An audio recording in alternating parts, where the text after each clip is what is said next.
Hello everyone, and welcome to the Fictional Vortex. So we are back with an interesting movie on what if Naruto awakens the four elements power of Avatar. But before we start, I just want to remind you to please subscribe to my channel and hit the like button if you enjoy my content. Let's start the story. Water, earth, fire, air. Long ago it is said that Pei Opal was able to control these elements at will, but there was only one that could control all four elements, the Avatar, the one who was said to bring stability to the world in times of crisis. But the old way of controlling the elements was switched out with ninjutsu, the Avatar also vanished. Though there are of course those who believe that the Avatar is still among us, not knowing of his role. I however believe that the Avatar will return and bring stability to the world once again. In a street in Konoha was a young 7-year-old boy being chased by a mob of villagers. The boy had sun-kissed blonde hair, a white T-skirt that had a red mark on the front that looked like a flame and the Uzumaki crest on the back. He had cerulean blue eyes and 3 whisker marks on each cheek. The boy, Naruto, was running as hard as he could as the mob that was chasing him, calling him several things like demon and monster. An Anbu was watching from the rooftops and was about to stop the mob. One of the shinobi threw a kunai at the Naruto. The kunai landed just in front of Naruto's foot and he first thought that the shinobi missed, but then he noticed a weird piece of paper that was attached to it and suddenly his eyes and whiskers started glowing blue. The explosive tag blew up and the villagers started cheering, but stopped when they saw 2 glowing eyes and 6 glowing whisker marks through the smoke. Suddenly the fire in the explosion rose up like a pillar before expanding and vanishing, being replaced by a pillar of air. One of the shinobi threw a kunai, but it was deflected by the powerful winds. Suddenly a large chunk of earth rose up from the ground and with a motion of his hand, Naruto sent the rock towards the mob and several people got crushed by it. A wave of water then came out of a nearby pond and knocked the others off their feet, and then Naruto suddenly collapsed down on the ground. I need to report this to Hokage-sama, the Anbu said as he landed on T. He ground next to the unconscious boy before picking him up and walking towards the Hokage Tower. Water, earth, fire, air. Long ago it is said that people was able to control these elements at will. But there was only one that could control all 4 elements, the Avatar, the one who was said to bring stability to the world in times of crisis. But as the old way of controlling the elements was switched out with ninjutsu, the Avatar also vanished. Though there are of course those who believe that the Avatar is still among us, not knowing of his role. I however believe that the Avatar will return and bring stability to the world once again. Naruto have finally graduated from the Ninja Academy after having failed 3 times. And he was put on cell number 7 together with his crush Haru Sakura-chan and his rival Uchiha Sasuke Tem. Their Jonin sensei was Hitaki Kakashi sensei, and after having barely gotten through his test, the 4 of them were a team. Naruto didn't know the exact details of how he escaped from that mob when he was 7, but he presumed that he fainted and an Anbu had rescued him. Right now the team had just gotten done with yet another boring D-rank miss. Ion and were waiting for the Sandame to give them their next chore. Since you 3 seems to be handling D-rank missions so easily, I've decided to give you a C-rank mission. Hiruzen said to everyone's shock. Sandame-sama, you can't really mean that. Naruto's old sensei at the academy, Yumino Iruka sensei said, but he was cut off by Hiruzen. Oh, I believe that they are more than ready, Iruka. Hiruzen said before thinking. Besides, this mission could prove vital if Naruto is to realize his destiny as the Avatar. Your mission will be to escort a group of archaeologists. You may come in now, Hiruzen said before a group of 5 archaeologists came in through the door. Are those the Archi-Watsama call it ISTS? Naruto asked and everyone else in the room sweat dropped. It's called archaeologist. Sakura yelled as the one who appeared to be the leader of the archaeologists walked over to Kakashi. I'm Professor Zay, head of anthropology at the Land of Fire University. Zay said, I'm Hitaki Kakashi, the leader of this cell, and these are my students, Uzumaki Naruto, Uchiha Sasuke and Haruno Sakura. Kakashi said, gesturing to each of the genin respectively before turning to them. We'll meet at the south gate in 1 hour, return to your homes and bring anything that you'll need for our trip. Kakashi said before the genin and the archaeology team except for Zay left. So, is that him? Zay asked. Yes, he's the one. Uzumaki Naruto. Kakashi said. You understand the importance of this mission, don't you? Hiruzen said, and Zay nodded. Zay and Hiruzen were actually old acquaintances since they met back when Zay was only a small kid. Konoha. South Gates, 5 hours later. Everyone but Kakashi was at the gates, ready to leave. Naruto and Sakura was obviously getting irritated by Kakashi's late arrival. Man, when's he gonna show up? Naruto asked. Probably around sunset, Sakura said, and everyone's sweat dropped. Is he always this late? Zay asked. Yeah, pretty much. Naruto said before Kakashi finally arrived in a puff of smoke. You're late. Naruto and Sakura immediately yelled at him.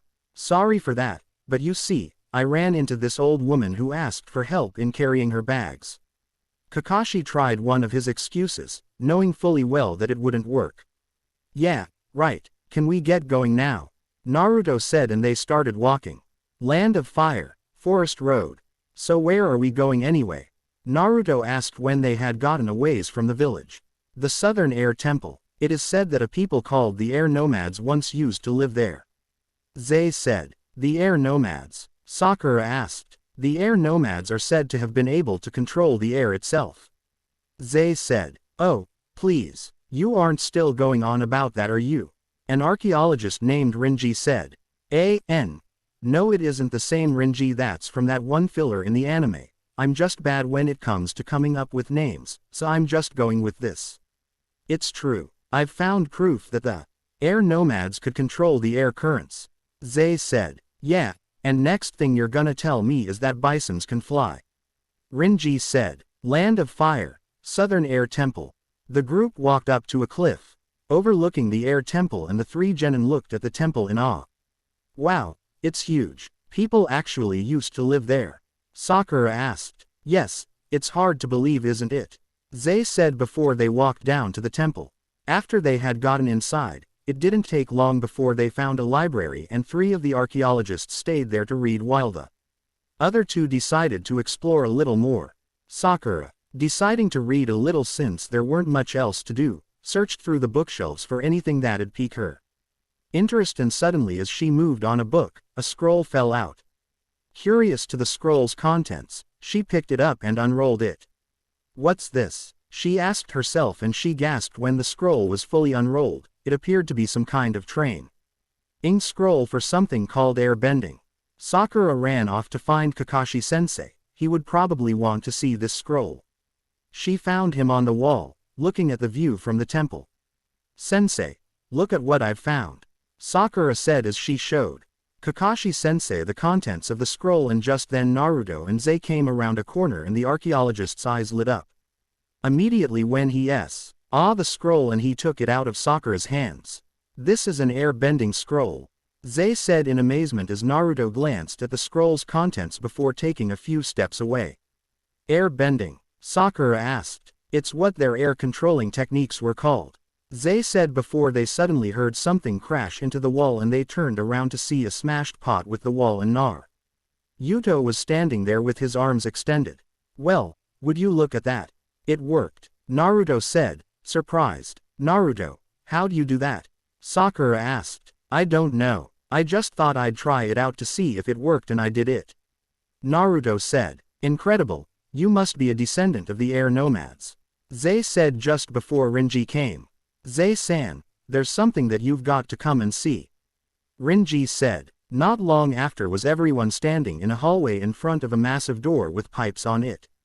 Incredible, Zay said as Naruto started to try and push open the door, but it wouldn't budge. You might need air bending to open it, Kakashi said, and Naruto stepped back and quickly thrusted his arms forward into Sasuke's and the 4 other archaeologists. Surprise, the air around Naruto's arms suddenly shot forward and went through the pipes, unlocking the door. When the door was open, they walked in, and inside were hundreds of statues that came spiraling from the center of the room and even went up along the walls. These must be the statues of all the known avatars, Zay said. Avatars? Sakura asked, and Zay nodded. When the Air Nomads were still around, there were 4 different groups of people in the world, each one able to control a different element. But the only one could control all 4 elements, and that was the Avatar. Zay said. Naruto walked into the middle of the room and looked at the statue that was there. Korra, Naruto said quietly. What was that Dobi? Sasuke asked, having heard what Naruto said. It's her, or was her name?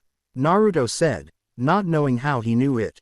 How do you know? Sasuke asked. I don't know, Naruto said. Naruto then walked over to the statue that was next to it. Aang, he said, before touching it, and suddenly the statue's eyes and tattoos started glowing, and the eyes of all the other statues started glowing too, and the door suddenly started closing. The door's closing, everyone get out. Rinji yelled before darting to the door, and he and 3 others got out, but the door closed fully. Just before Team 7 and Zay could reach it, and everything went dark before a bright light filled the room. Water, earth, fire, air. Long ago it is said that people was able to control these elements at will, but there was only one that could control all 4 elements, the Avatar, the one who was said to bring stability to the world in times of crisis. But as the old way of controlling the elements was switched out with ninjutsu, the Avatar also vanished. But now the Avatar has returned in the form of one of my students, Uzumaki Naruto. Thanks to an accident, however, my team and I has been sent backwards through time to a world that has suffered a century-old war, and we must help the current Avatar stop the Fire Nation, and find a way back to our own time. In a Fire Nation harbor at the southern part of the supercontinent known as the Earth Kingdom was a greatly damaged warship that was easily dwarfed by the bigger battleships coming into port. As soon as the ship had docked, a part on the front of the ship came down and showed that it was a ramp that could be used to get off the ship when it's docked. 2 men walked down the ramp. One of them was a teenager that couldn't be more than 16 years old, and the other was an older man. The teenager was mostly bald, except for a little black hair on the back of his head that was in a ponytail, and he wore the traditional Fire Nation military uniform, but the most distinctive feature about him was the large scar around his left eye, which looked like he had been burnt. The older man was bald on the front of his head, but he had shoulder-length gray hair in a ponytail and a small beard. He also wore a Fire Nation military uniform, though it was different than the teenagers. Uncle, I want repairs made as quickly as possible. I don't want to stay too long and risk losing his trail, the teenager said as they got down on the ground and continued walking. You mean the Avatar? The older man said as he stopped because his nephew turned around and stepped towards him. Don't mention his name on these docks. Once word gets out that he's alive, every firebender will be out, looking for him. And I don't want anyone getting in the way, the teenager said. Getting in the way of what, Prince Zuko? The two turned towards where the voice came from to see a man with brown hair in a ponytail and a Fire Nation military uniform. Captain Zhao, the teenager, now identified as Zuko, said with his arms crossed. It's Commander now, Zhao said before looking at the older man and bowing respectfully, and General Iroh Senpai, great hero of our nation. Retired General, Iroh said while also giving a respectful bow. The Fire Lord's brother and son are welcomed guests anytime. What brings you to my harbor? Zhao said. Our ship is being repaired, Iroh said as he pointed up to the damage, and Zhao looked at where the retired general was pointing. That's quite a bit of damage, Zhao said. Yes, you wouldn't believe what happened, Zuko said before glancing down at his uncle. Uncle, tell Commander Zhao what happened. Yes, I will do that. It was incredible, Iroh said before leaning towards his nephew and whispered, What, did we crash or something? Yes, right into an Earth Kingdom ship, Zuko said, trying to sound convincing. Really, you must regale me with all the thrilling details, Zhao said, not believing their story before he leaned in towards Zuko. Join me for a drink. Sorry, but we've got to go, Zuko said before starting to walk away. However, he was stopped when Iroh put his hand on his shoulder. Prince Zuko-san, show Commander Zhao-san your respect, Iroh said before turning to the commander. We would be honored to join you. Do you have any jasmine tea? It's my favorite, Iroh said as he started walking, quickly followed by the commander, and Zuko reluctantly followed after them. Shortly after where they inside the commander's tent where Zhao was standing in front of a world map, Zuko was sitting on a chair in front of a table and Iroh was looking at some spears. And by year's end, the Earth Kingdom capital will be under our rule. Zhao said before turning around and continuing, the Fire Lord will finally claim victory in this war. If my father thinks that the world will follow willingly, then he's a fool. Zuko said as Zhao sat down on a chair next to him. 2 years at sea has done little to temper your tongue. Zhao said before he decided to change the subject. So, how have your search for the Avatar been going? The commander asked as they suddenly heard the sound of several spears that fell down on the ground, and Zhao turned to see Iroh standing over the spears. My fault entirely, Iroh said before walking away. We haven't found him yet, Zuko said, answering the commander's question. Did you really expect to? The Avatar died 100 years ago with the rest of the airbenders. Zhao said before, noticing the unsure expression on Zuko's face, and he continued, unless you've found some evidence the Avatar is still alive. No, nothing, Zuko said. Prince Zuko, the Avatar is the only one who can stop the Fire Nation from winning this war. If you have an ounce of loyalty left, you'll tell me what you've found. Zhao said as he stood up and leaned towards the young prince. I haven't found anything. It's like you said, the Avatar probably died a long time ago, Zuko said before standing up and walking towards the tent's exit. Come on uncle, we're going. But then 2 guards that were standing guard there brought their spears in a cross in front of Zuko as a Fire Nation soldier walked in. Commander Zhao Senpai, we interrogated the crew as you instructed. They confirmed Prince Zuko had the Avatar in custody, but let him escape. The soldier said, now remind me, how exactly was your ship damaged? Zhao said as he walked towards Zuko. Southern Air Temple, Avatar Statue Chamber. Everyone took their arms away from their eyes to see that nothing in the room had changed except that in the middle the statues of Korra and Aang were missing. Sensei, what happened? Sakura asked. The statues must have reacted to Naruto somehow, Kakashi said before looking down on the young airbender. Naruto, can you open the door from this side? I'll try, Naruto said before sending a wave of air at the door, but nothing happened. Great, see what you did now, you doby, Sasuke said, blaming Naruto for having trapped them in the room. What was that you tem? Naruto asked as he raised his fist threateningly at Sasuke. It's your fault that we got trapped in here, Sasuke yelled. Hey, how was I supposed to know that this would happen? Naruto yelled back, and suddenly, the doors opened and the 5 people looked at the opening door to see 3 people standing there. One of them was a bald pre-teen that couldn't be more than 12 years, and he had an arrow tattoo that went from his head and down to his hands and feet. He also wore the traditional air nomad clothing. Another one of them was a girl with tan skin, long, brown hair in ponytail that also had hair loopies that went from her forehead to just behind her ears. She was also wearing a Water Tribe jacket. The last one of the 3, and also the oldest, had short hair in a ponytail, and he also wore a Water Tribe jacket. The oldest of the 3 stepped in front of the other 2 and pointed his boomerang threateningly at the 4 ninjas and 1 civilian. Katara Ne-chan, Aang, stand back, they might be Fire Nation.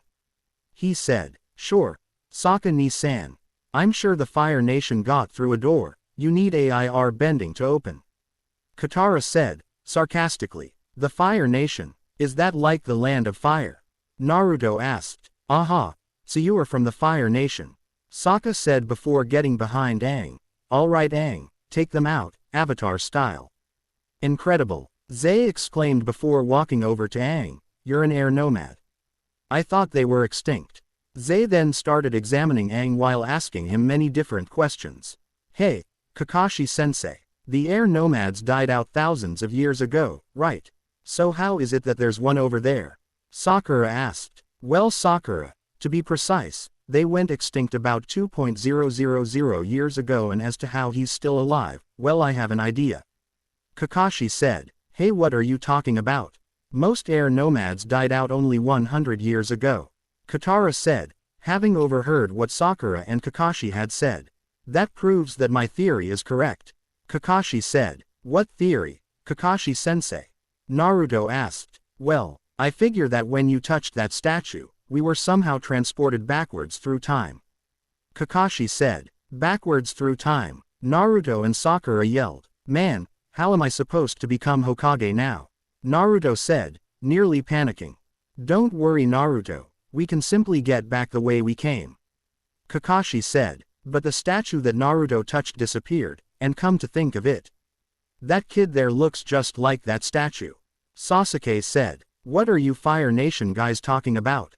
Sokka asked, we're not from this Fire Nation that you keep on talking about. Sasuke said, I'm Katara, by the way, and this is Aang-kun. The paranoid one is my brother Sokka ni-san. Katara said, gesturing to Aang and Sokka respectively.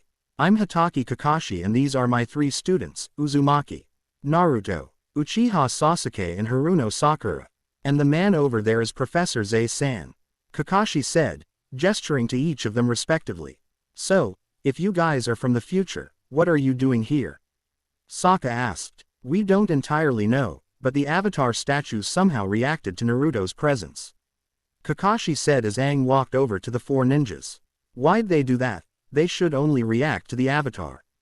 In other words me, Aang said. Well, there's actually a good reason why they reacted to Naruto. Kakashi said and he noticed that everyone, except for Zay-san, stared at him with puzzled expressions on their faces and Kakashi turned to Naruto. He had no other choice than to tell the blonde airbender now, Naruto, there's something you should know.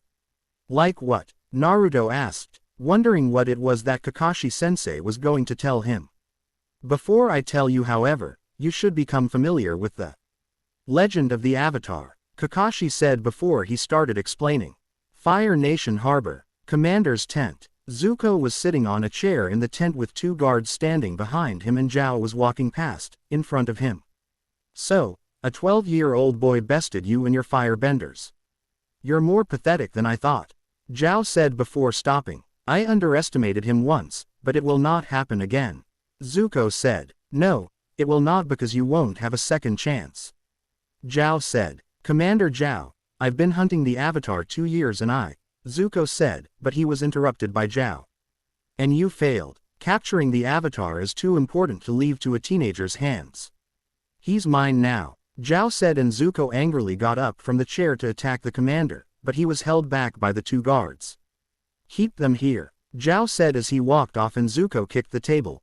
More tea please, Iroh said. Southern Air Temple. Naruto was shocked at what Kakashi had told him. First he told a story of a man known as the Avatar who had the ability to control all 4 elements and each time the Avatar would die, he would only be reborn into a different element and the cycle only continue. However about 2.000 years ago, the Avatar seemed to disappear when the mythological Rakudo Sennin invented ninjutsu. But the Avatar didn't disappear, he continued to be reborn, though no one, not even the Avatar himself knew it. And to top it all off, Naruto was the current Avatar. Just try and imagine what's going on in Sasuke's head right now. I knew I was awesome, Naruto said after getting over his shock.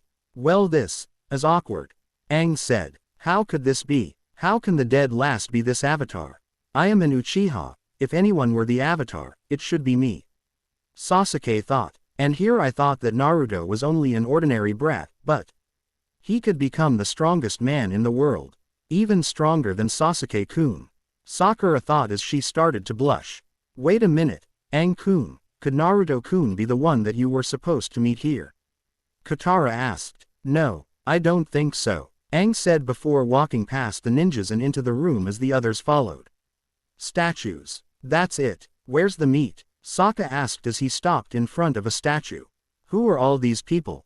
Katara asked. They're all of the past avatars. Kakashi said. Then are all these Naruto's past lives? Sakura asked. Exactly. These are all of the avatars from the very first avatar till the last one who came before Aang-san. Zay explained as Aang and Naruto stopped in front of the statue that was in the middle of the room and they suddenly seemed to get lost in the statue's eyes. Aang-kun snap out of it. Katara said as she shook Aang. You too Naruto. Sakura said as she shook Naruto and both boys snapped out of it. Who is that? Katara asked. It's Avatar Roku, the avatar that came before Aang-san. Naruto said as Sokka walked over to them. You were a firebender. No wonder I didn't trust you when we first met. Sokka said. And what's your excuse with me? Naruto asked. Actually Naruto, he'd have the same excuse, since like Aang-san, You're also an airbender. Meaning that you had the potential to become a firebender in your previous life. Kakashi said, you're an airbender? Aang asked and Naruto nodded. Yeah, but I don't know much about it. The blonde avatar said, in that case, I could teach you. Aang said, that'd be great. Naruto exclaimed, wait, there's no writing, how do you know who it is? Sakura asked, I don't know. Naruto said and suddenly they heard footsteps and they turned around to see a shadow approaching and they immediately hid behind some of the statues. Firebenders, nobody make a sound. Sokka whispered, you're making a sound. Katara whispered back, that firebender won't know what hit him. Sokka whispered before he prepared himself to attack and he jumped out of his hiding place to see that it was only a lemur bat. Lemur, Aang exclaimed. Dinner. Sokka said, don't listen to him, you're gonna be my new pet.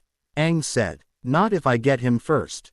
Sokka said before both he and Aang ran towards the small lemur bat, but said lemur hissed like a cat before running off with the two quickly following behind. Wait, come back, Aang yelled, I wanna eat you. Sokka yelled. Aang and Sokka chased after the lemur bat out of the room and into a long hallway and Sokka managed to get in front of the young avatar.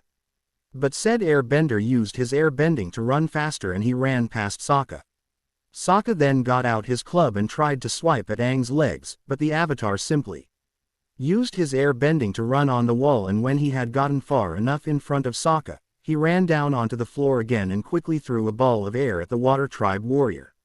The ball hit Sokka's legs and he tripped over it and fell down on the floor as Aang continued to follow the lemur bat to a small balcony. Where said lemur simply jumped up and spread his arms, showing a pair of white bat-like wings and he flew off. Aang however wouldn't give up so easily and he simply jumped off of the balcony after the lemur bat. Hey, no fair, Sokka yelled from the balcony. Fire Nation Harbor, Commander's tent. My search party is ready, once I'm out my guard will escort you back to your ship and you'll be free to go. Zhao said as he entered the tent. Why, are you worried I'm going to try and stop you? Zuko asked and Zhao started laughing. You, stop me, impossible. Zhao said when he was done laughing. Don't underestimate me Zhao, I will capture the avatar before you. Zuko said as he got up on his feet. Prince Zuko-san, that's enough. Iroh said as he also got up on his feet. You can't compete with me, I have hundreds warships under my command. And you're just a banished prince, no home, no allies. Your own father doesn't even want you. Zhao said, you're wrong. Once I deliver the avatar to my father, he'll welcome me home with honor and restore my rightful place on the throne. Zuko retorted, if your father really wanted you home, he would have let you return by now, avatar or no avatar, but in his eyes, you are a failure and a disgrace to the Fire Nation. Zhao said, that's not true. Zuko said, you have the scar to prove it. Zhao said, maybe you'd like one to match. Zuko yelled, is that a challenge? Zhao asked. An Agniki, at sunset. Zuko said, very well, it's a shame your father won't be here to watch me humiliate you. I guess your uncle will do. Zhao said before walking away. Prince Zuko-san, have you forgotten last time you dueled a master? Iroh asked. I'll never forget. Zuko said. Southern Air Temple. The lemur bat landed on the ground and Aang landed not far behind it, before said avatar leapt towards the small animal, but the lemur managed to get away and it ran into a tent. Come back, come on out little lemur, that hungry guy won't bother you anymore. Aang said as he followed the lemur bat into the tent and as he moved aside some cloth. He spotted the remains of Fire Nation soldiers. Firebenders. They were here, he said, but then he also noticed the remains of his old teacher, Gyatso-sensei. Aang then fell down on his knees before Sokka came into the tent. Aang, you found my dinner yet? Sokka asked and then he saw that the young avatar was crying and he walked towards Aang while saying, Aang, I wasn't really gonna eat the lemur, okay. But then the water tribe warrior noticed Gyatso's remains. Oh, man. Come on Aang, everything will be alright, let's get out of here. Sokka put his hand on Aang's shoulder. But then Aang's tattoos and eyes started glowing and Sokka could instantly tell that something was wrong. Back in the Hall of Statues, the others was looking at the different statues, and the eyes of all of the statues suddenly started glowing. Aang-kun, Katara said before turning around to run to where Aang was, but when she had turned around, she saw that Naruto's eyes and whisk. R marks were also glowing and powerful winds started picking up in the room. Kakashi-sensei, what's going on? Sakura yelled. It's the Avatar state, an Avatar's most powerful technique. Zay answered in Kakashi's stead. Kaden. Gukakyo no Jutsu. Sasuke said as he launched a fireball at Naruto, believing that they had to knock out the blonde, but the flames were put out by the powerful winds. It's true that wind fuels fire. But if the wind is too strong, the fire will be put out. Naruto, stop this, Sakura yelled, but to no avail. It's not Naruto that you should stop, it's Aang, he's the one who went into the Avatar state. And he forced Naruto with him. Zay yelled and Katara ran out through the door. Meanwhile the same thing was happening in different temples all over the world, in the Earth Kingdom, with the Water Tribe and even in the Fire Nation. In the tent where Aang and Sokka were, powerful winds started picking up around Aang and Sokka was thrown out of the tent as a large pillar of wind blew up, into the sky, destroying the tent. What happened? Katara asked as she got there. He found out firebenders killed Gyatso. Sokka said, oh, no, it's his Avatar spirit, he must have triggered it. I'm gonna try and calm him down. Katara said before walking towards Aang. Well, do it before he blows us off the mountain.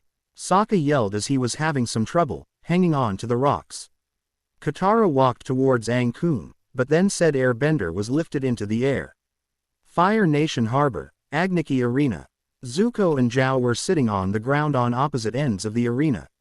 Each of them were facing the wall and they were only wearing pants. Remember your fire-bending basics, Prince Zuko-san. They are your greatest weapons.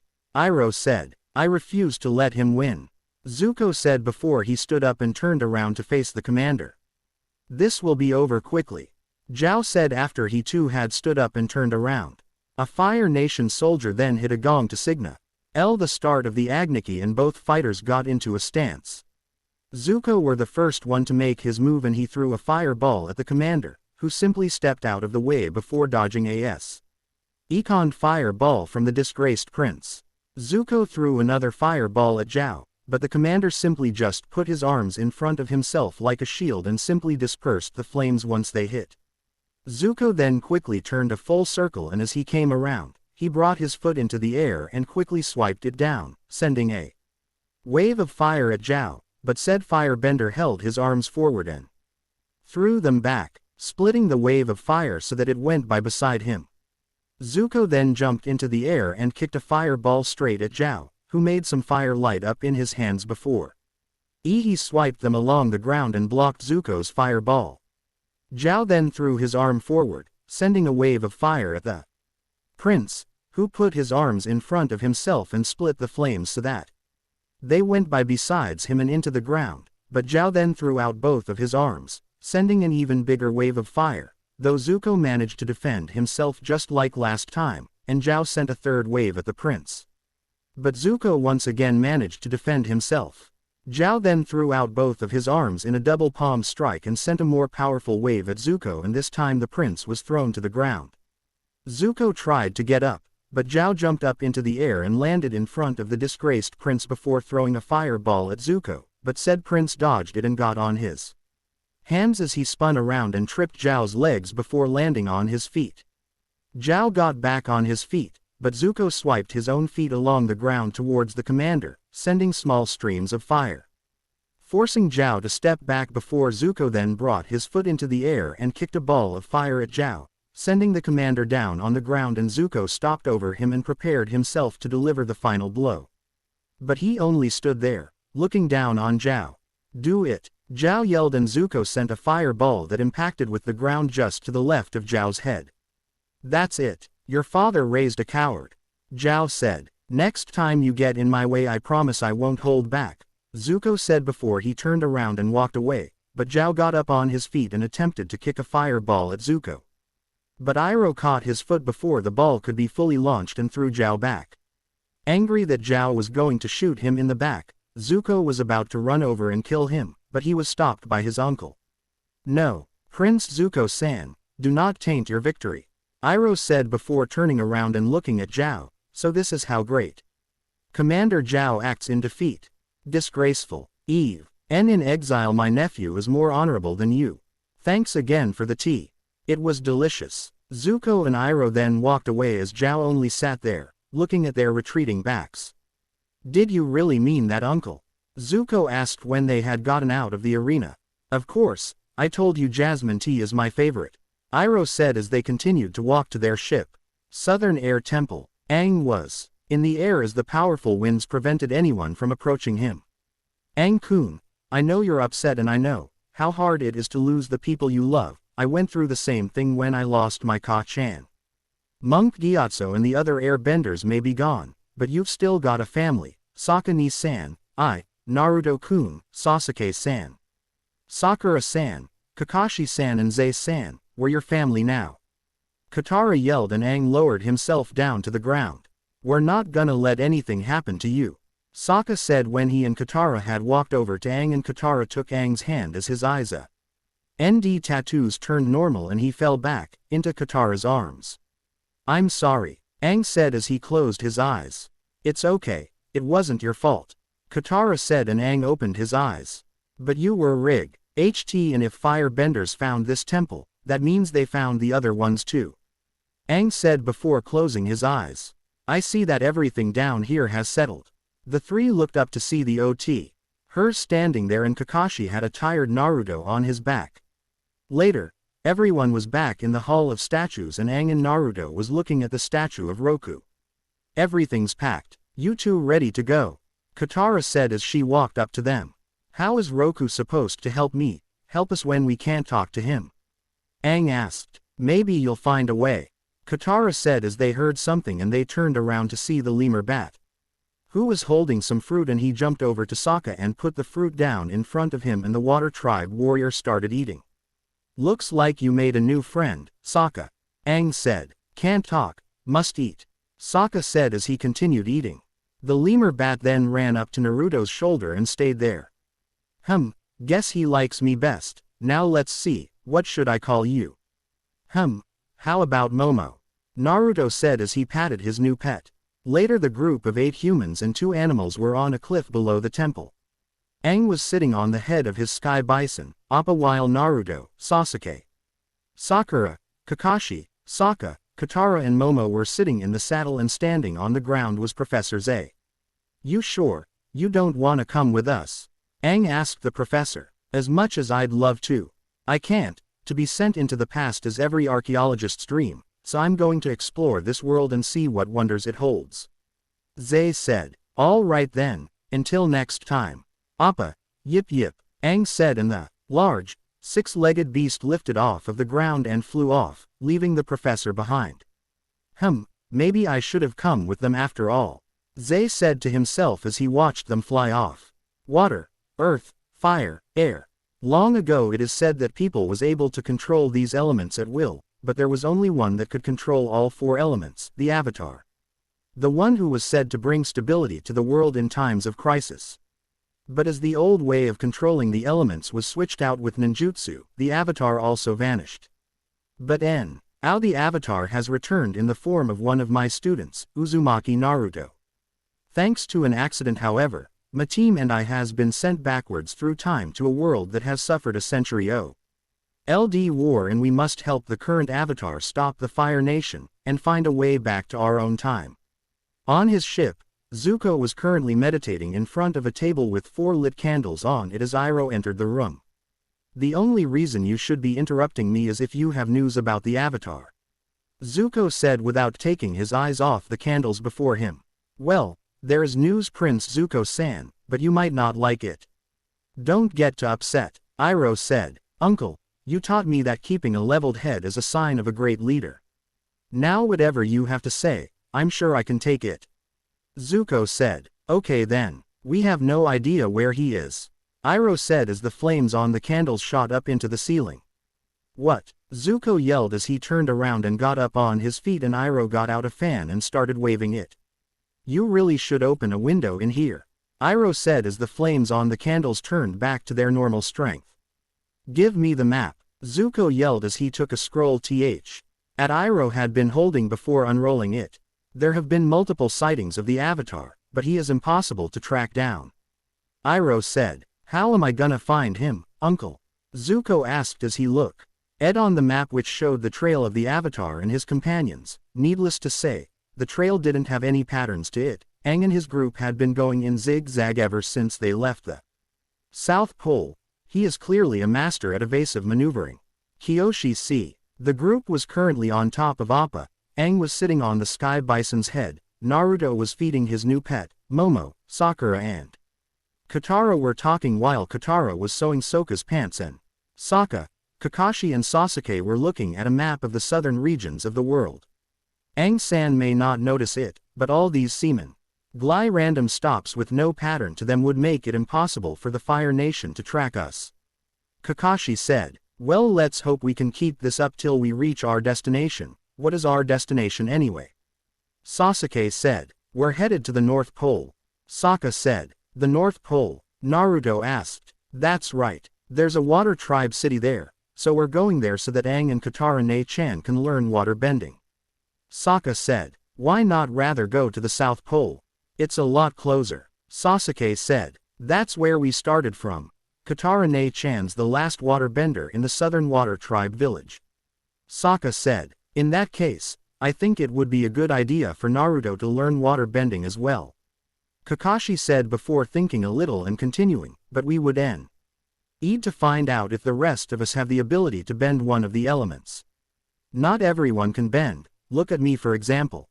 Sokka said, "That might be true, but I am of the Uchiha clan. There's no way that I don't have the ability to bend." Sasuke said, "In that case, it's probably fire, and as you know, there aren't actually any fire benders out there who'd be willing to teach an associate of the Avatar." Naruto said as he gave Momo a berry. "Hey Katara-chan, look at this new bending move I learned." Aang said, and he got out 3 marbles and created a ring of air with the marbles inside the ring. "That's great, Aang-kun," Katara said without looking down at the pre-teen. "You didn't even look," Aang said as he closed his hands around the ring, stopping his air-bending trick. "That's great," Katara said as she looked down on the young Avatar.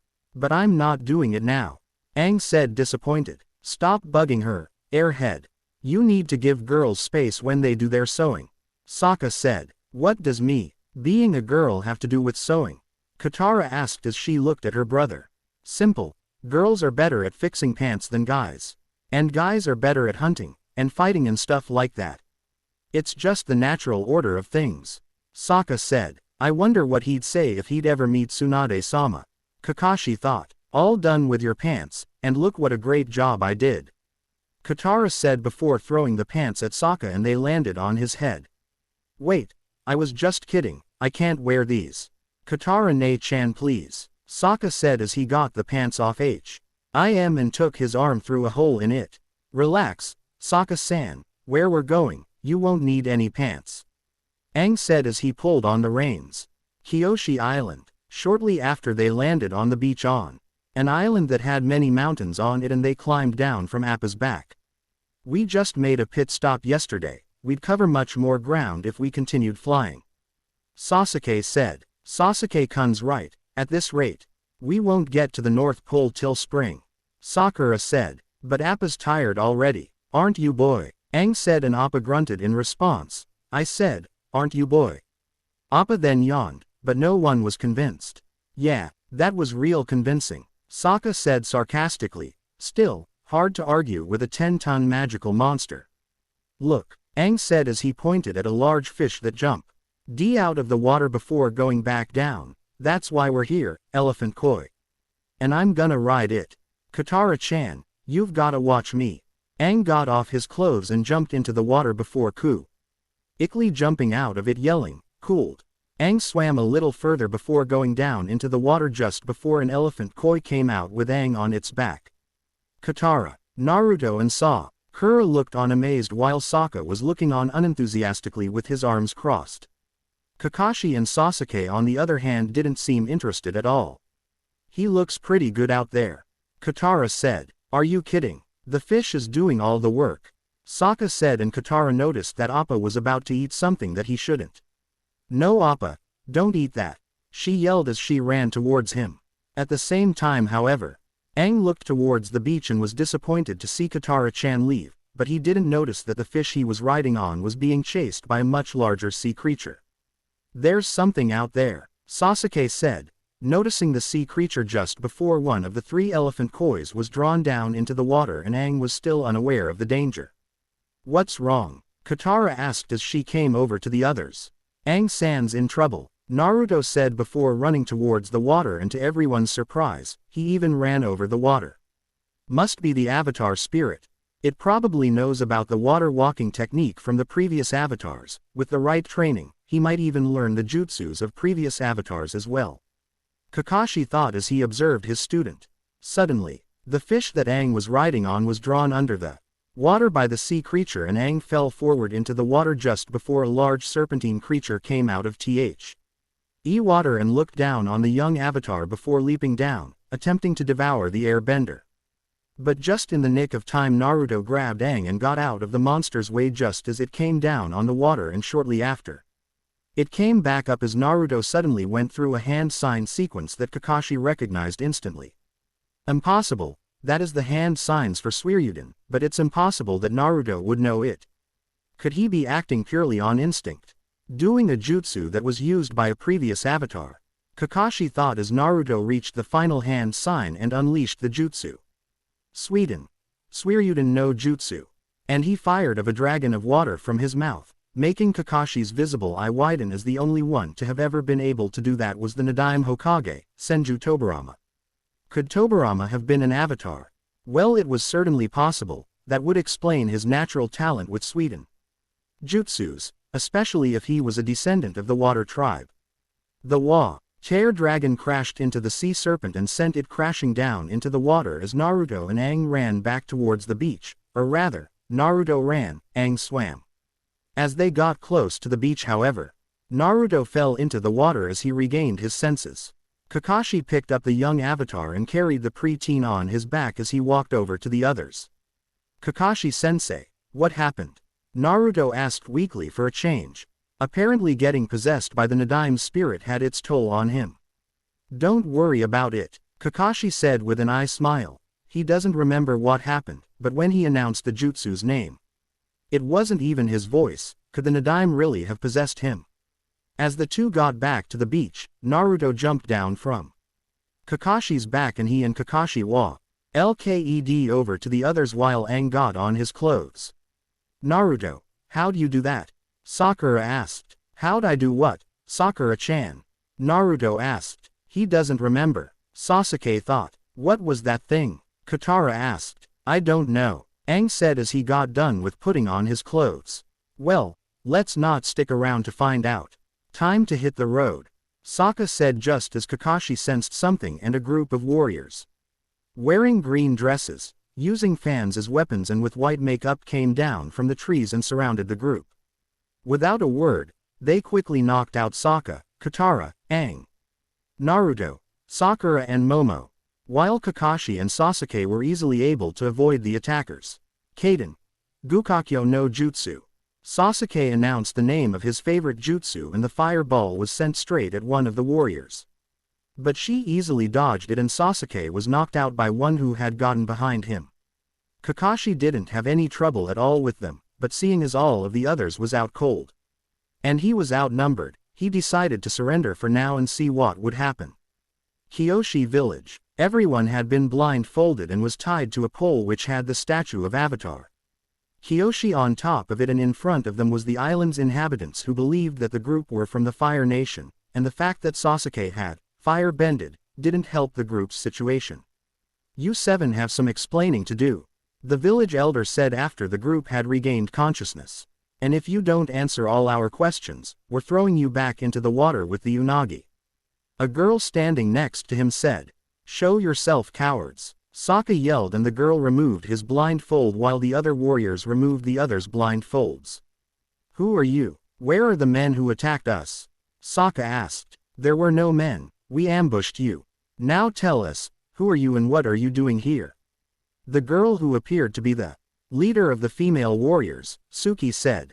"Wait a second, there's no way a bunch of girls took us down," Sokka said before Suki walked over to him and grabbed him by the collar. A bunch of girls, huh? The unagi's gonna eat well tonight. Suki said. No, don't hurt him, he didn't mean it, my brother's just an idiot sometimes. Katara said. It's my fault, I'm sorry we came here to ride the elephant koi. Aang said. How do we know you're not Fire Nation spies? One of you even used fire bending during the battle. The village elder said. Fire bending? Naruto asked in a questioning tone as he and the others who could, looked at Sasuke. I used the Gukakyo. Sasuke confessed. You know Sasuke, it might not be a good idea to use Kaden jutsus right now. Though it's too late now I suppose. Kakashi said. Kyoshi stayed out of the war so far. And we intend to keep it that way. The elder continued. Kyoshi, I know her, Naruto and Aang said at the same time. Huh, how could you possibly know her? Avatar Kyoshi lived here 400 years ago. She's been dead for centuries. The elder said. We know her because we're the avatars. Datbeo. Naruto said. That's impossible, the last avatar was an airbender who disappeared 100 years ago. And there's only supposed to be one avatar, not two. Suki said. Throw the imposters to the unagi. The elder ordered as the warriors got out their fans and walked towards the pole. Aang-kun, Naruto-san.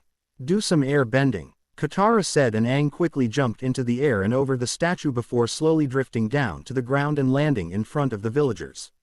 Then Naruto, deciding to show that he's an air bender as well, and jumped into the air and landed on the statue's head. It's true, you are the avatar. But that still doesn't prove his claim, even if he is an air bender. The elder said as he pointed at Naruto. But I am the avatar too, I've just come here from the future. Naruto said, and the villagers, strangely enough, believed him. Now, check this out. Aang said as he got out 3 marbles and showed the villagers the trick he had attempted to show Katara-chan earlier. Afterwards rumors quickly spread across the areas around Kyoshi Isl. And in the Kyoshi Sea, and in time rumor had even spread to Prince Zuko. The avatars on Kyoshi Island. Zuko said as he stood up and started to walk away. Uncle, ready the rhinos, he's not getting away from me this time. Are you going to finish that? Iroh asked as he pointed at the fish that Zuko was probably having for breakfast. I was going to save it for later. Zuko yelled as he took the plate that the fish was on and walked away, and Iroh frowned. Kyoshi Village. Everyone except for Kakashi and Sokka were sitting around a table that had been filled with food. Why Kakashi and Sokka weren't sitting at the table? Well, Kakashi was standing in the corner, leaning against the wall and reading his favorite book, while Sokka was mad that a bunch of girls had beaten him. All right, dessert for breakfast. These people sure know how to treat an avatar. Aang said as he started eating. Katara-chan, you've got to try this. Well, maybe just a bite, Katara said as she took the food that Aang gave her. Why aren't you eating, Sokka? Naruto asked as he looked over at Sokka, who sat just next to Kakashi. I'm not hungry, Sokka said. Well, that's a first. Sakura said. He's just you. He said that a bunch of girls kicked his butt yesterday. Katara said. They snuck up on me. Sokka retorted. And then they kicked your butt. Katara said. Sneak attacks don't count. Tie me up with ropes, I'll show them a thing or two. Sokka said as he stood up and walked towards the door. You know, Sokka, in our time there are a lot of girls who became powerful kunoichi. Kakashi said, and when Sokka stopped, he continued. Take Tsunade-sama of the 3 great Sannin for example, there isn't anyone I know with greater physical strength. And then there's also my sensei's wife, who was even stronger than him. Well, he couldn't have been very strong then. Sokka said. Who was your sensei? Sakura asked. The Yondaime Hokage, Namikaze Minato. Kakashi said. I didn't know that the Yondaime had a wife. What was her name? And how was she stronger than him? Naruto said. This was one question that Kakashi had wanted to avoid because the answer would reveal who Naruto's parents were, and if people found out. Wait a minute, they're in the past, and if Naruto was to learn to use all 4 elements, Minato-sensei's enemies wouldn't be able to kill Naruto even if they found out. Uzumaki. Kushina. Kakashi said, and everyone in the room gasped and immediately looked at Naruto. After all, Naruto had the same surname as the Yondaime's wife. And for your other question, she had a Kekkei Genka. That could easily qualify as the most powerful. Kakashi said, and everyone looked at him. Wait a minute, I'm related to the Yondaime.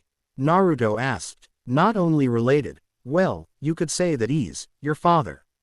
Kakashi said, and Naruto instantly stood up as he slammed his hands on the table. What? Why didn't you or Gigi ever tell me? Naruto yelled as he pointed an accusing finger at his sensei. Both Minato and Kushina had many enemies, and if word got out that their son was alive, you'd be targeted by assassins, and probably even put in the Iowa bingo book with a high bounty on your head.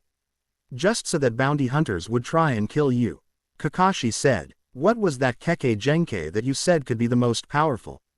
Sasuke asked, wondering what Kekkei Genkai could possibly be more powerful than the Sharingan.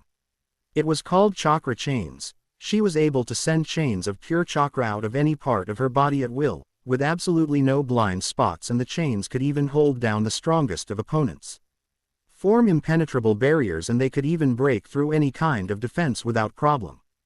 Kakashi said, really? I can't wait till I unlock that Kekkei Genkai. Naruto exclaimed, and Sasuke couldn't believe what he was hearing, nor did he want to. Apparently, Naruto, the dead last at the academy, could potentially unlock a Kekkei Genkai even stronger than the Sharingan. I wouldn't get my hopes up if I were you, Naruto. Even among the Uzumaki clan there were only a few that was ever able to unlock the chakra chains. In fact, I've only ever seen or heard of one Uzumaki who was able to unlock it, and that was your mother. Kakashi said, and a smile crossed Sasuke's face. Now it was rather unlikely that Naruto could unlock the chakra chains, but Hat's smile quickly faded with Kakashi's next words. However, you're the Avatar, so it might be possible for you to unlock it. Seriously, man, I love being the Avatar. Naruto exclaimed. But you still shouldn't get your hopes up, remember. You're still the dead last. Sasuke said. Oh yeah, you think you're so tough just because you're of a special clan. Naruto said. My clan was a lot more special than yours were. Sasuke said. Actually, Sasuke, the Uzumaki clan probably had your beat in the special clan department. They had extraordinary chakra reserves that would make the Uchihas pale by comparison. They were masters at sealing jutsus. They, even though it was only a few of them, had what could be the most powerful Kekkei Genkai. They had unnaturally long lifespans, and to top it off, they were feared throughout the world, even in remote places where the people have never even heard of the Uchiha clan. Kakashi said. Then how is it that I've never heard of the Uzumaki clan before? Sasuke asked. Well, during the last great shinobi war, all of the shinobi villages, except for Konoha and our allies, banded together to destroy Uzushiogakure no Sato, home village of the Uzumaki clan. Kakashi said before continuing reading. Kyoshi Village, Kyoshi Warriors Training Hall. Later Sokka walked to the Kyoshi Warriors Training Hall to show them who's boss, despite what Kakashi had said about there being powerful female fighters in the future. I can't believe I got beat up by a bunch of girls. Sokka said to himself as he approached the training hall. Sorry girls, I didn't mean to interrupt your dance lesson. I was just looking for somewhere to get a little workout. Sokka said as he entered and started stretching. Well, you've come to the right place. Sorry about yesterday. I didn't know you were friends with the avatars. Suki said. It's all right. I mean, normally I'd hold a grudge, but seeing as you guys are a bunch of girls, I'll make an exception. Sokka said. I should hope so. A big, strong man like you, we wouldn't stand a chance. Suki said sarcastically. True, but don't feel bad. After all, I'm the best warrior of my village. Sokka said as he stopped stretching, purposely leaving out that he was only the best warrior after all the adult warriors left the village to take part in the war. Wow, the best warrior, huh? In your whole village. Maybe you'd be kind enough to give us a little demonstration. Suki said. Oh, well, Sokka began, but he got cut off when Suki turned around to face the other warriors.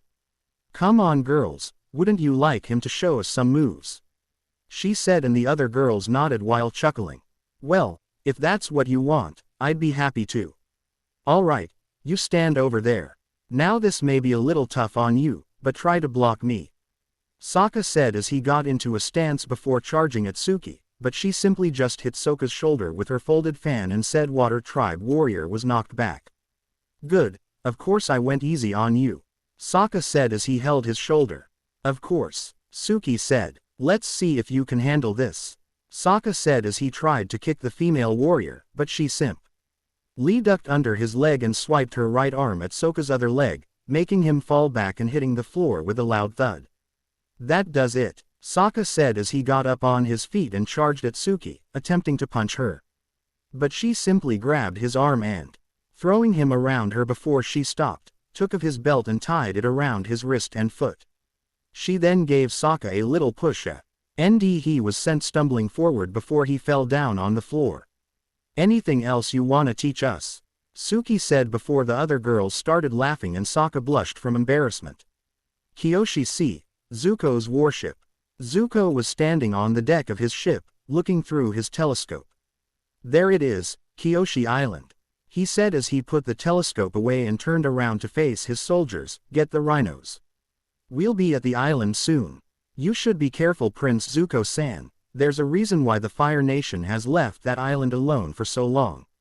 Word has it that the warriors of at island use the Kyoshi style of fighting, and that is the most dangerous of the non-bending fighting styles. Iroh said, I'm sure we can handle it, uncle. Zuko said before turning around to look at the island in the distance. Kyoshi Village, Kyoshi Warriors Training Hall. Sokka walked back to the training hall where the warriors were still training, but this time it was for a different reason. Hey Suki, Sokka said as he entered. Hoping for another dance lesson? Suki asked. No, well, let me explain. Sokka said. Spit it out, what do you want? Suki asked before Sokka suddenly got down on his knees and bowed to her. I would be honored if you would teach me. Sokka said. Even if I'm a girl? Suki asked. I'm sorry if I insulted you earlier, I was wrong. Sokka said. We normally don't teach outsiders. Let alone boys. Suki said. Please make an exception, I won't let you down. Sokka said as he bowed his head lower. Alright, but you have to follow all of our traditions. Suki said as Sokka looked up. Of course, Sokka said, and I mean all of them. Suki said. A little while later, Sokka was standing there in a dress identical to Suki and the other warriors, and he also had white makeup. Do I really have to wear this? It feels a little girly. Sokka said. It's a warrior's uniform, you should be proud. The silk thread symbolizes the brave blood that flows through our veins. The gold insignia represents the honor of the warrior's heart. Suki said, and Sokka looked a little more confident about the dress. Bravery and honor, Sokka said as Aang walked by. Hey Sokka-san, nice dress. Aang said before walking away again, and the confident expression on Sokka's face faded into a frown. Then Naruto walked by, and when he saw Sokka, he instantly started laughing. Hey, stop that, will you? Sokka yelled as he ran out of the hall with a fan in his hand, and he swiped it at the young avatar, but Naruto easily dodged it by back-flipping, and just before he landed on the ground, he slashed his right arm upwards and sent a wave of air at Sokka, who was thrown back into the hall and crashed into the wall on the other side. It would probably be a good idea for you to not attack the avatar, Suki said as Naruto, who was still laughing, walked away to tell Sakura-chan and Katara-san about what he just saw. Kyoshi Island, beach. Sasuke walked over the beach on patrol in case a Fire Nation ship would come. The fact that the island had been free from the war so far worried him. It might be because the warriors were so good, but the longer the war went and the more likely it would be for the Fire Nation to attack. Suddenly, he spotted a ship in the distance, and when he saw the red flag with the Fire Nation insignia on it, he instantly realized that it must be a Fire Navy ship. The Fire Nation, what would they want here? And why would they only come here with one ship? Sasuke wondered, but he didn't have time to think about it as the ramp on the front of the ship lowered and several Fire Nation soldiers came out, riding on Komodo rhinos, and on one of the rhinos were none other than Prince Zuko. Kyoshi Village, Kyoshi Warriors Training Hall. Suki and Sokka were training in Naruto. Sakura and Katara were watching for the fun of watching Sokka in a dress, and suddenly the elder came. Fire benders have landed on our shores. Avatar Naruto and girls, come quickly. The elder said before running away, and Suki, Naruto, Sakura and Katara followed him. Hey, I'm Nada, whatever. Sokka said as Momo jumped down on his shoulder and followed. The others before Sokka ran after them. Kyoshi Village, statue of Kyoshi. In front of the statue of Kyoshi was 4 Komodo rhinos and on one of them was Zuko sitting.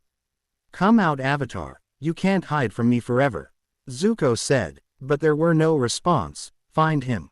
Zuko's soldiers then rode into the village to find the young bald monk, not knowing there were 2 avatars around and they were also unaware of the warriors that were stalking them.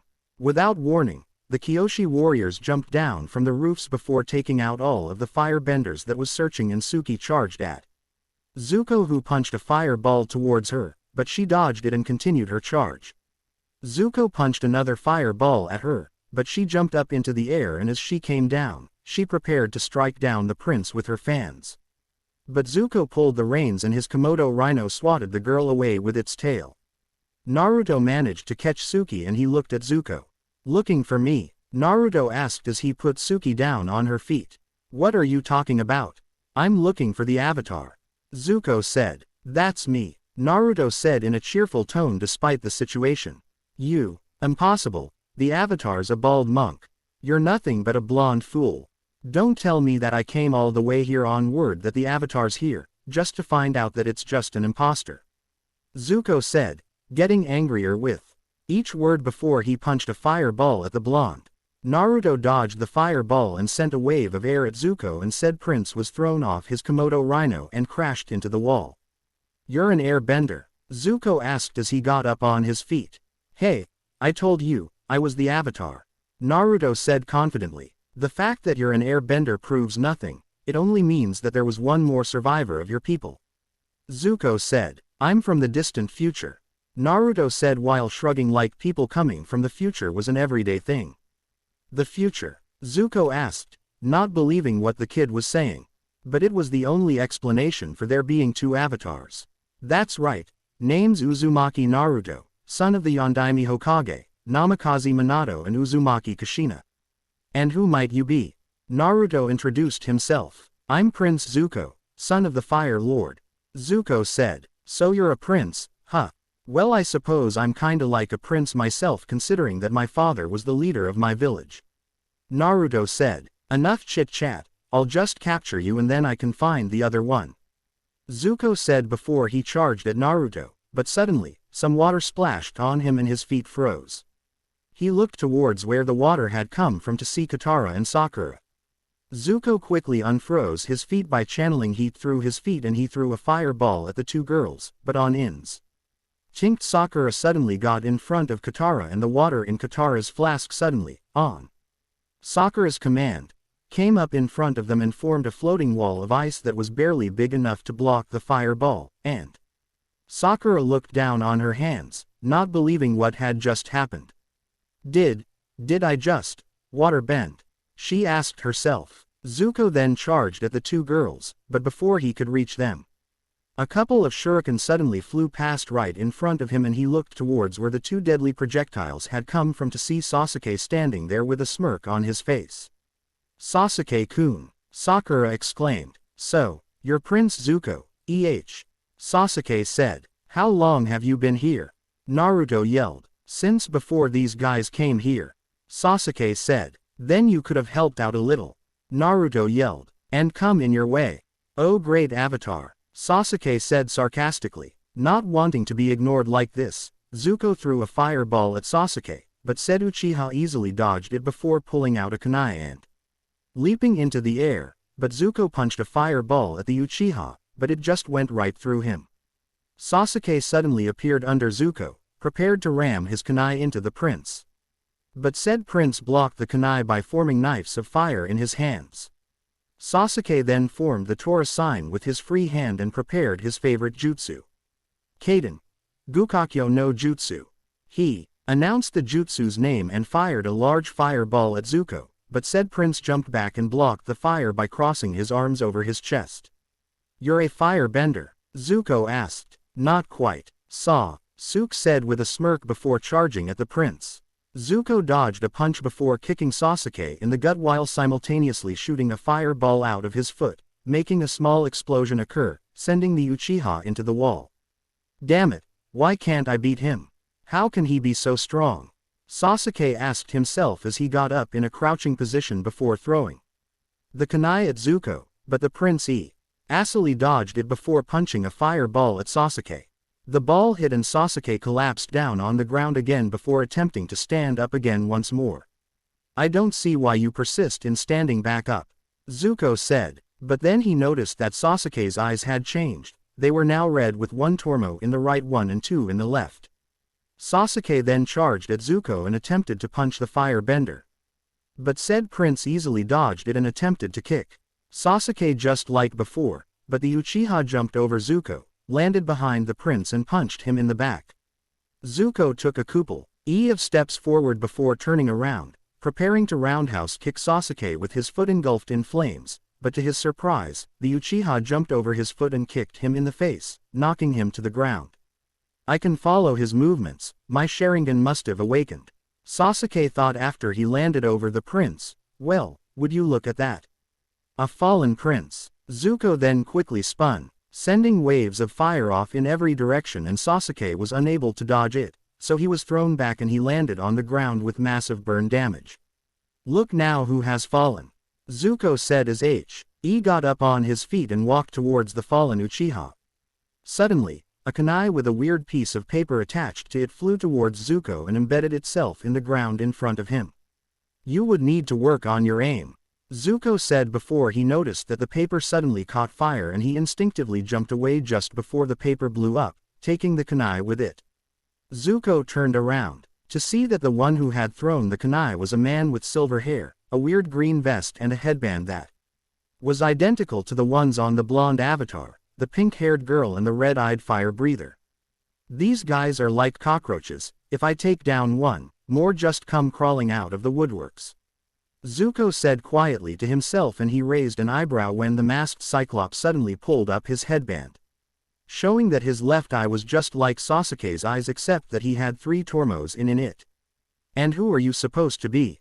Zuko asked. I am Hatake Kakashi, Jonin of Konohagakure no Sato, Kakashi said. Zuko then threw a fireball at Kakashi, but said Jonin dodged it before charging at the fire prince, kunai in hand. Zuko blocked the kunai with a fire knife and fired a fireball from his free hand. But the Jonin simply dodged it and kicked the prince into the wall. How could he have seen that? Zuko thought. Coming. Kakashi finished for him and the prince's eyes widened. What the? He can. Zuko thought. Read my mind. Kakashi once again finished for him. Zuko then charged at the copy ninja and both of his hands were engulfed in flame. As he approached Kakashi, he thrusted his right hand forward and fired off a wave of fire, but the Jonin easily dodged it and weaved a sequence of hand signs. Kaden. Gukakyo no Jutsu. He called out and a large fireball flew at Zuko. But suddenly someone appeared in front of the prince and blocked the Gukakyo with his open palm. When the smoke cleared, everyone could see that a seemingly old man had stepped in to save Zuko. What the? Uncle, Zuko said in surprise, not having expected his uncle to show up. You shouldn't lose focus, Prince Zuko-san. You came here to capture the Avatar, not to fight these guys. Iroh said. Sorry, but you won't get your hands on either Aang-san or Naruto as long as I'm here.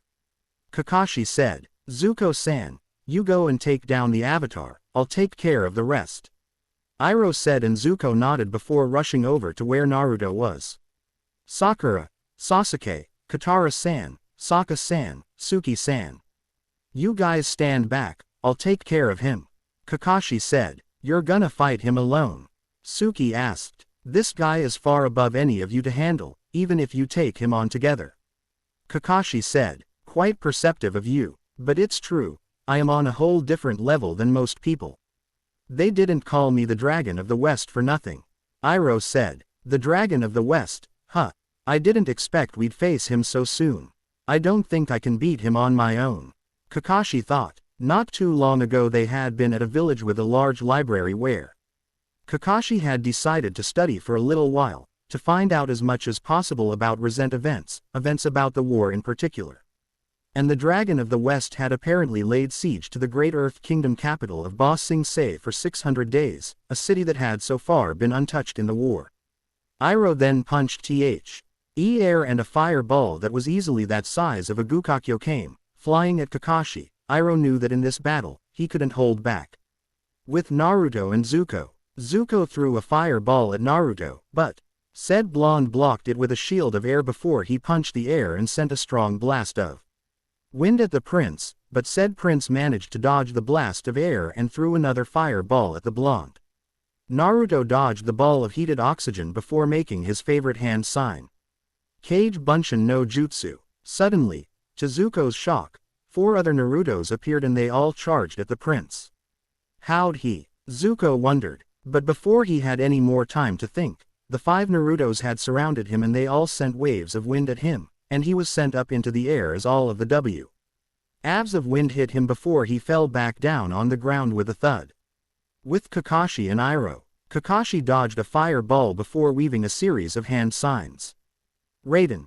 Jaibashi, Kakashi said an avenue of electricity suddenly flew from his hands and headed straight for Iroh, but the retired general held out his right arm with the index and middle finger extended and let the wave hit him.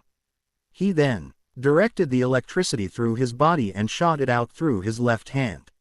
I've never seen anything like these techniques that he's using. And what's with those eyes of his? It looks like I've got to use that technique. Iroh thought before his entire body was suddenly engulfed in fire.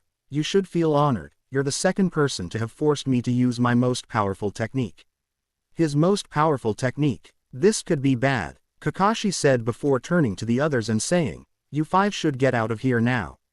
This is your end. Dragon of the West. Iroh said an He charged at Kakashi as a dragon of fire appeared around him before he delivered a barrage of punches and kicks.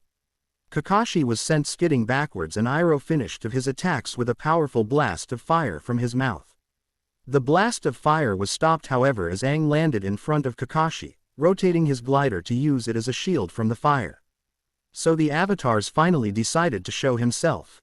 Iroh asked as Aang looked around at the burning village with a sad expression on his face. Look what I've brought to this place, Aang said, more to himself. You could always leave. Aang then looked towards Iroh. If you left the island, we would leave too, to follow you. Kakashi-san, go get the others, I'll call Appa, Aang said, with Sokka and Suki. After leaving Kakashi's side, Sasuke, Sakura, Katara, Sokka and Suki had broken off. Sakura and Katara were helping the civilians to safety, and Sasuke, Sokka and Suki were fighting the Fire Nation forces. Though right now, Sokka and Suki were hiding behind a building. There's no time to say goodbye. Suki said. What about? I'm sorry. Sokka said. For what? Suki asked. I treated you like a girl when I should have treated you like a warrior. Sokka said. I am a warrior. Suki said before kissing Sokka on the cheek, but I'm a girl too. She then stood up and said, now get out of here, we'll hold them off. She then ran towards the battle as Sokka stood up and ran away. As he came around the corner Appa landed and Aang, Sakura, Katara and Momo were already on him. Then Sasuke came around the corner, having been told by Suki to get out of there. And he climbed up on Appa's back as Kakashi appeared via Shunshin. Kakashi-sensei, where's Naruto? Sakura asked. He's coming, Kakashi stated just before the blow. ND Avatar came running with the Fire Prince on his tail. I'm not letting you get away.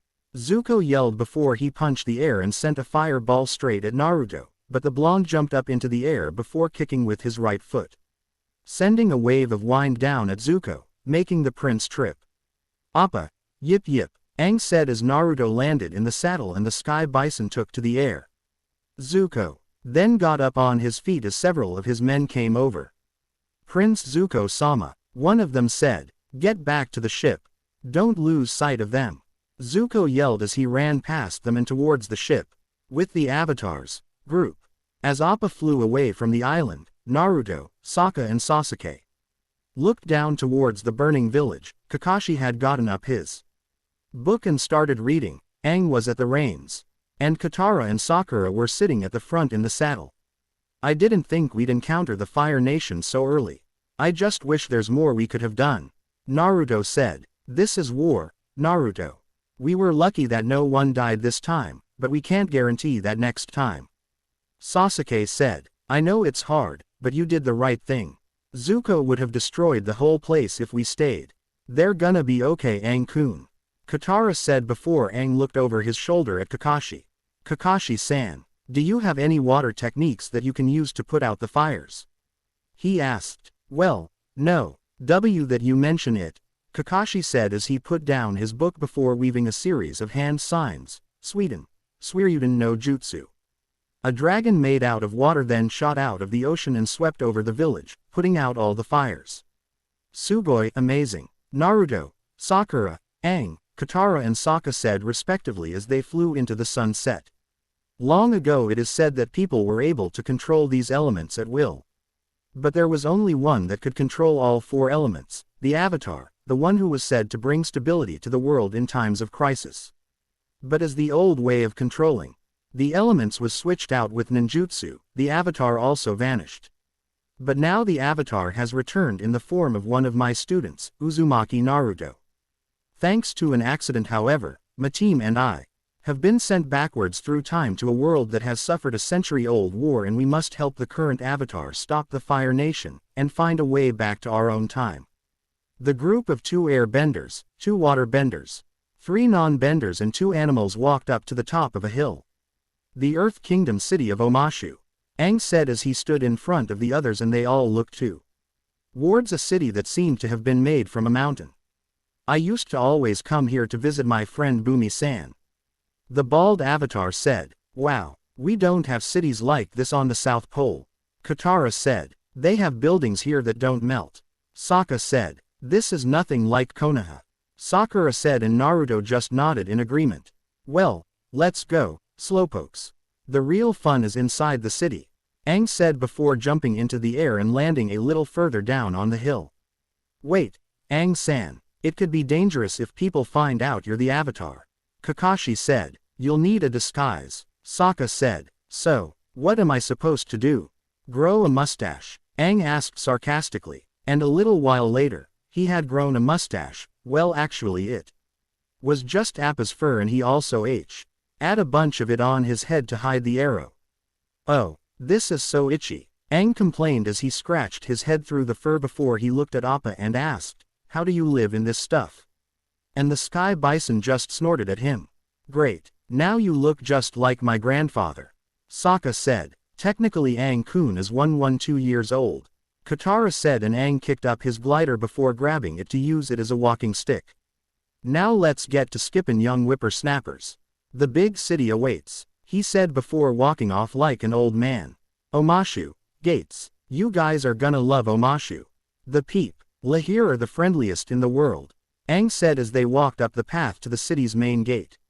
Rotten cabbages, what kind of slum do you think this is? A guard at the gate said before he rushed a cabbage that he was holding before knocking 2 more cabbages out of the hands of a man, who I will from now on refer to as the Cabbage Man. The guard then stomped his foot on the ground. He went towards a cart of cabbages, and suddenly a rock shot out of the ground and the cart went sky high before falling down into the deep chasm that was surrounding the city. No, my cabbages. The Cabbage Man yelled as the group looked over the edge as the wagon hit the bottom. Just keep smiling, Aang said as he smiled before walking towards the guards, and the others followed him. As they approached, however, one of the guards swung his arm upwards and a large boulder came out of the ground and hovered over Aang's head. State your business, the guard said, but suddenly Aang quickly ran up to him. My business is my business, young man, and none of yours. I gotta have a mind to bend you over my knee and paddle your backside, Aang said as the boulder fell down on the ground. Kurama no, Kyubi. I think that's what he said. It's at least what it sounded like. I could be wrong though. Tell me if I am. Settle down, old-timer. Just tell me who you are. The guard said. Name's Bonzu Pipinpaddle Opsokapalis III, and these are my son and grandkids, Aang said as he gestured to Kakashi at the end, and Katara walked over. Hi, Jun Pipinpaddle Opsokapalis. Nice to meet you, she said before the guard pointed at her. You seem like a responsible young lady. See that your grandfather stays out of trouble. Enjoy Omashu, the guard said before gesturing them towards the gate, and they walked past him. We will, Sakura said as she passed the guards. Wait a minute, the guard said when Sasuke walked past him, and he put his hand on Sasuke's shoulder before turning him around and saying, "You're a strong young boy. Show some respect for the elderly and carry your grandfather's bag." "Good idea," Aang said before throwing the bag at the Uchiha as Naruto was laughing in the background. "And you," the guard said as he pointed at Naruto, "keep an eye on that lemur." "Yes, sir," Naruto said as Momo sat on his shoulder. They then walked towards the large gate, or rather, wall. Before said wall suddenly seemed to open itself as earthbenders bended them open, and the group walked in as the walls closed behind them. The group walked a little further before they stopped and looked on in awe at the Omashu delivery system before them. "This is the Omashu delivery system. Miles and miles of tubes and chutes. Earth bending brings the packages up and gravity brings them down," Aang said. "Great. So they get their mail on time," Sokka said unenthusiastically. "They do get their mail on time. But my friend Bumi-san found a better use for these chutes," Aang said as he back to when came there 100 years ago. Bumi looked over the city before Aang came up behind him, and he quickly turned around. "Look around you. What do you see?" he asked. The mail system," Aang said as he walked forward. "Instead of seeing what they want you to see, you gotta open your brain to the possibilities," Bumi said. "A package sending system," Aang guessed. "The world's greatest super slide," Bumi said. "Bumi-san, you're a mad genius," Aang said, and Bumi started laughing like a nerd. Later, they were sliding down one of the chutes in a cart. Flashback end. Kurama no Kei, Yuba. Now starts what I personally think is the best scene in the entire episode. One ride, then we're off to the North Pole. Air Bender's honor, Aang said as he, Katara and Naruto were sitting in a cart, ready to go down the slide, as Momo sat on Naruto's head. "Hey, sure that you guys don't wanna come?" Naruto asked as he looked back at the others. "No thanks. Besides, there's only room for 3 in that thing," Sokka said. "Oh, yeah," Naruto said. "Have fun, you 3. Kakashi said as he smiled. "We will," Aang said. "It sounded like fun at first, but now that I'm here, I'm starting to have second thoughts," Katara said as they started going down the slide. After a short while of going down the chute, they came up next to a second one where there was a cart with pointy spears on it. And due to the greater weight of the cart, Aang, Katara, Naruto and Momo were in. They went faster than the cart with the spears before the 2 chutes came into one, and the spears started following them, slowly catching up to them. When they spears came up just behind them, Naruto ducked down to avoid being impaled. "I'm on it," Aang said before he managed to get the cart off the chute. And they went straight down at one of the houses before sliding down the roof and off the building towards a group of Earth Kingdom soldiers. "Men, you'll be going off to combat soon, and it's important that you'd be prepared for anything," the captain of the soldiers said just before the cart with Aang, Katara, Naruto and Momo in it came through. They then came up on a wall where there seemed to be some carts moving along a rail system, and they jumped right through it, making one of the carts fall and another one crashed into it. The cart the avatars, Katara and Momo were in, then landed in another chute and slid down it. "Aang-kun, do something. Use your air bending," Katara yelled. "Yeah, good idea. That'll make us go even faster," Aang said before swiping with his arms, sending all gusts of wind off to the sides of the cart, making them go faster. "Hey, let me help. Datbeo," Naruto said before turning around and sending out a gust of air to make them go even faster. Further down was another cart, and it stopped in front of an earthbender, and the 3 screamed, seeing as though they were headed straight for the cart. But the earthbender then sent the cart why with earthbending, and the 3 let out a sigh of relief. But then a second cart came up out of the ground and landed in front of the earthbender, and the 3 screamed before they hit said cart. Fell down towards the ground as they fell out of their cart.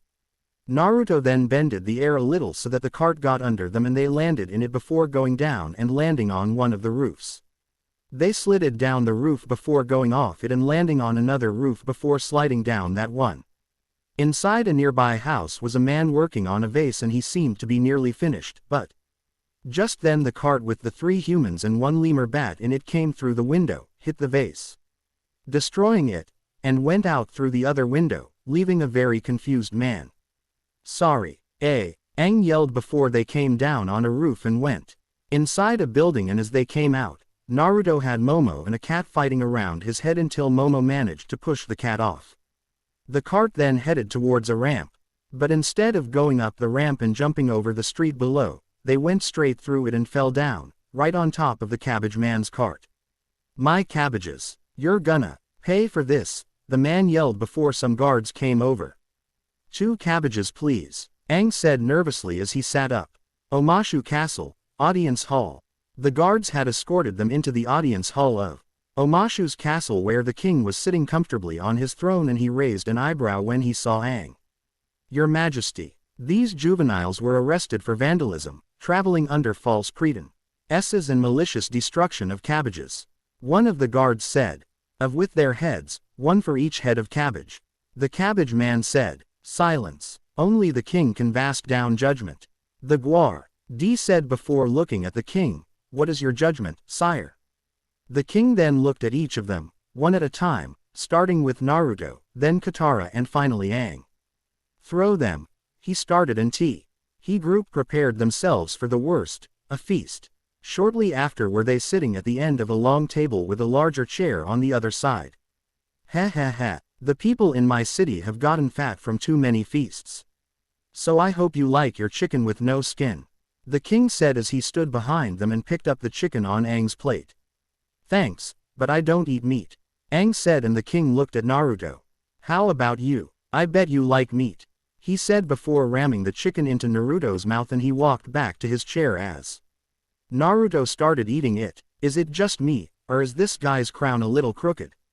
Katara asked. So, tell me, young bald one, where are you from? The king asked as he sat down. I'm from Kangaroo Island, Aang said. Kangaroo Island, I hear that place is really hoppy, the king said before they heard someone laugh from the door, and they looked towards where the laughter came from to see some guards escorting Kakashi, Sasuke, Sokka, and Sakura. What? It was pretty funny, Sokka said as the others looked at him. Your Majesty, these 4 are friends of those 3 over there, one of the guards said. More guests? Well, I'm starting to get too tired for guests now, guess it's time to hit the hay, the king said before drawing a chicken out of his sleeve and throwing it towards Aang, who stopped it just in time with his air bending, surprising the guards. There's an air bender in our presence, and not just any air bender, the Avatar, the king said as he stood up, and Aang immediately stopped bending the air so that the chicken fell down on his plate, and the king sat back down. Now, what do you have to say for yourself, Pippenpaddle Opsokapalis-san? The king asked, and Aang stood up. Okay, you caught me. I'm the Avatar, doing my Avatar thing, keeping the world safe, he said before looking under the table. Everything checks out. No fire benders here, so good work, everybody. He then put his hands on Katara and Naruto's shoulders and brought them closer to him. Love each other. Respect all life. They then walked backward towards where the others were before approaching the guards at the door. And don't run with your spears. We'll see you next time. But as they approached the 2 guards, they brought their spears into an X shape over the door to stop them. You can't keep us here, Dabayo, Naruto said. Yeah, that's right, let us leave, Sakura said. Let us leave, the king asked before picking up a leaf and eating it. We're in serious trouble, this guy is nuts, Sokka whispered to the others. Tomorrow, the Avatar will face 3 deadly challenges. But for now, the guards will show you to your chamber, the king said. My liege, do you mean the good chamber or the bad chamber? A guard who was standing next to the king asked. The newly refurbished chamber, the king said. Wait, which one are we talking about? The guard asked, and the king smiled. The one that used to be the bad chamber. Until the recent refurbishing, that is. Of course we've been calling it the new chamber, but we really should number them, the king said before turning to the guards that were escorting the group. Take them to the refurbished chamber that was once bad. The refurbished chamber that was once bad. The wall to the chamber opened up before Aang, Naruto, Katara, Sakura, Sokka, Sasuke, Momo and Kakashi was thrown in. This is a prison cell. But it's so nice. Sakura said. He did say it was newly refurbished. Aang said as Momo jumped off of Naruto's head and jumped up on a bed before starting to eat an apple. Nice or not, we're prisoners. Sokka said. I wonder what these challenges are gonna be. Aang said. We're not sticking around to find out, there's got to be some way out of here. Katara said before Naruto noticed something. The air vents, he exclaimed as he pointed towards said air vents. If you think we're gonna fit through there, you're crazier than that king. Sasuke said. We can't, but Momo can, Naruto said as he pointed at the lemur who was currently licking a half-eaten apple as his stomach had gotten quite big from how much he had eaten already. Momo, I need you to find Appa and bust us out of here. The blonde avatar said as he walked over to the lemur before lifting him up and attempting to shove him through the vents, but the lemur bat had just gotten too fat. Go on boy, get Appa. Seeing as though Momo wouldn't fit, Naruto just gave up. How is Appa supposed to save us anyway? Sokka asked. Appa is a 10-ton sky bison. I think he could figure something out. Aang answered in Naruto's stead. Well, no point arguing about it now, get some rest Aang-kun. Looks like you'll need it for tomorrow. Katara said as she got into one of the CX beds in the room and Aang walked over to another one as Naruto walked over to a third. The only one who didn't go to bed was Kakashi, who was strangely enough content with just sitting on a chair, sleeping. Later as Aang was sleeping, the wall opened and the young avatar woke up. Naruto-san, Sokka-san, Katara-chan, Sakura-san, Sasuke-san, Kakashi-san. He said as he didn't see the others and he turned around to see a guard. Where are my friends? The king will free them if you complete your challenges. The guard said. And if I fail? Aang asked nervously. He didn't say. The guard said before holding out his hand. Your staff. Please. Aang then kicked the staff up off the ground and threw it over to the guard before being escorted to the audience chamber. Audience chamber. First avatar, what do you think of my new outfit? I want your honest opinion. The king asked as he now had on purple clothes in contrast to the normally green clothes of the Earth Kingdom. And after not receiving an answer in several seconds he said, I'm waiting. I guess it's fine. Aang said, excellent, you've passed the first test. The king said, really? Aang asked, well, not one of the deadly tests. The real challenges are much more challenging. The king said before Aang suddenly ran over to him, creating some mild gusts of air. I don't have time for your crazy games. Give me my friends back. We're leaving, he yelled. Oh, I thought you might refuse, so I will give your friends some special souvenirs. The king said as the wall opened up to some guards putting weird crystalline rings on Naruto, Katara, Sakura, Sokka, Sasuke and Kakashi. Those delightful rings are made of pure genomite, also known as creeping crystal. It's a crystal that grows remarkably fast.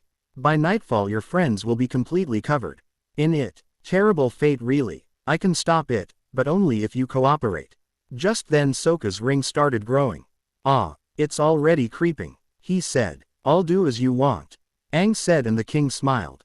Cave underneath the castle. Shortly after, they were in a cave underneath the castle.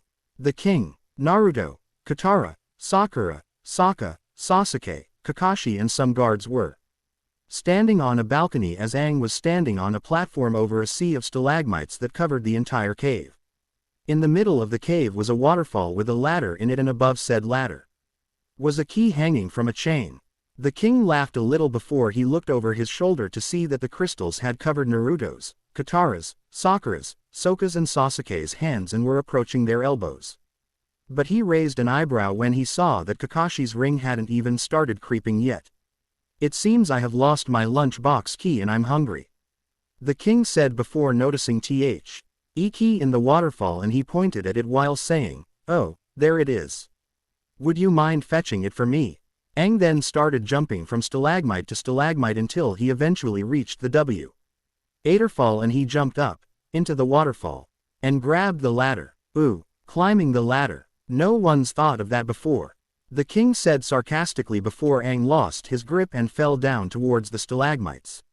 As he came down between two stalagmites however, he held out his arms and legs to stop his fall and narrowly avoided getting stabbed by a third one in the crotch.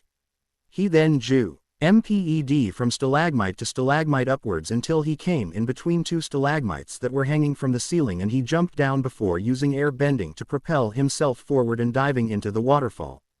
But once again the waterfall sent him straight down and threw him out, but this time, he was sent flying straight into a stalagmite, and as he fell down, he managed to grab it. That's right, keep diving head in. I'm sure it'll work eventually. The king said before Aang broke off the top of the stalagmite and stood up on where it was earlier before throwing it through the waterfall. With the help of a little air bending, and it took the key and some of the chain with it before hitting the wall just above the king, and the key was now hanging over him. There, enjoy your lunch. I want my friends back, now. Aang yelled. Oh, not yet. I need help with a little other matter. It seems, I've lost my pet, Flopsy. The king said. Flopsy's playground. There was a rabbit sitting atop a rock, and Aang came down, thinking it must be Flopsy. Okay, I found him, Aang said as he looked up towards where the others were standing. Bring him to me. Daddy wants a kiss from Flopsy. The king said. Come here, Flopsy, Aang said as he walked towards the rabbit. Just before a large goat gorilla landed behind him, and he looked over his shoulder nervously as the rabbit jumped away. He goat gorilla then slammed his hands together as Aang jumped away to avoid being crushed, and instead, the rock that the rabbit had been standing on was crushed. Aang landed on the ground before noticing that the rabbit was behind him, running for its life, and the young avatar turned around and ran after it as he yelled, Flopsy, wait. Flopsy. The goat gorilla then ran after them as the king laughed. The rabbit made a quick turn and Aang followed it as he yelled, Flopsy. And the goat gorilla also made the turn as he followed the two. The rabbit then ran in through a small hole, and Aang tried to reach for it inside the hole. But it was useless. He then noticed something before looking towards the goat gorilla as he stood up on his feet while saying, Flopsy. The large beast then NLY stopped in front of him before picking him up in his arms and licking him. Flopsy, Aang exclaimed before he petted the goat gorilla. The king then whistled and Flopsy ran towards him and climbed up to where he was standing before rolling over on his back. Ooh, that's a good boy, yes. Oh, that is some belly. The king said as he started rubbing Flopsy's belly. Guys, are you okay? Aang scared as he came up to where the others were standing. Other than the crystal, slowly encasing my entire body. Doing great, Katara said as her crystal had grown to look like she was wearing a dress. Sokka's crystal, on the other hand, had more the opposite shape, and suddenly it grew a little bigger on his left side, making him fall over. Kakashi's crystal though had only grown to encase his finger. Hey, Kakashi-sensei, how come your crystal hasn't grown that much? Naruto asked, and Kakashi shrugged. The crystal is of the earth element. I'm able to fight it back, using my Raiden chakra, though I'm starting to run low. Kakashi said. Oh, yes, the king said as he rubbed Flopsy's belly before Aang came over to them. Come on, I'm ready for the next challenge, the young airbender stated, and the king smiled. Arena. They were now in what appeared to be a large arena. Aang and the king was standing on the middle one of three balconies. Katara, Sokka, Kakashi and a guard was standing on the one to their left, and Naruto, Sasuke, Sakura and another guard was standing on the one to their right. Your final test is a duel, and as a special treat, you may choose your opponent, the king said just before two gladiator-like warriors came out of the door. Point to choose. So, you're saying whoever I point to, that's the person I get to fight? Aang asked. Choose wisely, the king warned him. I choose you, Aang said as he pointed at the king. Wrong choice, the king said before making his robe fall off to reveal a surprisingly muscular body.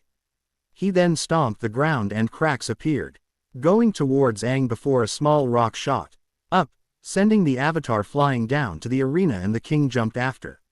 You thought I was a frail old man, but I'm the most powerful earthbender you'll ever see, the king said before Aang got up on his feet. Can I fight the guy with the axe instead? He asked. There are no take-backs in my kingdom, the king said before pointing up at the guard that was standing with Katara and Sokka. You might need this. The guard then threw the glider down to Aang, who caught it just before the king bended a boulder out of the ground and threw it at him. Aang dodged it before dodging a second boulder and jumping over a third, Typical airbender tactic, avoid and evade. I'd hoped the avatar would be less predictable. The king said before he stomped the ground, and a boulder came up before the king sent it flying at Aang, who quickly leapt over it and used his glider like the propel on a helicopter and slowly flew towards the king. Don't you have any surprises for me? Sooner or later you'll have to strike back. The king said before stomping the ground, and another boulder came up. He then jumped into the air and kicked the boulder with both feet and sent it into the ceiling, so that several small rocks came falling down on Aang, and the bald monk fell down to the ground, and as he impacted with the ground, the glider bounced away. Aang then got up on his feet and started running towards the king, but he started walking back and forth, and a stalagmite suddenly came out of the ground, almost hitting Aang. As Aang tried to run further, another stalagmite came up, and a third and a fourth, but the fifth one came up from underneath Aang, taking him with it. Oh, you'll have to be a little more creative than that. The king said before Aang came down from the top of the stalagmite on his air scooter, and he headed straight for the king, who sent up another stalagmite. Aang avoided it and hovered along the wall before heading for the king again as he swung his arm, making a gust of wind shoot towards the king, who then made a wall of earth come up out of the ground just in time to protect him from the gust of wind. Did someone leave the windows open? It feels a little drafty in here. The king said as he poked his head out from behind the wall. Are you hoping I'll catch a cold? Aang then landed on the ground. As the king kicked down the wall and got on it before sending a large amount of earth and dirt towards Aang, who attempted to jump over it, but just got knocked back. The king then punched the ground, making small stalagmites burst from the ground towards Aang, who jumped back, planted his feet on the wall before kicking off and shooting himself towards his glider. As he landed, he rolled over the glider as he picked it up. How are you going to get me from way over there? The king asked before Aang started running, and the king swiped his foot forward on the ground, making the earth around Aang turn into mud, trapping the young avatar. The king then lifted two large rocks into the air with earth bending and made them shoot towards each other in an attempt to crush Aang, but the avatar used air bending to blow the mud away from him, and the rocks hit each other before Aang suddenly came up and landed on the ground as he swiped the glider downwards, sending a crescent-shaped wave of air at the king, blowing him back into the wall. The king then made the rocks fly towards Aang, but the airbender barely managed to jump over them and landed on the ground as the rocks continued towards King, who then defended himself with his left arm before using earth bending to rip off a piece of the wall, and Aang started running in circles, making a tornado, and the king threw the wall, but the tornado just threw it back.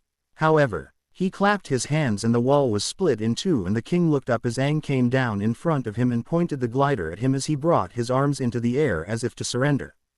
A small stone then fell down on Aang's head, and he looked up to see a large boulder. Ha ha, well done, Avatar, you fight with much fire in your heart, the king said, before throwing the boulder aside and dropping down into the ground before coming out again on the balcony where all of the others were now standing, and Aang used his glider to get up. You've passed all my tests. Now, you must answer one question. The king said. That's not fair. You said you would release my friends if I finish your tests. Aang said. Oh, but what's the point of tests if you don't learn anything? The king said. Oh, come on, Naruto said. Answer this one question and I will set your friends free. What is my name? The king asked before looking at the others, from Lu. KS of your friends. He then noticed Kakashi, who only had his right hand covered in crystal, well, most of them. He then looked at Aang while walking away. I'd say you only have a few minutes. How am I supposed to know his name? Aang asked. Think about the challenges. First you got that key from within the waterfall, then you found his pet, and finally you fought him. Maybe there's some kind of hidden message. Kakashi said. I got it, Sokka exclaimed. Yeah, Aang asked. He's an earthbender, right? Rocky. You know, because of all the rocks. Sokka said. We're gonna keep trying, but that is a good backup. Katara said. Okay, so back to the challenges. I got a key from the waterfall, I saved his pet, and I had a duel. Aang said. And what did you learn? Katara asked. Well, everything was different than I expected, Aang said. And? Sakura asked just before her crystal grew slightly. Well, they weren't straightforward. To solve each test, I had to think differently than I usually would. Aang said, and he then figured out who the king was. I know his name. Audience chamber. I solved the question the same way I solved the challenges. As you said a long time ago, add to open my brain to the possibilities. Aang said as he stood in front of the king in the audience chamber before said king laughed. Bumi-san, you're a mad genius. Aang then ran over and hugged his longtime friend. Oh, Aang, it's good to see you. You haven't changed a bit. Literally. The king, now identified as Bumi, said before the others came over. A little help over here. Katara said as only her face was visible. A little help, Naruto said, and Bumi made the crystals blow off them and he grabbed a piece of one of them. Genomite is made of rock candy. He then took a bite of it. Delicious. So this crazy king is your old friend Bumi? Sakura asked. Who are you calling old? Okay, I'm old, Bumi said. Why did you do all this instead of just telling Aang-san who you were? Sokka asked. First of all, it's pretty fun messing with people, Bumi said before chuckling, but I do have a reason. He then turned to Aang. Aang, you have a difficult task ahead. The world has Aanged in the 100 years you've been gone. It's the duty of the Avatar to restore balance to the world by defeating Fire Lord Ozai. You have much to learn. You must master the 4 elements and confront the Fire Lord, and when you do, I hope you will think like a mad genius. He then smiled before Aang bowed to him, and it looks like you're in good hands. You'll need your friends to help you defeat the Fire Nation. Momo then jumped up on Naruto's shoulder, and you'll need Momo too. Thank you for your wisdom, but before we leave, I have a challenge for you, Aang said. Shortly afterwards, were Aang and Bumi riding a cart down one of the chutes until they eventually crashed into a cabbage cart. My cabbages, the cabbage man yelled. Long ago it is said that people were able to control these elements at will. But there was only one that could control all 4 elements, the Avatar, the one who was said to bring stability to the world in times of crisis. But as the old way of control, ling the elements was switched out with ninjutsu, the Avatar also vanished. But now the Avatar has returned in the form of one of my students, Uzumaki Naruto. Thanks to an accident, however, my team and I have been sent backwards through time to a world that has suffered a century-old war, and we must help the current Avatar stop the Fire Nation, and find a way back to our own time. The group was in a forest with everyone waiting for Sokka, Kakashi and Momo to return with some food. Finally, Naruto exclaimed when they returned as Sokka sat down while putting down a pouch. What's for dinner? Aang asked. We've got a few options, Sokka said before pulled out a nut from the pouch. First, round nuts. And some kind of oval-shaped nuts. And some rock-shaped nuts. He then pulled out a small rock and said, that might just be rocks. He then threw the rock towards Momo, who looked down at it. Dig in, Sokka said. Seriously, what else do you have? Sakura asked, and Sokka looked into the pouch. Momo picked up the rock and hit it against a boulder several times, thinking it was a nut before he held it over his head and slammed it down. Just as it hit, however, there was a loud boom. What was that? Sakura asked before Momo dropped the rock down on the boulder, and as soon as it hit, there was an even louder boom and the lemur bat jumped away. It's coming from over there. Sasuke ate as he pointed towards where it came from before he, along with everyone else except for Sokka, Appa and Momo, ran towards it. Shouldn't we run away from huge booms? Not toward them, Sokka yelled before Momo flew after them. They got up behind a fallen tree to see a boy wearing traditional Earth Kingdom clothes lift up a boulder, using earth bending before slamming it into a wall. An earth bender, Sakura said. Let's go meet him, Aang said. He looks dangerous, so we better approach cautiously. Sokka said. Hello there, I'm Katara, what's your name? Katara asked as she had walked a little closer to the boy. The boy lifted up another boulder with earth bending, but he then noticed Katara and dropped it before running away, earth bending several rocks to block the path. Nice to meet you, Datbeo, Naruto yelled as he and the others walked over to Katara. I just wanted to say hi, Katara said. He's got to be running somewhere. There's probably a village near here, Kakashi said. And I'll bet that village has a market, Aang exclaimed. Which means no nuts for dinner, Katara said before she, Aang, Naruto, Sakura and Sasuke ran off. Hey, I worked hard to get those nuts. Sokka said before Momo flew over him while making those sounds that is his way of talking. Yeah, I hate them too. Sokka said as he and Kakashi walked after the others. Earth Kingdom Village, Market. Great hat, I'll trade you some nuts for it. Aang said as he got a Chinese-style hat from a guy in the market before Katara and Sakura noticed the boy from earlier, walking into a nearby house.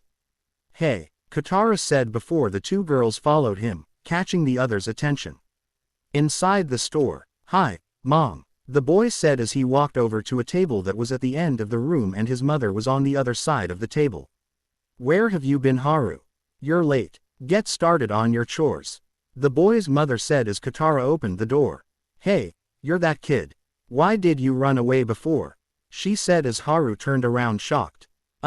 You must have me confused with some other kid. Haru said. No, she doesn't. We saw you earth-bending. Dabbeo, Naruto said and Haru gasped. Before his mother closed the door and the window. They saw you doing what? She asked as she looked towards Haru. They're crazy, Mom. I mean, look at how they're dressed. Haru said and the group looked at their clothes. You know how dangerous that is. You know what would happen if they caught you earth-bending. Haru's mother said before they suddenly heard someone knock on the door. Open up. The one at the door yelled as Sokka went to the window to check who it was, and he spotted Fire Nation soldiers. Fire Nation, act natural, he whispered before Haru's mother opened the door and captain of the Fire Nation soldiers came in and looked over the room. Sokka was standing by the table holding an apple with Haru standing in front of him almost as though they were talking about the apple.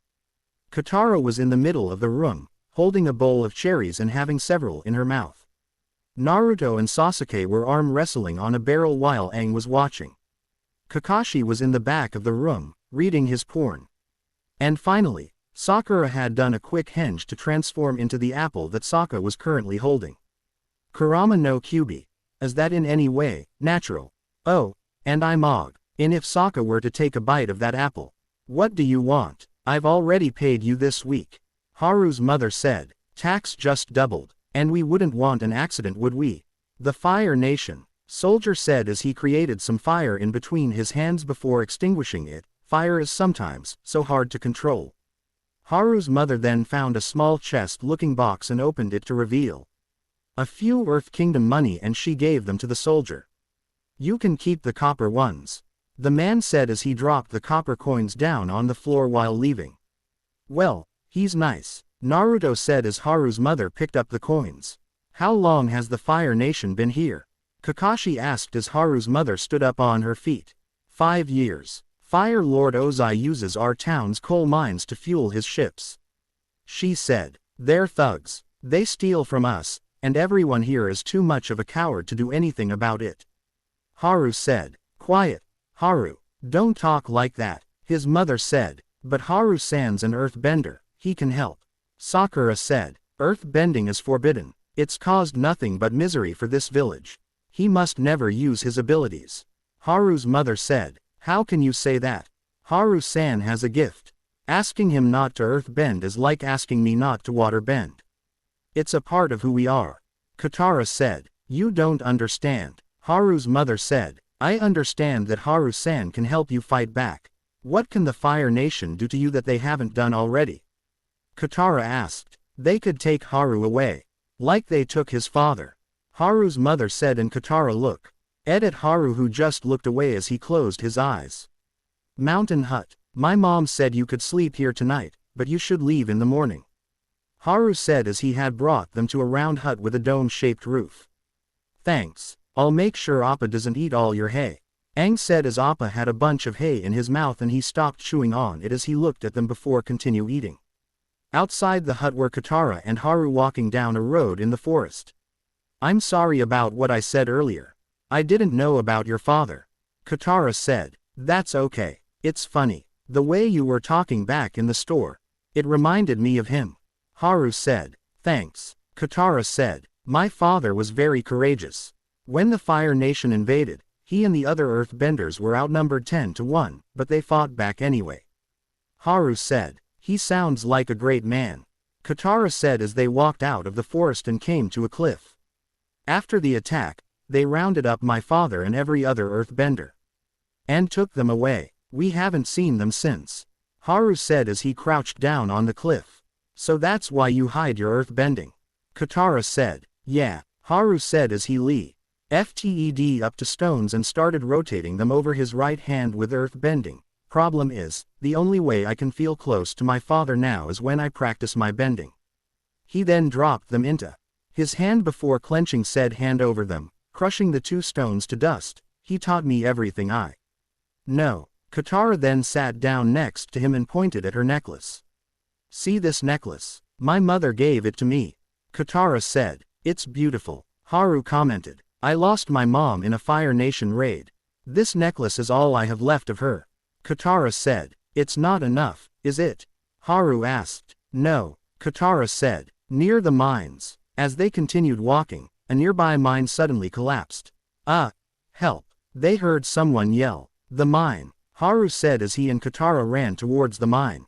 Help me. An old man who was trapped under a bunch of rocks said as he saw the two, and they attempted to pull him out, but to no avail. It's not working. We have to get help. Katara yelled as she looked at Haru. There's no time. Pull harder. The earthbender said. Haru-san, there's a way you can help him, Katara said. I can't. Haru said. Please, there's no one around to see you. It's the only way, Katara said, and Haru stepped away from the mine and got into an earthbending stance before sending all of the rocks into the mine. Haru-san, you did it. Katara exclaimed as Haru walked over to them and helped the old man up before taking him back to the village. Mountain hut. It was so brave of Haru-san to use his earthbending to help that old man. Katara said. You must have really inspired him. Naruto said. I guess so. Katara said. Everyone should get some sleep, we're leaving at dawn. Sokka said. Dawn? Can't we sleep in for once? Sakura asked. I'm afraid not. There's Fire Nation soldiers throughout this village. If they find us, it would be bad. Kakashi said. Exactly. Now good night. Sokka said. Outside, the Fire Nation soldiers walked over to Haru's home before knocking on the door, and Haru opened. That's him. That's the earthbender. The old man, who had come with the Fire Nation soldiers, said, and the captain of the soldiers pushed him away before grabbing Haru. The next day, Sakura walked out of the hut to get some water from the spring, and she waterbended some water out of it before dropping it into a vase. She then knelt down and picked up the vase, but as she stood up, she noticed Haru's mother standing there looking over the horizon before she turned around as tears came down from her eyes. Realizing what must have happened, Sakura dropped the vase. They took Haru-san away, she said as she came into the hut. Nani? Naruto asked. The old man turned him into the Fire Nation. Sakura said. This is all my fault, I forced him into earthbending. Katara said. When did this happen? Sokka asked. Haru-san's mother said they came for him at midnight. Sakura said. Then it's too late to track him. He's long gone. Sokka said. Not necessarily. Kakashi said, and everyone looked at him as he bit his thumb and went through a series of hand signs before slamming the palm of his hand down on the ground. Kuchio's no jutsu. And nothing. Not even as much as a puff of smoke. I suppose since we're in the past, I don't have that summoning contract yet, and everyone's sweat dropped. We don't need to track him. Fire Nation is going to take me right to Haru-san. Katara said. And why would they do that? Aang asked. Because they're going to arrest me for earthbending. Katara said, and the others looked at each other. In that case I'll go too. Sakura said. You will? Well, thanks. Katara said. Near the mines. I thought you were crazy at first, Katara Imoto, but this might work. Sokka said as he and Sasuke pushed a boulder over a ventilation shaft. There are ventilation shafts throughout these mines. All Naruto-san has to do is send an air current from that vent to this one right here. The boulder levitates and ta-da. Fake earth bending. Naruto, did you get all that? Sakura asked. Sure, I got it. Naruto said as Aang was sitting next to him, playing with a butterfly. Do you remember your cue? Sokka asked. Yeah, Naruto said. They're here, Kakashi said as he turned a page in his book while sitting on the side mountain wall. Get in your places. Sokka said, and 3 Fire Nation soldiers came walking just as Sakura and Sokka walked into each other. Get out of my way, Pipsqueak. Sokka yelled. How dare you call me Pipsqueak, you giant-eared freak. Sakura yelled. What did you call me? Sokka yelled. A giant-eared freak. Look at those things, do herds of animals use them for shade? Sakura yelled. You better back off. Sokka yelled before whispering. Seriously, back off. I will not back off. I bet elephants get together to make fun of how large your ears are. That's it, you're going down. Sokka yelled. I'll show you who's boss, earthbending style. Sakura yelled, and Sasuke tapped Naruto on the head to make sure he'd remember what to do, and he sent an air current through the vent and the boulder suddenly went up into the air, and on the other side of it was Momo holding his arms in the air. That lemur, he's earthbending. One of the Fire Nation soldiers said. No, you idiot, it's the girl, Sokka said. Oh, of course, the Fire Nation soldier saw it as he started blushing in embarrassment. I'll hold her, Sokka said as he grabbed Sakura's shoulders, and the boulder fell down on the ground before Sokka whispered into Sakura's ear, you've got 12 hours to find Haru. We'll be right behind you. Hold it. The Fire Nation soldiers, Sokka and Sakura, then looked towards where the voice came from to see Katara standing there. Release my fellow earthbender right now. You're an earthbender too? A was from behind her asked, and she turned around to see another Fire Nation soldier. Kurama, no, Kyubi. Actually, it's just Kakashi using a henge. The 4 Fire Nation soldiers then took Sakura and Katara away as Sokka pulled on his ears a little before looking at Momo, who was standing on Naruto's shoulder. Momo, you have some big ears. The Water Tribe warrior said, and Momo's ears dropped. Sakura and Katara were brought to a port in where they boarded a ship to set sail for wherever Haru were. And Naruto, Aang, Sasuke, Sokka and Momo followed the ship on Appa till it eventually reached a prison rig that was made completely out of metal. They'll be fine. I'm sure they know what they're doing, Sokka said to try and cheer up Aang and Naruto before Appa flew up above the clouds. Prison rig, earthbenders, it is my pleasure to welcome you aboard my modest shipyard, a man said as he walked towards the group of earthbenders. Sakura and Katara, I am your warden. I prefer to think of you, not as prisoners, but as honored guests. And I hope you will come to think of me as your humble and caring host. You will succeed here if you abide. He was cut off when an old man started coughing, and he quickly spun around, thrusted his left arm forward and sent a wave of fire at the old man's feet, and said man jumped back to avoid it. What kind of guest dishonors his host by interrupting him? Take him below, the warden yelled before a soldier took the old man away. 1 week in solitary will improve his manners.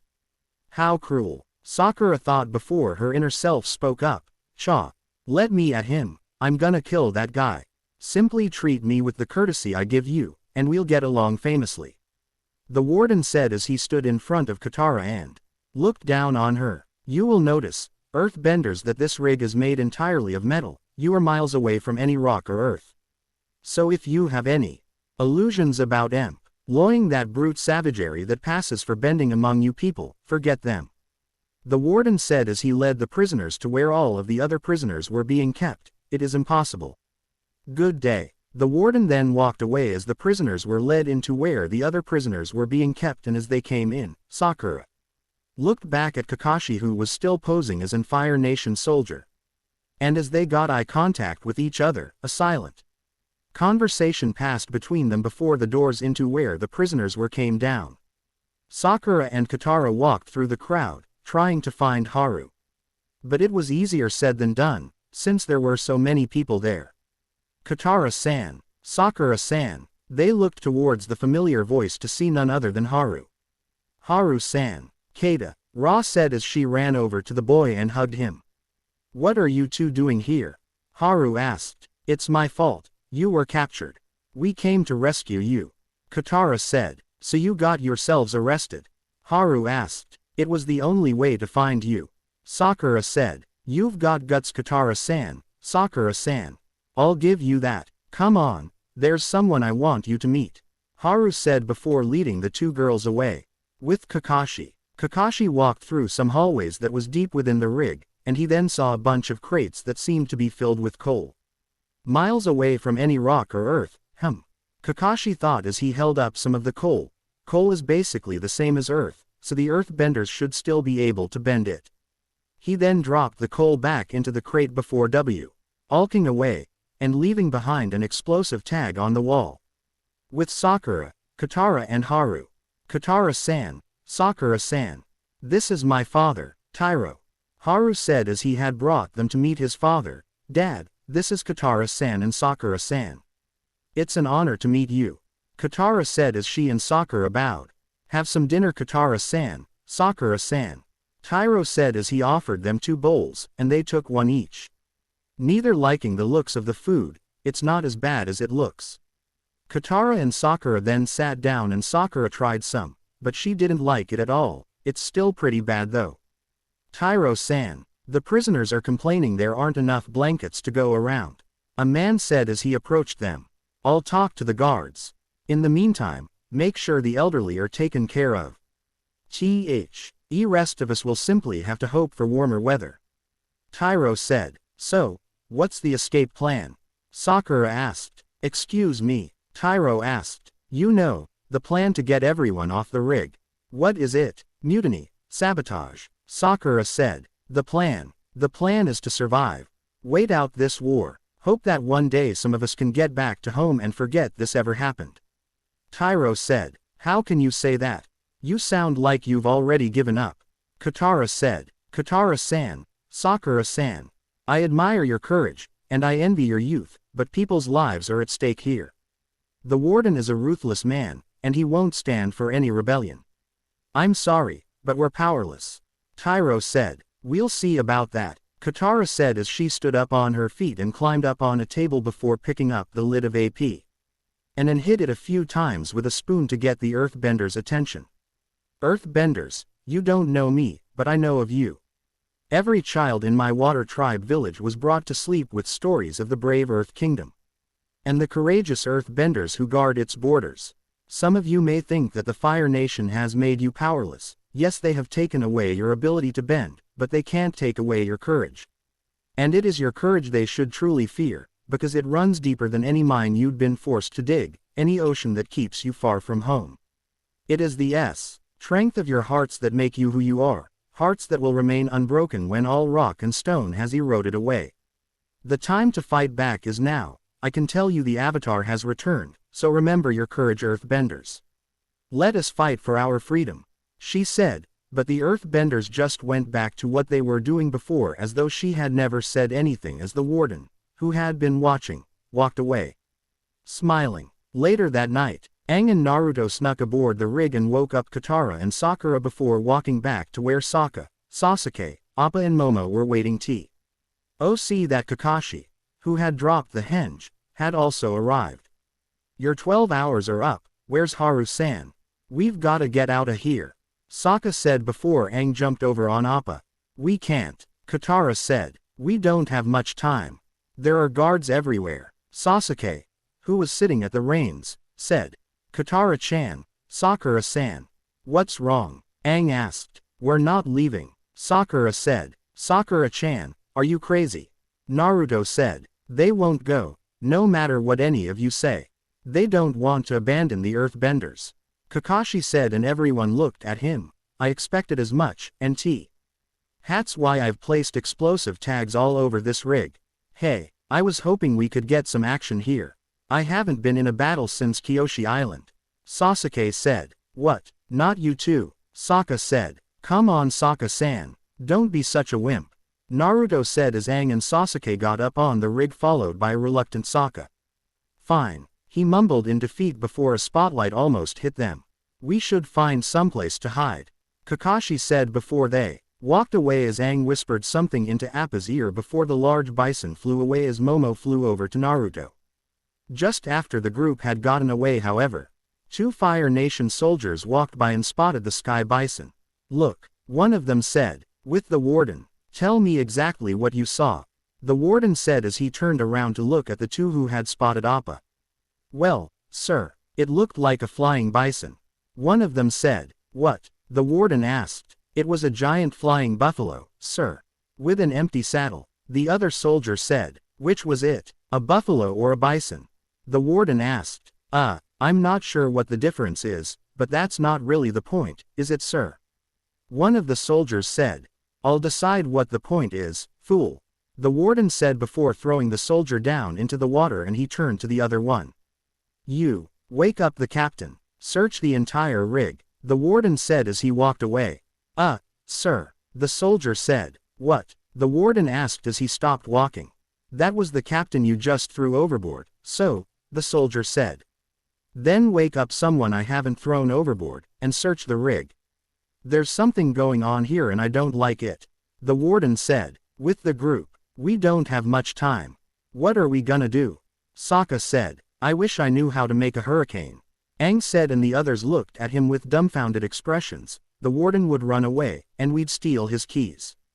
Naruto then hit Aang on the head before asking, you really think he'd let his keys stay behind? I'm just tossing ideas around. Aang said. Katara-san tried talking the earthbenders into fighting back, but it didn't work. Sakura said. If there were just a way to help them help themselves. Katara said. Maybe they'd change their minds if we'd present some kind of earth for them. Kakashi said. But Kakashi-sensei, you heard the warden, didn't you? This entire place is made of metal. Sakura said. When snoozing around earlier, I found several crates filled with coal, they could use that for bending instead. Kakashi said. Later. It's almost dawn, we're running out of time. You sure this is gonna work? Katara said as she, Sokka, Sakura and Sasuke were at an air vent that was in the middle of the place where the prisoners were. It should. These vents reminded me of our little trick back at the village. We're gonna do the same thing, but on a much bigger scale. There's a huge deposit of coal at the base of this island, and the whole system is ventilated. Ing-san and Naruto-san closed off all the vents except one. When they do their air bending, the coal only has one place to go. Right back here, Sokka explained. There's the intruders. The four of THM then noticed that they were surrounded by Fire Nation soldiers, and the prisoners were also standing there. Stand back, I'm warning you. Sokka yelled as he got his boomerang. Katara-san, Sakura-san, stop. You can't win this fight. Tyro yelled. Listen to him well, children. You're one mistake away from dying. Where you stand, the warden said as he came. But then suddenly, all of the coal fell out of the vent and fell down in front of the earthbenders. Before Aang, Naruto and Momo came up and the two avatars landed on the coal as Momo landed on Naruto's shoulder. Here's your chance, earthbenders. Katara said before picking up a piece of coal and continued, take it. Your fate is in your own hands. Haru was then about to step forward, but he was stopped by his father and several of the other earthbenders stepped back and the warden laughed. Foolish girl, you thought a few inspirational words and some coal would chance these people. Look at these blank, hopeless faces. Their spirits were broken a long time ago. But you still believe in them, how sweet. They're a waste of your energy, little girl. You failed, he said before turning around to leave, but then one of his soldiers were blocking his path. Move aside. I don't think so, the soldier said while smiling. What? The warden asked before there was a puff of smoke as Kakashi dropped his henge. Earthbenders, this is your chance to fight for your freedom. With all of us working together, the Fire Nation soldiers won't stand a chance. Naruto said before the warden looked over his shoulder at him. It's no use, boy. They'll never. But he was cut off when a stone hit him on the forehead and he looked towards where it came from to see Haru. He then sent a wave of fire at the boy, but a wall of coal came up and protected him and he looked back to see that his father was the one to raise the wall. Show no mercy, the warden said before he and several other Fire Nation soldiers sent waves of fire at the earthbenders, but Tyro, Haru and two other earthbenders put up a wall of coil to stop the fire. For the Earth Kingdom, attack! Tyro yelled as he threw the coil down on the ground, sending many stones towards the firebenders. Kakashi went through a series of hand signs before saying, Sweden, Suryuden no Jutsu. And a dragon of water suddenly came out of the ocean and went down on several Fire Nation soldiers. Kaden, Gukakyo no Jutsu. Sasuke called out as he sent a fireball flying straight at a firebender who then defended himself with a wall of fire. But as the fire faded, Sasuke came up in front of him and stabbed him with a kunai. Sokka ran towards a Fire Nation soldier, grabbed his spear and cut it with his boomerang before throwing it into the air where Momo caught it. And they did that to several other Fire Nation soldiers too. Sakura threw a shuriken at a Fire Nation soldier's neck before a firebender shot a fireball at her from behind, but Katara came up behind her and blocked the fire with water. "You should be a little more careful there, Sakura-san," she said. "You don't have to worry about me, Katara-san, I'll be fine," Sakura said before she bended some water out of her water pouch and sent it at another firebender as Katara took out the first one. Naruto sent a wave of air at some of the Fire Nation soldiers, sending them into the ocean before dging a fireball and sending the firebender who threw it into a wall hard. Tyro and Haru bended a large amount of coal into the air before forming it into a ball, and they brought it down in bedwee. End them as they compressed it into a single rock, and they threw it straight at the door, opening an escape route. "Get to the ship, we'll hold them off," Tyro yelled before everyone started running for the ship. "Do not let them escape," the warden yelled as he and several other firebenders sent waves of fire after them. Aang then stopped running before using air bending to form a small tunnel of air in between his arms and up his back before saying, "Guys, throw me some coal." Sokka, Katara and Sakura then put coal at the top of the air tunnel which was behind Aang's head, and the small stones are thrown at the firebenders, knocking them down. Tyro, Haru and another earthbender then moved the coal the firebenders were now lying on towards each other, creating a platform of coal that firebenders were on before moving it to over the ocean. "No, please, I can't swim," the warden said. "Don't worry, I hear cowards float," Tyro said before dropping them into the water below. Later, the earthbenders had taken the 3 Fire Nation ships that were there and were now finally sailing away from the prison rig as Appa was swimming in the water next to the lead ship, where Tyro, Haru, Katara, Naruto and Kakashi were. "I want to thank you for saving me, for saving us," Haru said. "All it took was a little coal," Katara said as she scratched the back of her head. "It wasn't the coal, Katara-san. It was you," Haru said. "Thank you for helping me find my courage, Katara-san of the Water Tribe and Naruto-san of Konoha. My family, and everyone here owes you much," Tyro said.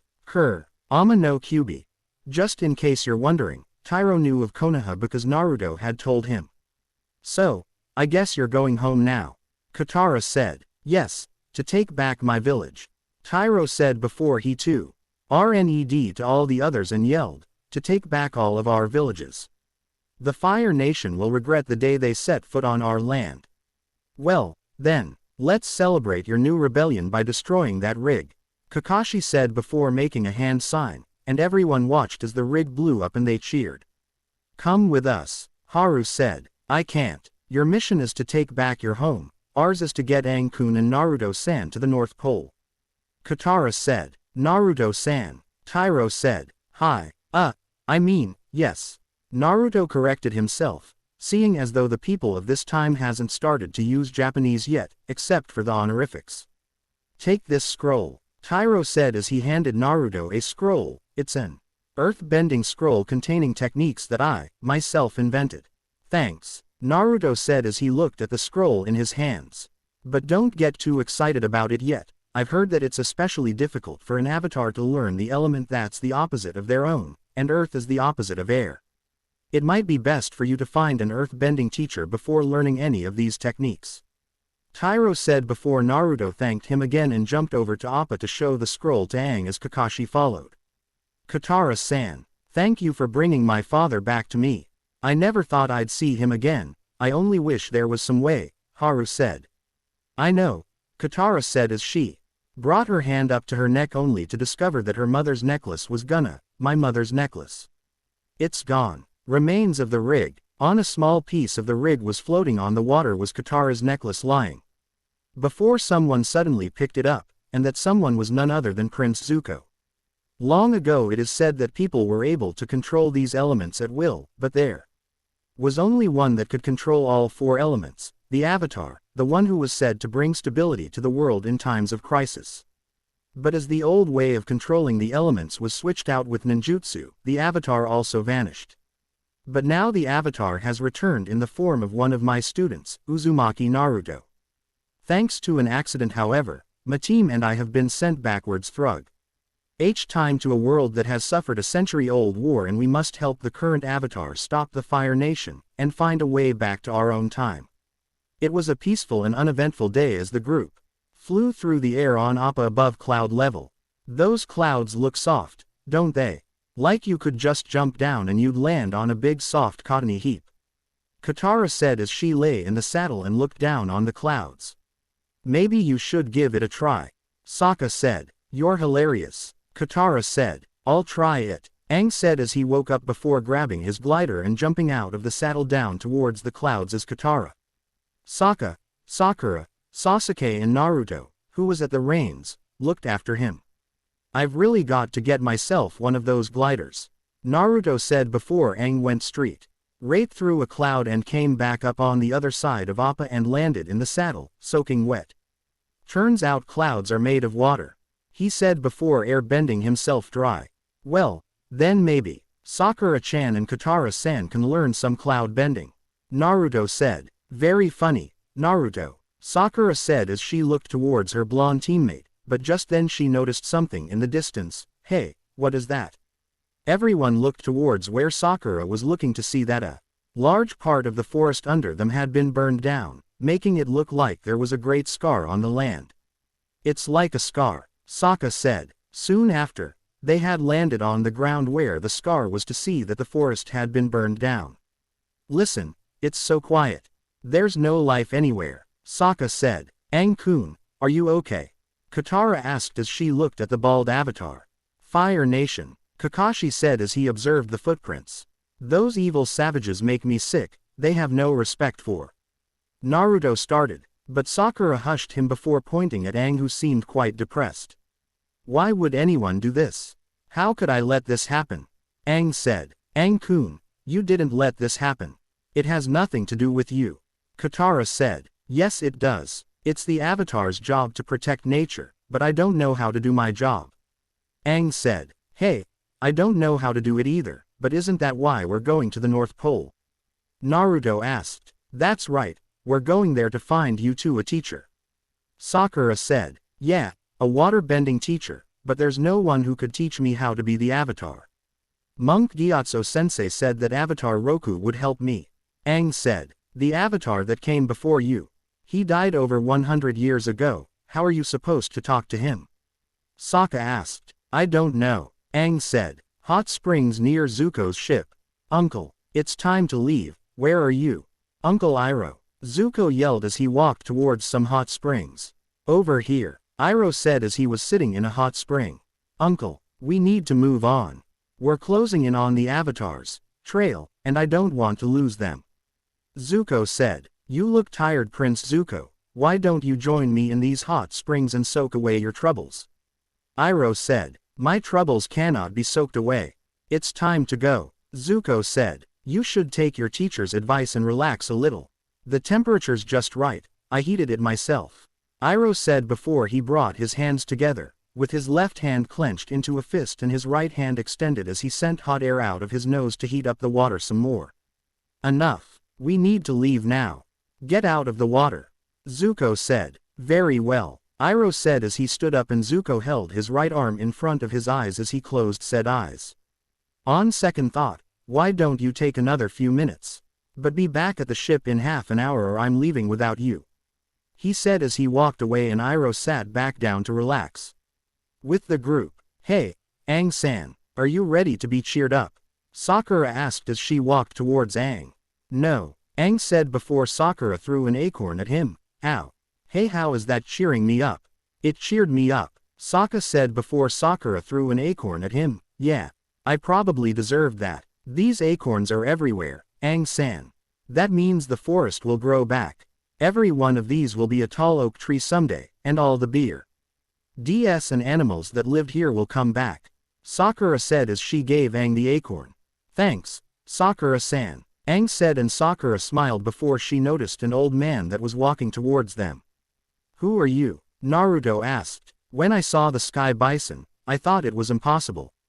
The man said as he walked towards Aang, but those markings. Are you the Avatar, child? Aang then looks at Kakashi, who nods before turning to the old man and nods. My village desperately needs your help. The old man said, Senline village. As the group entered the village, they noticed that some of the houses were damaged. And one in particular was nearly completely destroyed. This young person is the Avatar. The old man said once they had entered the village hall as he gestured to Aang. So the rumors of your return are true. The village leader said as he approached the group before he bowed in respect. It is the greatest honor of a lifetime to be in your presence, Avatar. Nice to meet you too. So, is there something I can help you with? Aang asked. I'm not sure. The village leader said. Our village is in crisis. He's our only hope. The old man said before turning to the group. For the last few days at sunset, a spirit monster comes and attacks our village. He is Hei Bai, the black and white spirit. The old man said. Hey, Kakashi-sensei, what's a spirit? Sakura asked as she looked up at her sensei. Well, Sakura, a spirit is a, Kakashi said before he started thinking. He didn't know the answer to that question. A spirit is a non-physical entity that usually resides in the spirit world. Naruto said, and Sakura, Sasuke and Kakashi stared at him. What? How do you know that, Naruto? Sakura asked. I don't know, it just sorta came to me. Naruto said. Must be because he's the Avatar. Sasuke thought. Of course. Sakura thought. So, why is it attacking you? Sokka asked. We do not know, but each of the last 3 nights, he has abducted one of our own. We are especially fearful because the winter solstice draws near. The village leader said. What happens at the solstice? Kakashi asked. As a solstice approaches, the natural world and the spirit world grow closer and closer until the line between them is blurred completely. The old man said. Hei Bai is already causing devastation and destruction. Once the solstice is here, there is no telling what will happen. The village leader said. So, what do you want me to do exactly? Aang asked. Who better to resolve a crisis between our world and the spirit world than the Avatar himself? You are the great bridge between man and spirits. The old man said. Right. That's me. Aang said. Hey, great bridge guy, can I talk to you over here for a second? Katara asked, and she and Aang walked over to a nearby window. Aang-kun, you seem a little unsure about all this. Katara said. Yeah, that might be because I don't know anything at all about the spirit world. Aang said before he noticed that Katara, Sakura, Sokka and Sasuke were staring at him with weird looks. It's not like there's someone to teach me this stuff. So, can you help these people? Katara asked. I have to try, don't I? Maybe whatever I'll have to do will just come to me. Aang said. Hey, don't worry Aang-san. I'm here too. Datbeo. Naruto said. I think you can do it Aang-kun. Katara said. Me too. Sakura said. Yeah, we're all gonna get eaten by a spirit monster. Sokka said, and Sakura hit him on the back of his head. Hot springs near Zuko's ship. Iroh was sitting in the hot spring, sleeping until he heard some rustling in the bushes and he instantly woke up. Who's there? He asked before a small meadow vole came up by the side of the hot spring, a meadow vole. Iroh then let the small rodent climb up on his hand. I should have known. You startled me, little one. He then leaned back in the water. It seems I dozed off and missed my nephew's deadline. But it was a very sweet nap. He let the mead owl go back down on the side of the hot spring and it ran a little until it was in front of him and it started jumping up and down furiously as if to warn him of something before the ground suddenly started shaking.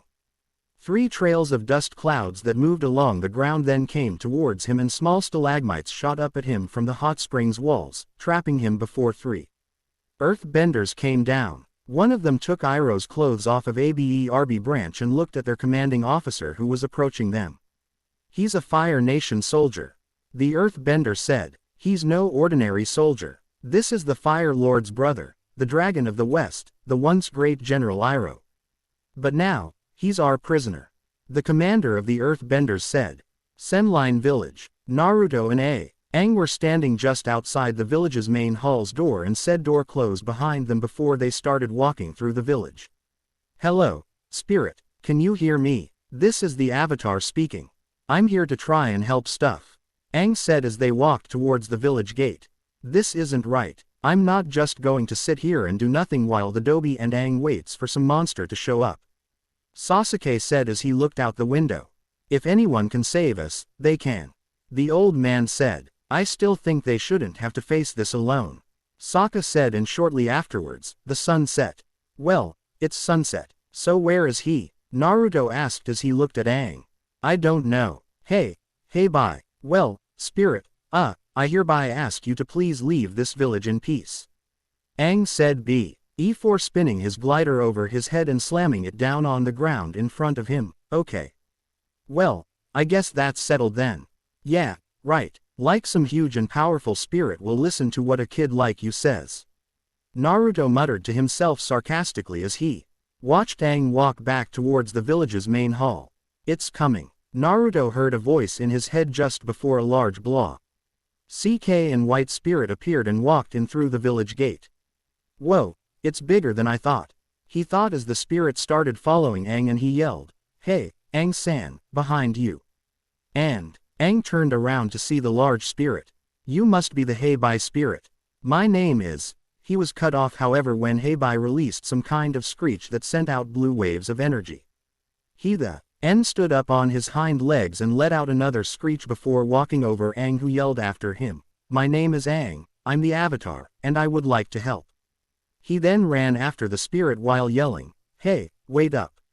It's no use, Aang-san, he's not listening. Naruto said as he ran over to his fellow Avatar. Hei Bai was standing next to a damaged house before destroying it by simply swinging his left arm. And then he suddenly moved almost too fast for the eye to see and damaged another house. He then moved quickly again and appeared next to a tower before punching it with both of his hands and releasing a screech which destroyed it, and he then vanished in the direction of the village's main hall. I can't take this anymore, I'm going out there to help them. Sasuke said before leaping out the window. No wait, the old man said, but it was too late. Wait, Sasuke-kun, I'm coming too. Sakura yelled before jumping out the window herself. Naruto jumped up on the roof of a house that was just behind Hei Bai. Hey Bai, this is the Avatar speaking, you know, the bridge between our two worlds. I would like to ask you to kindly stop what you're doing, or I will have to stop you by force. He yelled before forming the Cage Bunshin hand sign, and 4 clones appeared, but the spirit then turned around and swiped his arm at them, making the clones puff away while the original Naruto hit the roof of another house and fell down towards the ground before landing on his feet. That's it, they need help. Sokka said before he too jumped out the window and ran towards the spirit. Sokka ni-san, wait. Katara yelled, Kaden. Gukakyo no Jutsu. Sasuke called out as the fireball flew out of his mouth and went straight for the large spirit. As soon as it hit however, the spirit Chi turned to him and attempted to grab him, but Sakura managed to push him out of the way just in time and she got taken instead. Ah, Sakura-chan, Naruto yelled as he ran after the spirit as he turned to leave the village. But as he approached the gate, Sokka came up in front of him and threw his boomerang, but it had absolutely no effect and Hei Bai suddenly grabbed him too. Sokka-san, Aang Yi, LLED before he got his glider and flew after the spirit while Naruto ran, using chakra to increase his speed. Sakura, Sasuke yelled as he realized what had just happened while Katara ran towards the gate. Sokka ni-san, she yelled before the villagers and Kakashi came over. Hot springs near Zuko's ship. Uncle, where are you? Zuko yelled as he and a couple of his men walked towards the hot springs where Iroh had been earlier. Sir, maybe he thought you left without him. One of the soldiers said. Something's not right here, Zuko said before noticing a pile of rocks in the hot spring that his uncle had been in earlier, that pile of rocks. It looks like there's been a landslide, sir. One of the soldiers said. Land doesn't slide uphill, those rocks didn't move naturally. My uncle's been captured by earthbenders, Zuko said. With Aang and Naruto continued to follow Hei Bai as quickly as they could. Hey, Aang-san, over here, Sokka yelled. Naruto, Sakura yelled. They then came out in the burned part of the forest and Aang and Naruto managed to get closer to the spirit. Help, Sokka yelled. Hang on, Sokka-san, Aang said as he flew closer to Sokka as he held out his hand to grab Sokka's. Sakura-chan, Naruto yelled as he got closer to his crush and he held out his hand to grab Sakura's. Just as Aang grabbed Sokka's hand and Naruto grabbed Sakura's, however, Hei Bai, along with the two, vanished and Aang crashed down to the ground as Naruto tripped, and they both fell into what looked to be a bear's nest with the statues of a bear mother and several cubs at the edges as Aang and Naruto are unconscious in the middle. Sokka-san, Sakura-san, Aang cried out as he woke up. So, you're finally awake. He looked towards Naruto, who was sitting on one of the bear cubs as though it was a chair.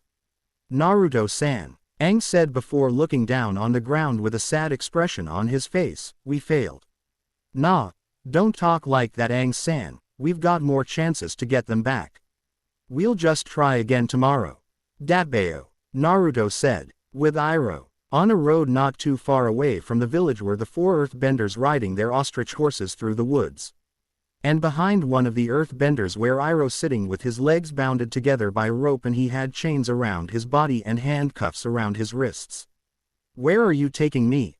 Iroh asked. We're taking you to face justice, the commander of the earthbenders said. Right, but where, specifically? Iroh asked. A place you're quite familiar with, actually. You once laid siege to it for 600 days. But it would not yield to you, the commander of the earthbenders said. Ah, the great city of Ba Sing Se. Iroh said. It was greater than you were apparently, the commander of the earthbenders said. I acknowledged my defeat at Ba Sing Se. After 600 days away from home, my men were tired, and I was tired, Iroh said before yawning and leaning on the back of the earthbender that was riding the ostrich horse he was on, and I'm still tired.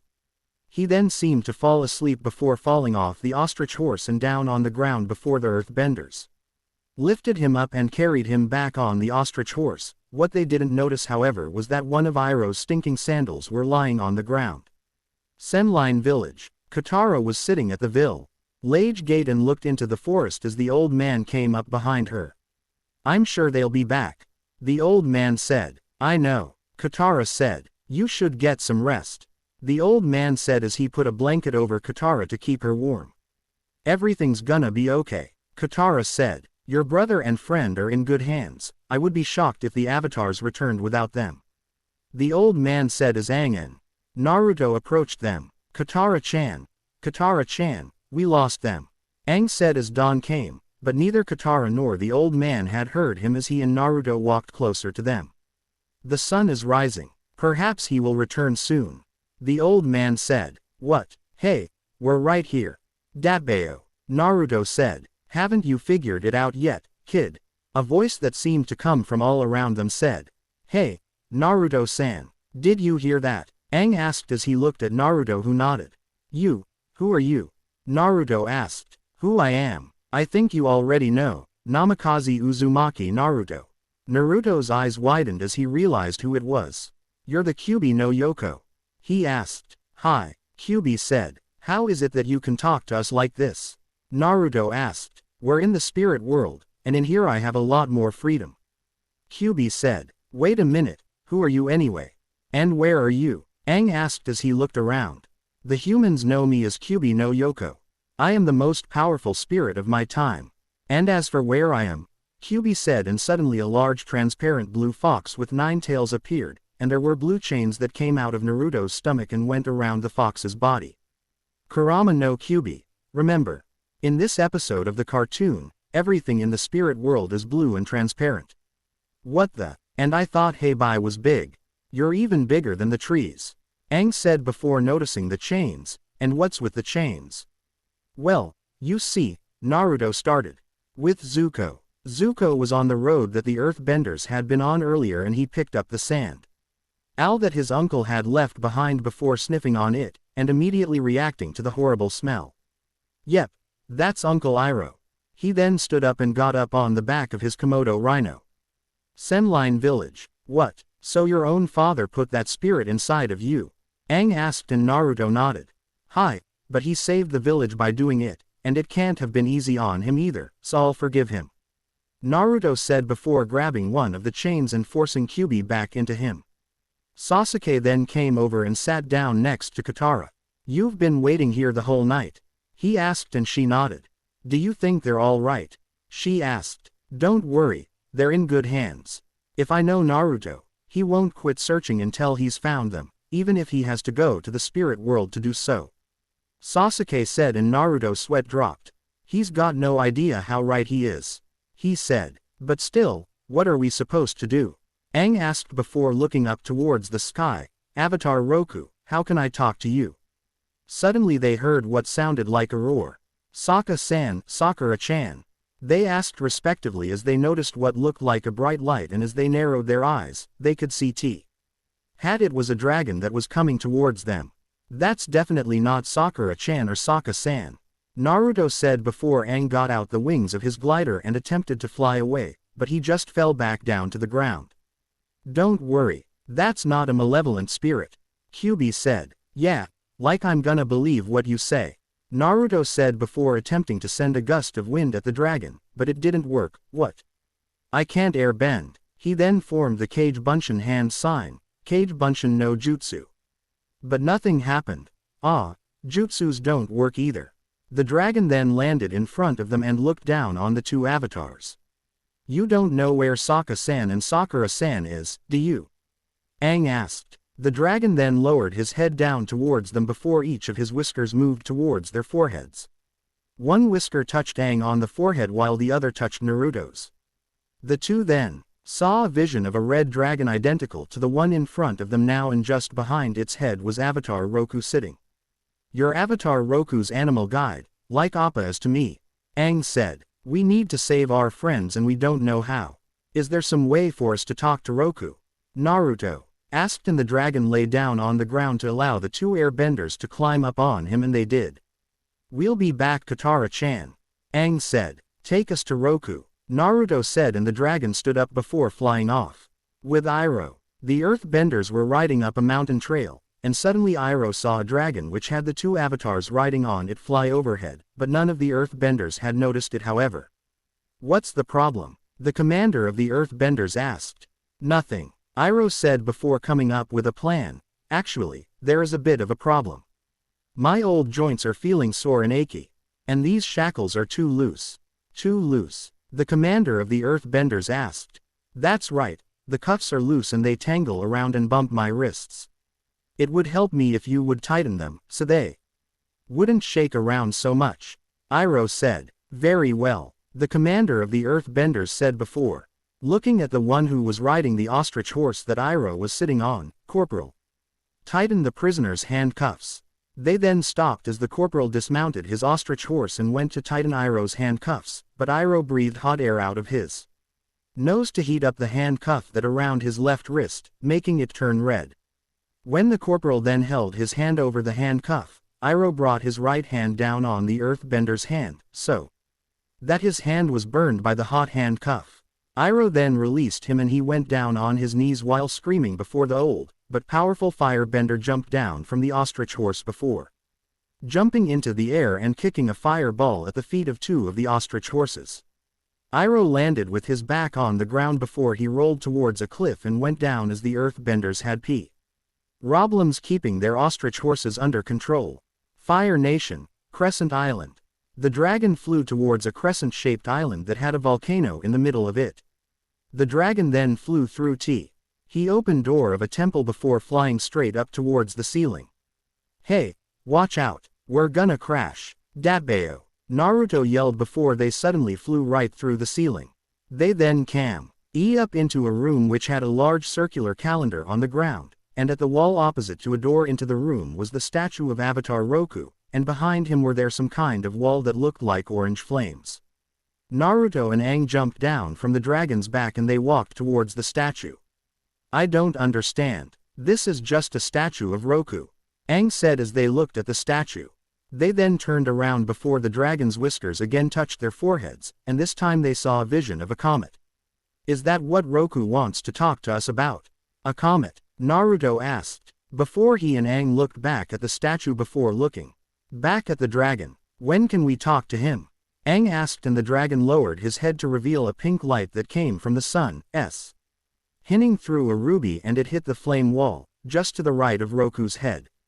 Kurama no Kyubi. From Naruto and Aang's point of view, that is. The dragon's whiskers touched their foreheads again. And this time they saw the passing of days over the island, and each day, the light hit a different place until it eventually hit the face of Roku's statue. It's a calendar, and the light will reach Roku on the solstice, Aang said as he and Naruto looked at the circle on the ground and then at the statue before looking at each other. And that must be when we can talk to Roku. Datbeo, Naruto said, but then they turned to the dragon. We can't wait that long. We have to save Sokka-san and Sakura-san now, Aang said before the dragon flew them back towards the Earth Kingdom. Earth Kingdom, with Iroh. Iroh rolled down the side of the cliff as one of the earthbenders sent a wave of dust and rocks at him, trapping him. 3 of them then jumped down and skidded along the cliff side until they reached the former general. He is too dangerous, Captain. We can't just carry him to the capital. We have to do something now. One of the men said. I agree, he must be dealt with immediately and severely. The captain said before Iroh spat out a rock. Skies above the forest, Katara had taken Appa out to try and find their missing friends. It's no use, Appa. I don't see them anywhere. Our best hope is to go back to the village and wait, she said before turning the bison around. On the ground below her, Zuko was following the trail left by the ostrich horses when he noticed something and looked up into the air to see Appa. The avatars. He was then about to follow them, but then looked back at the tracks of the ostrich horses and decided that his uncle's life was more important right now. With the avatars, the dragon flew through the burned-down forest and towards where Aang's body seemed to be sitting on top of the bear statue's head and Naruto's body was sitting by the statue's feet. And as soon as the dragon flew through the statue's head, Aang and Naruto came into their respective bodies. The two then opened their eyes and Aang jumped down on the ground as Naruto stood up and they both looked into the bear statue's eyes, before Aang flew away with his glider and Naruto ran. Senline Village. Kakashi, Sasuke and Katara were standing outside the doors to the village's main hall. And then they looked up when Aang and Naruto finally returned. You're back, Katara exclaimed as she ran over to Aang and hugged him as Momo flew down from a roof and landed on Naruto's head while Sasuke came over to him. I was wondering when you'd build up the courage to come back, Dobi. He said. Oh, shut up, Tem. Naruto retorted as they both smiled. Most people probably wouldn't be able to see it. But there were friendship hidden behind those words. Where's Sokka-ni-san and Sakura-san? Katara asked. We're not sure, Naruto replied in Aang's stead before sunset came. With Iroh. Iroh and the 5 earthbenders were in the middle of a crater and Iroh was tied to a rock as his arms were extended out over the top of the rock. These dangerous hands must be crushed. The Ca. Tane said before earthbending a boulder out of the ground and bringing it up over Iroh's arms before dropping it, but just then, Zuko came and kicked the rock away before kicking the chains which bound Iroh to the rock, freeing him. Excellent form, Prince Zuko-san. Iroh commented as he stood up on his feet. You taught me well, Zuko said. Surrender yourselves. It's 5 against 2, you're clearly outnumbered. The captain said. Ah, that's true, but you are clearly outmatched, Iroh said before the captain stomped the ground, making boulders come up of it, supporting each of his men with a boulder. Then the other 4 earthbenders sent 1 boulder each at the 2 firebenders. Iroh just used the chains that was attached to his handcuffs to break the boulders as Zuko swiped Hai's feet along the ground to knock out 2 of the earthbenders, one of which got a boulder that he was gonna throw at the fire prince down over himself. 2 of the earthbenders then threw a large boulder at Zuko. But Iroh grabbed said boulder with his chains before swinging it around and throwing it straight back at the earthbenders.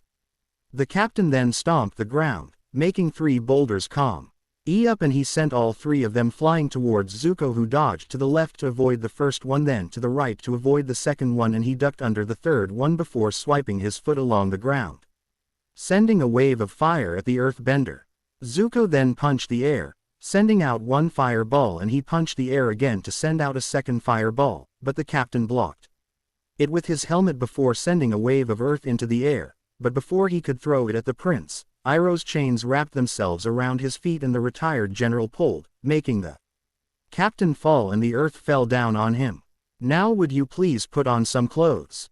Zuko asked. Senline Village. Aang and Naruto stood at the gate to the village as they waited for Hei Bai to show up again. They then decided to walk back into the village, and as they walked past a house, Hei Bai appeared on the other side of it, destroying it in the process, and the two avatars protected them. Elves from the debris with their air bending. Aang-kun, Naruto-san, what are you doing? Run! Katara yelled as none of them moved from where they were standing. Hei Bai then released a screech before running towards the main hall. But Aang and Naruto ran towards him before jumping over him, and they both touched his forehead, before seeing that he originally was a panda bear. You're the spirit of this forest, Naruto said as he and Aang landed in front of him. Now I understand, you're upset and angry because your home was burned down. When I saw the forest had burned, I was sad and upset, bu.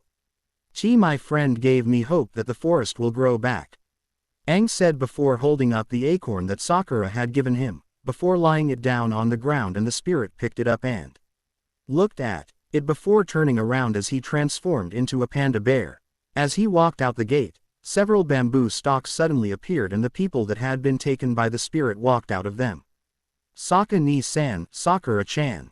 Katara and Naruto yelled respectively as they ran towards them, and Katara hugged Sokka while Naruto got punched by Sakura for trying to hug her. What happened? Sokka asked. You were trapped in the spirit world for 24 hours. How are you feeling? Katara said. Like I seriously need to use the bathroom, Sokka said before walking off. Shortly after, the village leader and elders were standing in front of the group. Thank you, avatars. If only there were a way to repay you for what you've done, the leader of the village said. Use some supplies, and some money, Sokka said before Katara elbowed him. Sokka ni-san, she said. What? We need stuff, Sokka said. It would be an honor to help you prepare for your journey, the leader of the village said as he bowed before walking away. I'm so proud of you, Naruto. Aang-san, you figured out what to do all on your own, Kakashi said. Kurama no Kyubi. With that, he means that they figured it out without needing anyone to tell them what to do. Actually, we did have a little help, and there's something else, Naruto said as he remembered the vision with the comet. What is it? Sasuke asked. We need to talk to Roku, and we think we've found a way to contact his spirit, Aang said. That's great, Sakura said. Creepy, but great, Sokka said. There's a temple on a crescent-shaped island, and if we go there on the solstice, me and Aang-san'll be able to speak with him, Naruto said. But the solstice is tomorrow, Katara said. Yeah, and there's one more problem, Naruto said before looking at Aang, who continued for him. The island is in the Fire Nation, but as the old way of controlling the elements was switched out with ninjutsu, the avatar also vanished. But now the avatar has returned in the form of one of my students, Uzumaki Naruto. Thanks to an accident, however, my team and I have been sent backwards through time to a world that has suffered a century-old war, and we must help the current avatar stop the Fire Nation and find a way back to our own time. Aang was on the ground in front of Appa, pulling on the large bison's reins as Naruto, Sasuke and Kakashi were sitting in the saddle. Let's go, Appa, come on, Aang said as he pulled on the reins before Appa let out a protesting growl. Look, I'm sorry, but Katara-chan, Sokka-san and Sakura-san aren't coming to the Fire Nation with us. If they got hurt, I'd never forgive myself. He then looked up at the sky bison and yelled, so get your big butt off the ground and let's go. He pulled on the reins again, but just fell down on the ground. I think his big butt is trying to tell you something. Aang looked towards the voice to see Sokka, Sakura, Katara and the villagers. Please don't go, guys. The world can't afford to lose to the Fire Nation. And neither can I, Katara said, the last part more to Aang than the others. Look, we're all pretty strong, while you three are weak. I don't know if we'd be able to protect you while we're in the Fire Nation, Naruto said. Hey, who said I was weak, Baka? I'm a ninja too, Sakura yelled. Face it, Sakura, out of all of us here, you're the weakest. Even weaker than Sokka, Sasuke said, and Sakura was shocked. Hey, what's that supposed to mean? Sokka yelled. Weaker than Sokka-san? No way, Sakura's inner self said as she mentally lifted a huge boulder above her head that she was sure even an earthbender would have problems lifting. Sakura-chan, look, me and Aang-san have to go and speak to Avatar Roku in the Fire Temple, and we wouldn't be able to bear it if anything were to happen to you guys. Naruto said. Then why can Sasuke-kun and Kakashi-sensei come with you? Sakura asked. Just let them come, they're not gonna let us go without them anyway. And at this rate we won't get to the island in time for the solstice. Kakashi said. Fine. Aang and Naruto said in defeat at the same time. Aang then jumped up on Appa's head as Sakura, Katara and Sokka climbed up the bison and got into the saddle and Momo landed on Naruto's shoulder. It's a long journey to the Crescent Island. You'll have to fly fast to have any chance of making it before sundown. Good luck, the leader of the village said as he handed Aang some supplies. Thank you for. Aang started, but he was cut off by the village leader. Go. And Appa then took for the skies. Later, the village leader walked out the door of his house, not being able to sleep, and he was surprised when he saw Zuko standing there. Having trouble sleeping, the Fire Prince asked before pushing the man through the door, seen the avatars lately? Sky, Appa, come on, we've got a long way to go. Faster, Aang said seeing as though Appa wasn't flying very fast, and he immediately picked up his pace. Ocean, Zuko's ship, sailing into Fire Nation waters. Of all the foolish things you've done in your 16 years, Prince Zuko-san, this is the most foolish. Iroh said. I have no choice, uncle. Zuko said as he looked through a telescope to see where the avatars were. Have you completely forgotten that the Fire Lord banished you? What if you are caught? Iroh asked. I'm chasing the avatars, my father will understand why I'm returning home. Zuko said as he looked back at his uncle. You give him too much credit, my brother is not the understanding type. Iroh said before Zuko looked back through the telescope. There they are, Zuko said as he spotted Appa and he looked over his shoulder and yelled, Helmsman, full steam ahead. Hey, Aang-san, we've got a problem, Sakura said as she spotted Zuko's ship. And it's gaining fast, Sokka added. That's Zuko, but don't worry, he shouldn't be able to follow us into the Fire Nation. Kakashi said. Huh, why, isn't he their prince or something? Naruto asked. He was banished from the Fire Nation 3 years ago. Kakashi said. How did you know that, Kakashi-sensei? Naruto asked. Well, unlike you, I've been studying this time, and its recent history. Things regarding the war specifically. Kakashi said. There's something happening down there. Sakura said as a catapult came up on the deck on Zuko's ship. Really, Prince Zuko-san? Can't you shoot them down with something more fragrant? Iroh said as he was waving a small fan at his face and Zuko threw a fireball at the oil-covered rock that was in the catapult. On my mark, fire, he said, and one of his men cut the rope and the fiery rock was sent flying towards the bison. Something's coming, Naruto yelled, and Aang pulled the reins and they dodged the fiery projectile. We have to get out of Zuko's range before he shoots another fiery rock at us. Katara said. Can't you make Appa go any faster? Sokka asked. Yeah, but there's just one little problem. Aang said. A blockade. Zuko said as he saw the blockade, which indicated that they were entering Fire Nation waters. Technically we are still in Earth Kingdom waters, turn back now and they cannot arrest you. Iroh said. If we fly in north, we can go around the Fire Nation ships and avoid the blockade. It's the only way, Aang said. There's no time. Sakura said. This is exactly why we didn't want you to come, it's too dangerous. Datbeo, Naruto said. And that's exactly why we're here. Katara said. Let's run this blockade. Sokka said. Appa, yip yip, Aang said as he pulled the reins and Appa flew faster towards the blockade. He's not turning around, Zuko said. Please, Prince Zuko-san, if the Fire Nation captures you, there's nothing I can do.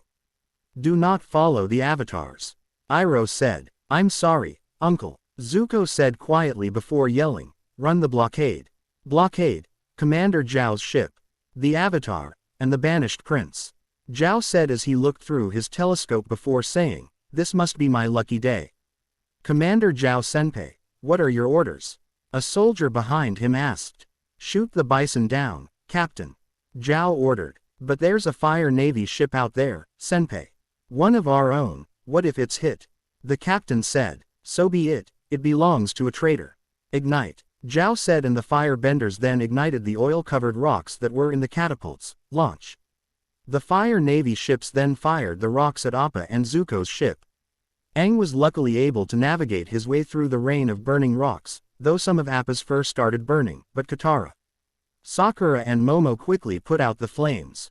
Appa, are you okay? Aang asked, and Appa gave an affirmative growl before the airbender pulled on the reins and the sky bison went even higher. Zuko's ship sailed through the rain of rocks that sometimes sent waves crashing onto the ship's deck when they hit the water near the ship. However, one of the burning projectiles managed to hit the rear of the ship. Prince Zuko-sama, the engines are damaged, we need to stop and make repairs. An engineer yelled, but Zuko turned around. Do not stop this ship, he said, not wanting to lose the avatars again. Launch. Zhao commanded, and another wave of burning rocks was shot into the sky. Appa came up above the clouds before the fiery rocks suddenly came up there too, and they were almost hit by one of them before flying through the chaos. Two of the rocks then hit each other and Appa flew through the smoke left by them, but as they came out on the other side, Sokka fell out of the saddle and went down through the clouds. Sokka-san, Aang yelled before pulling on the reins and bringing Appa down to the ocean, and Katara managed to grab Sokka's arm as they were right above the water and she was able to pull him onto the saddle. Appa then put his feet down on the water before immediately kicking off to get back into the air, but as he went up, a fish hit Sasuke on the face and he fell backwards before Momo caught the fish while Naruto was laughing. As they flew further towards the blockade, several more fiery rocks were sent flying at them, though they managed to avoid all of them. As they got closer to the Fire Navy ships, ready, Zhao said as he waited for the bison to get closer, fire. One last rock was then shot at the sky bison, but Kakashi went through several hand signs. Suryuden no Jutsu. A dragon of water suddenly came out of the ocean and crashed into the burning rock before taking it with it under the waves. Appa then finally made it past the blockade and into the Fire Nation. We made it, Naruto said. We got into the Fire Nation. Great, Sokka said. I can't believe we have to go through that again. Sakura said. We told you not to come. Sasuke said. Zhao's ship. Where do you think the Avatar is headed, sir? The captain asked. I'm not sure, but I bet a certain banished prince will know. Zhao said as he looked towards Zuko's ship, which was still sailing towards them. We're on a collision course, Iroh said as their ship was headed straight towards where two ships would soon pass each other. We can make it, Zuko said. The boarding party is ready to apprehend Prince Zuko, sir. The captain said as he had put together a boarding party to board Zuko's ship. Wait, cut the engines and let them pass, Zhao said. Sir, the captain asked, wondering what his superior was thinking. Zuko's ship then sailed in between the two much larger vessels, and the prince looked up at Zhao as Iroh was wondering why he let them pass. Sky, Appa. Appa flew through the sky as the hours went by, and eventually, it was evening, and Momo, who was resting atop Naruto, who was sleeping, was the first to notice it. There it is, Datbeo, Naruto exclaimed as he had been woken up by Momo, the island where Roku's dragon took us. Crescent Island, nice flying, Aang said as he hugged the bison before said bison rolled over on his side, and Sakura walked over and rubbed his belly. Ooh, you must be tired, she said. No, I'm good, refreshed, and ready to fight some firebenders, Sokka said as he was working out. I was talking to Appa, Sakura said. Well, I was talking to Momo, Sokka said, and Momo looked at him. Shortly after, they were walking up a road that led to the fire temple. I don't see any guards, Sokka said as they were hiding in front of the entrance to the temple. The Fire Nation could have abandoned the temple when Avatar Roku died. Kakashi said. It's almost sundown, we better hurry. Datbeo, Naruto said, before they ran into the temple and through some corridors before coming to a large room. We're not alone here, Kakashi said before he and the others turned around to see 5 people wearing red robes and weird red hats. We are the Fire Sages, guardians of the Temple of the Avatar. The leader of them, the Great Sage, said. Great, I am the Avatar, Aang said, and Naruto was about to say something too, but Kakashi stopped him. I don't think they know that there are 2 avatars yet, and it'd be best if the Fire Nation wouldn't find out about it. He whispered. We know, the great sage said before punching a fireball at them, but Aang used air bending to snuff out the flames. I'll hold them off. Run. Aang yelled and the others ran off before Aang made a sweeping kick, sending a wave of air at the fire sage's feet, making them fall. If the Avatar contacts Roku, there's no telling how powerful the boy will become. Spread out and find him. The great sage said as he and he others got up on their feet and spread out to search for the Avatar's group. The group ran through the corridors of the temple until Aang came out of another corridor and said, "Follow me." Before running off, "Do you even know where you're going?" Sakura asked. "Nope," Aang answered as he ran around a corner before coming back and running past everyone, "Wrong way." The others looked after him. Before a fire sage came out from behind the corner and they then followed Aang. "Come back," the fire sage yelled before running after them. The group then rounded another corner, but it led into a end and they turned around to see the fire sage. "I don't want to fight you. I am a friend," the fire sage said. "Fire benders aren't our friends," Sokka said, but then they were shocked when the fire sage walked over to Aang and got down on his knees. "I know why you're here, Avatar," the fire sage said. "You do?" Aang asked. "Yes," the fire sage said before standing up on his feet. "You wish to speak to Avatar Roku-sama. I can take you to him," the fire sage said. "How?" Naruto asked and the fire sage moved a lamp to the side to reveal a small hole and he pressed his palm on the hole before shooting a small fireball out of his palm and a part of the wall opened to reveal a secret passageway. "This way," the fire sage said, but the group still didn't trust him, and then they heard the other fire sages in the distance. "Time is running out. Quickly." The group then looked at each other and nodded before walking in the secret passageway as the fire sage followed them and closed the secret door from the other side. "Ocean. Zuko's ship. What's he up to, Uncle? Why didn't Commander Zhao arrest me?" Zuko asked. "Because he wants to follow you. He knows you'll lead him to the price you're both after, the Avatar." Iroh said. "If Zhao our trail of smoke, then that's exactly what I'll let him do." Zuko said. "Crescent Island. Fire Temple, Bliss Hole. Avatar Roku-sama once called this the Bliss Hole. He formed these secret passages out of the magma," the fire sage, who was named Shyu, said as he led the group through the tunnels.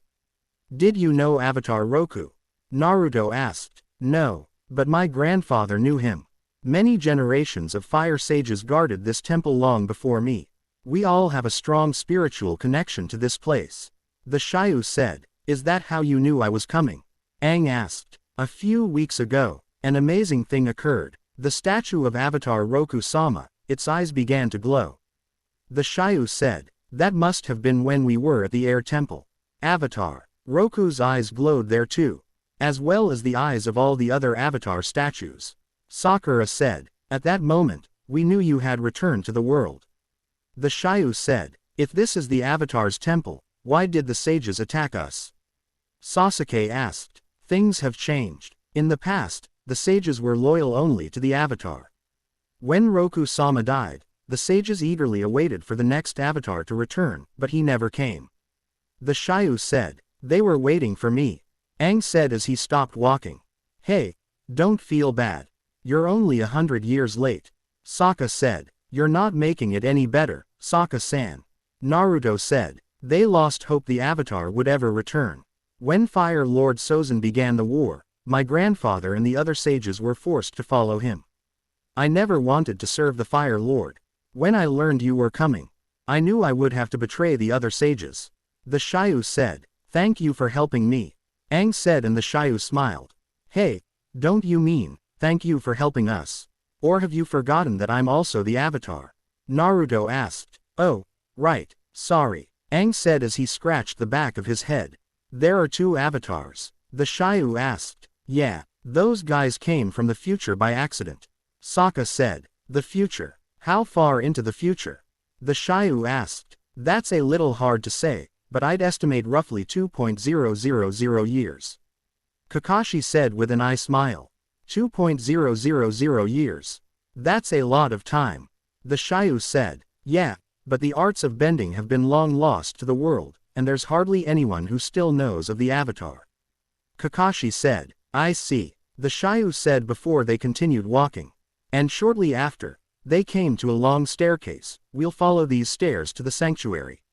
Once you're inside, wait for the light to hit Avatar Roku-sama's statue. Only then will you be able to speak with him. The Shiryu said as they walked up the stairs before they eventually reached the top and walked into a large room. The room was going in a complete circle around the sanctuary. And about halfway from the walls to the sanctuary were large dragon statues standing atop pedestals and seemingly holding up the roof. No, the Shiryu said as he saw that the door to the sanctuary was closed. Shiryu-san, what's wrong? Naruto asked. The sanctuary doors, they're closed. Shiryu said as Aang and Naruto started to try and push the doors open.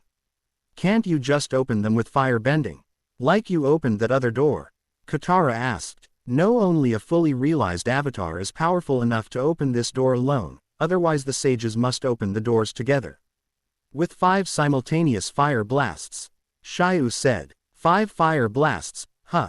Sasuke said before walking back to where the dragon statues were to get some distance. Move aside. The others then moved out of the way and the Uchiha went through several hand signs. Kaden. Hausenka no Jutsu. Sasuke suddenly spat 5 fireballs out of his mouth and each ball hit one of the 5 dragon heads that was on the gate in the mouth and the gate opened. You did it, Sasuke-kun. Sakura yelled. Ocean. Zuko's ship. Uncle. Keep heading north. Zhao will follow the smoke trail while I use it as a cover. Zuko said as he was in a boat that was loaded down on the water before sailing off as Zhao followed the ship. Crescent Island. Fire Temple. Outside the sanctuary. Great, Sasuke, you did it. Datbeo. Naruto exclaimed before Kakashi heard faint footsteps in the distance. Naruto. Aang-san, you should get in, the other fire sages are coming. He said and both of them nodded before running towards the gate, but suddenly a blast of fire hit the floor in front of them and everyone looked towards where it came from to see none other than Zuko. You two are coming with me, Zuko said before throwing a second fireball at them. But it was blocked by Sasuke. You two, get into that room, quickly. The Uchiha said and the 2 avatars ran in through the gate just as the fire sages showed up. Shiryu, what are you doing with the avatars group? The great sage asked. I'm sorry, great sage. But we are the fire sages, we're supposed to help the avatar, not hand him over to the fire lord. Shiryu said. So you're betraying us, Shiryu? The great sage asked and Shiryu nodded. The great sage then threw a fireball at Shiryu who blocked it with a wall of fire. Then the gate to the sanctuary finally closed and there was a bright flash of blue light that came from it. Hey, looks like you're too late, Sasuke said. No, the great sage said. Sanctuary. Aang and Naruto were standing inside the sanctuary and were in front of Roku's statue which had the light shining down on its chest. The light hits the statue and we talk to Roku. So where is he? Naruto said. Why isn't anything happening? We don't know what we're doing. All we know is air bending. Aang said. Please, Avatar Roku, talk to us. Naruto said just before the light hit the statue's face and a cloud of smoke suddenly flew past them. Once the cloud had faded, they were standing in front of Avatar Roku at the mouth of a volcano. It's good to see you, Aang. And you too, Naruto. Roku said before looking at Aang. What took you so long? Outside the sanctuary, Kaden. Gukakyo no Jutsu. Sasuke called out as he sent a large fireball towards Zuko who dodged it before sweep kicking on the ground, sending a wave of fire at the Uchiha. Sasuke jumped out of the way however before charging at the older boy as he pulled out 2 kunais, one in each hand. The prince then formed a fire knife in each of his hands before charging at Sasuke. Sasuke swung one of his kunai at Zuko, but the prince just blocked it with one of his fire knives before bringing the other knife up towards Sasuke's chest which had apparently been left open to attack. However Sasuke, using his Sharingan, managed to block Zuko's knife with his free kunai before pushing off and both of them jumped away from each other. I see you're not as weak as you were back on Kyoshi Island. Zuko said. I've been training, Sasuke said before weaving a series of hand signs despite the fact that he was still holding the kunais. Kaden. Hausenka no Jutsu. Hey, if you think those small fire balls can stop me, you're in for a rude awakening. Zuko said before throwing fireballs to stop all of the fireballs that were headed towards him, but his eyes widened when Shu Riken came flying out of the fire. What? Zuko then held his arms in a cross in front of his face as he was hit by the sharp weapons, and he was surprised when he saw that they had easily gotten through his armor.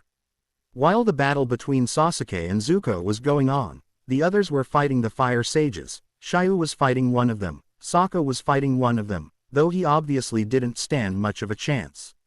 Katara and Sakura were fighting one of them, though they didn't stand much more chance than Sokka, considering that they didn't have any water.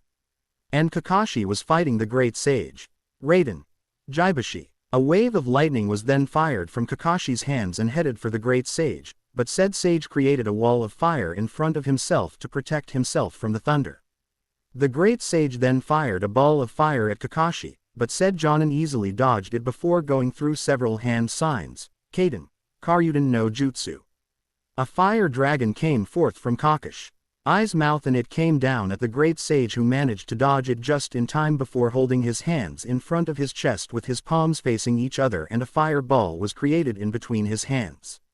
He then extended his hands towards Kakashi and the ball of fire shot at him, and, even with the Sharingan, he was only barely able to dodge it.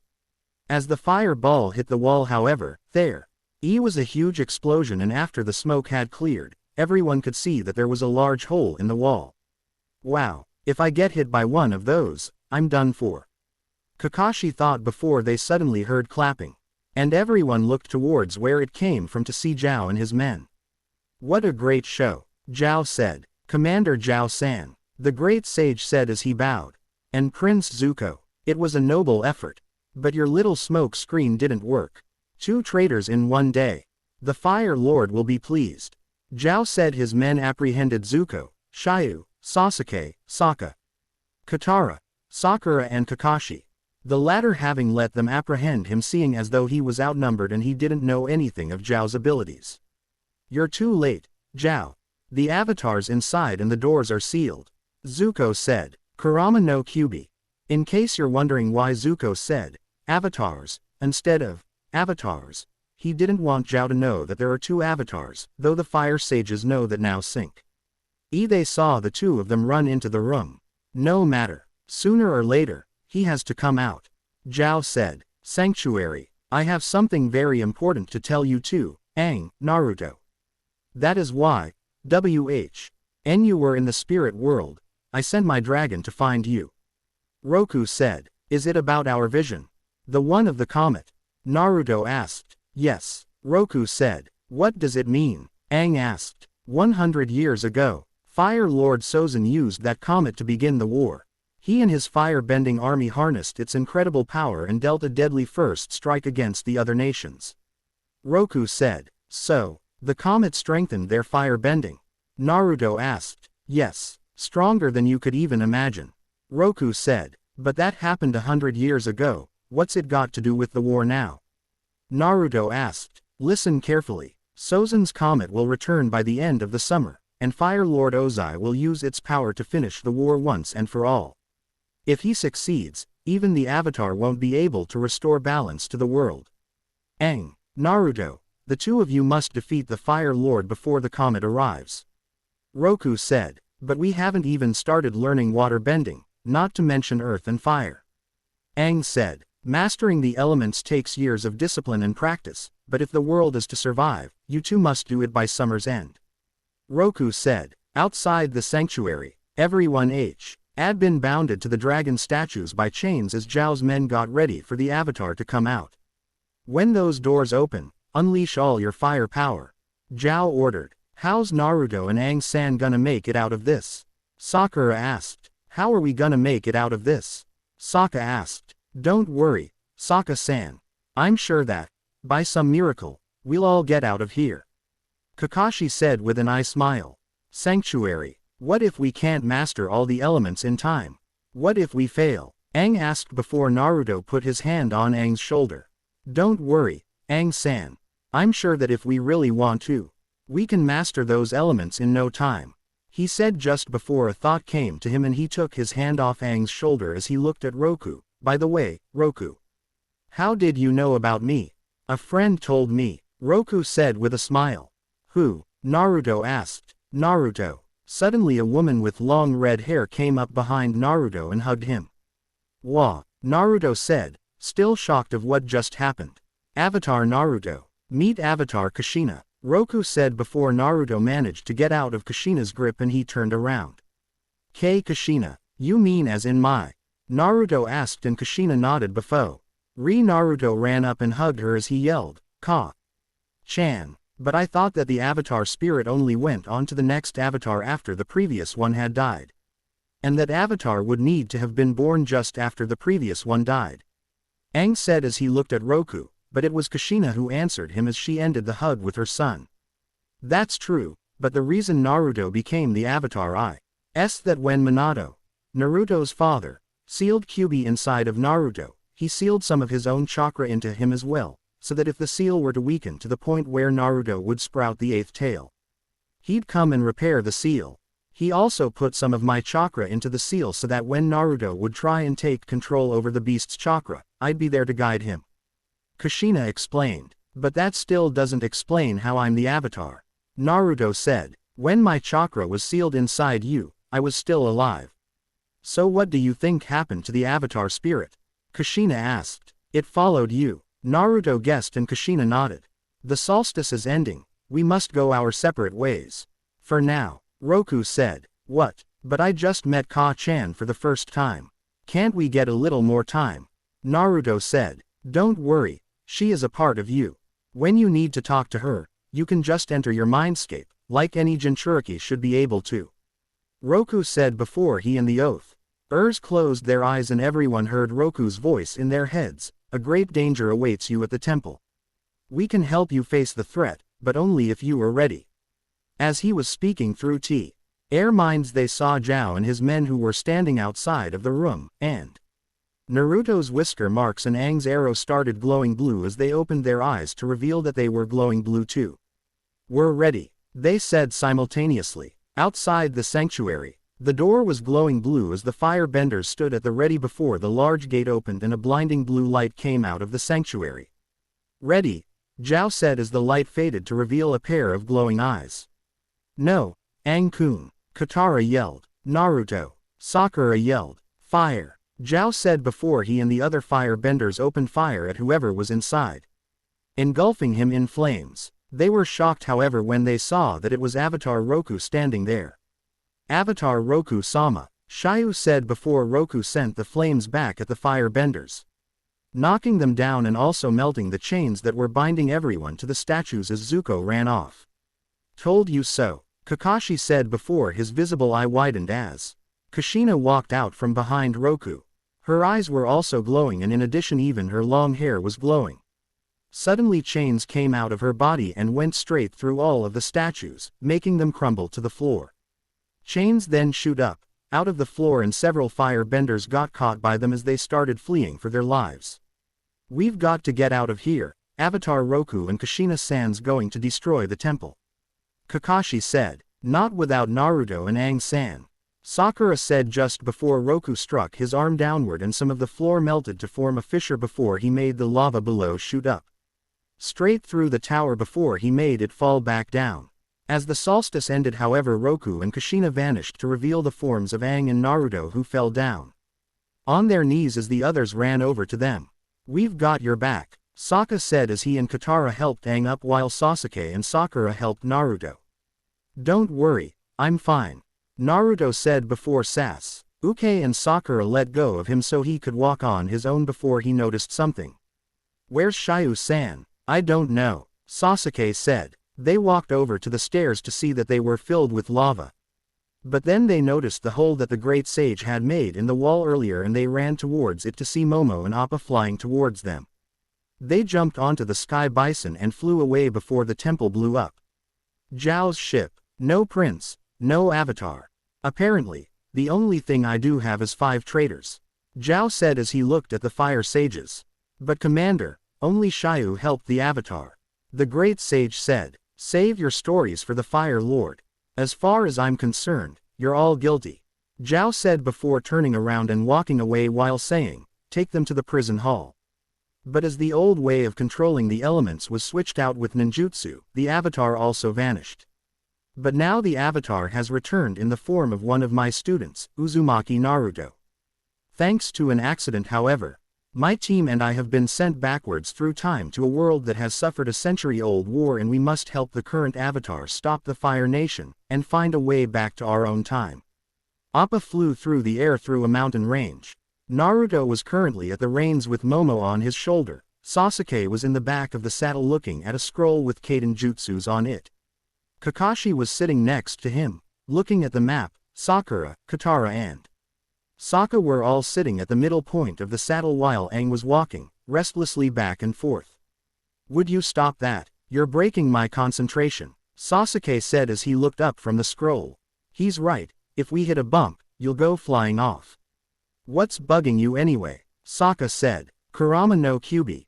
Yeah, cause we all know that there's a lot of bumps in the air. That was sarcasm, by the way. It's what Avatar Roku said. I'm supposed to master all 4 elements before that comet arrives. Aang said. Well, let's see. You pretty much mastered air bending, and that only took you 2 years. I'm sure you can master 3 more elements by next summer. Sokka said. We haven't even started water bending. And we're weeks away from the North Pole. What are we gonna do? Aang said. Hey, don't worry, Aang-san. There's 2 of us, remember? Naruto said as he scratched Momo's chin. I doubt that We'll even need to master the other elements in order to beat the Fire Lord. And besides, we've got plenty of friends who can help us, plus if we conclude that we can't make it by summer's end, we could just learn the basics of each element. Then somehow go to the future and train there instead. If we do that, we'd have plenty of time. Datbeo. That'd be a good idea, and in the meantime, I cool. Try and teach you some of the stuff I know. Katara said as Aang sat down. You'd do that? Aang asked and Katara nodded. We'd need to find a good source of water first, Katara said before she ked down from the saddle to try and see if she could find a river. Maybe we can find a puddle for you to splash in, Sokka said. Earth Kingdom, Valley. The group was standing in a valley that had a waterfall at the end of it, creating a small river. Nice puddle, Sokka said while Katara, Sakura, Aang and Naruto looked at it, smiling. Appa then flew down and landed in the river, splashing some water on Momo, who was on a nearby rock before the large bison rolled around on his back. Yeah, don't start without me, boy, Aang yelled as he had taken off his clothes. Remember the reason we're here, Katara said. Oh, right, time to practice water bending, Aang said before putting on his pants. Great, so, what am I supposed to do? Sokka asked. You could clean the gunk out of Appa's toes. Aang suggested as he picked up a twig and held it towards Sokka.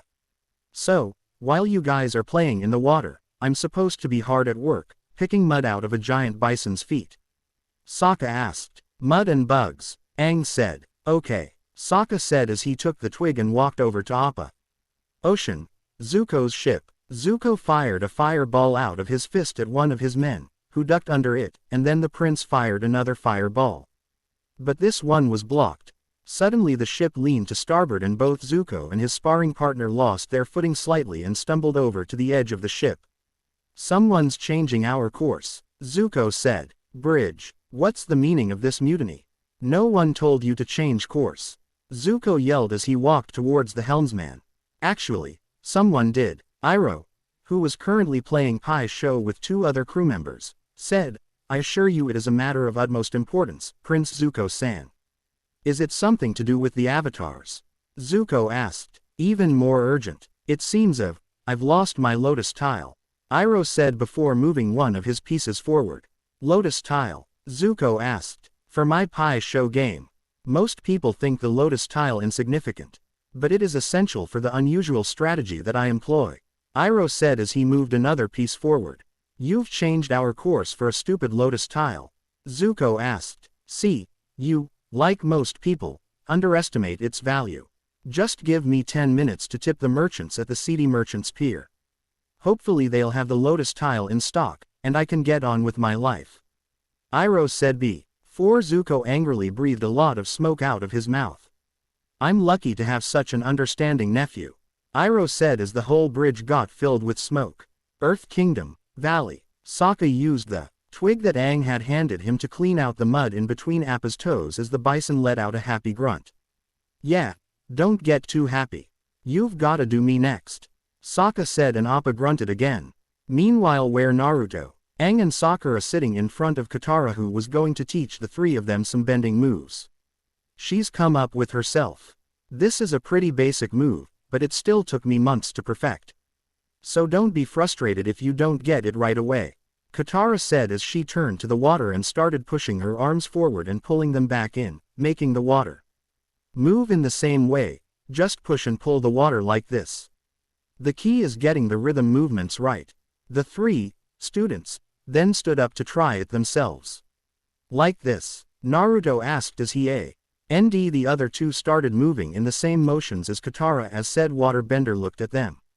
That's almost right. If you keep practicing, I'm sure eventually, she started, but then she saw each of the three of them were pushing and pulling a wave of their own. Hey, we're bending it already. Datbeo, Naruto said as both he and Aang had made a wave bigger than Katara's while Sakura had one that was exactly the same size as Katara's. Wow, I can't believe you got that so quickly. It took me 2 months to learn that move. Katara said, though she wasn't too surprised with Sakura. She had some practice with water bending already. What really surprised her were Aang and Naruto, who had no previous experience with bending the element at all, having already gotten that move down. Well, you had to figure it out all on your own. We're lucky enough to have a great teacher. Aang said and Katara smiled. Thanks, she said. So, what's next? Naruto asked. This is a more difficult move. I call it streaming the water. Katara said before turning to the water and used her water bending to make what looked like a whip of water come out of the river and she brought it over to her hands. It's harder than it looks. So don't be disappointed if, she said before she looked at the three and she was surprised at what she saw. Aang and Naruto were dancing around with the water, before bringing it back into the river while Sakura just held it in between her hands, and Katara then dropped the water that she had back down into the river. Nice work, though the over-the-head flare was unnecessary. Katara said. Gomen. Naruto said. Well, don't stop now, keep him coming.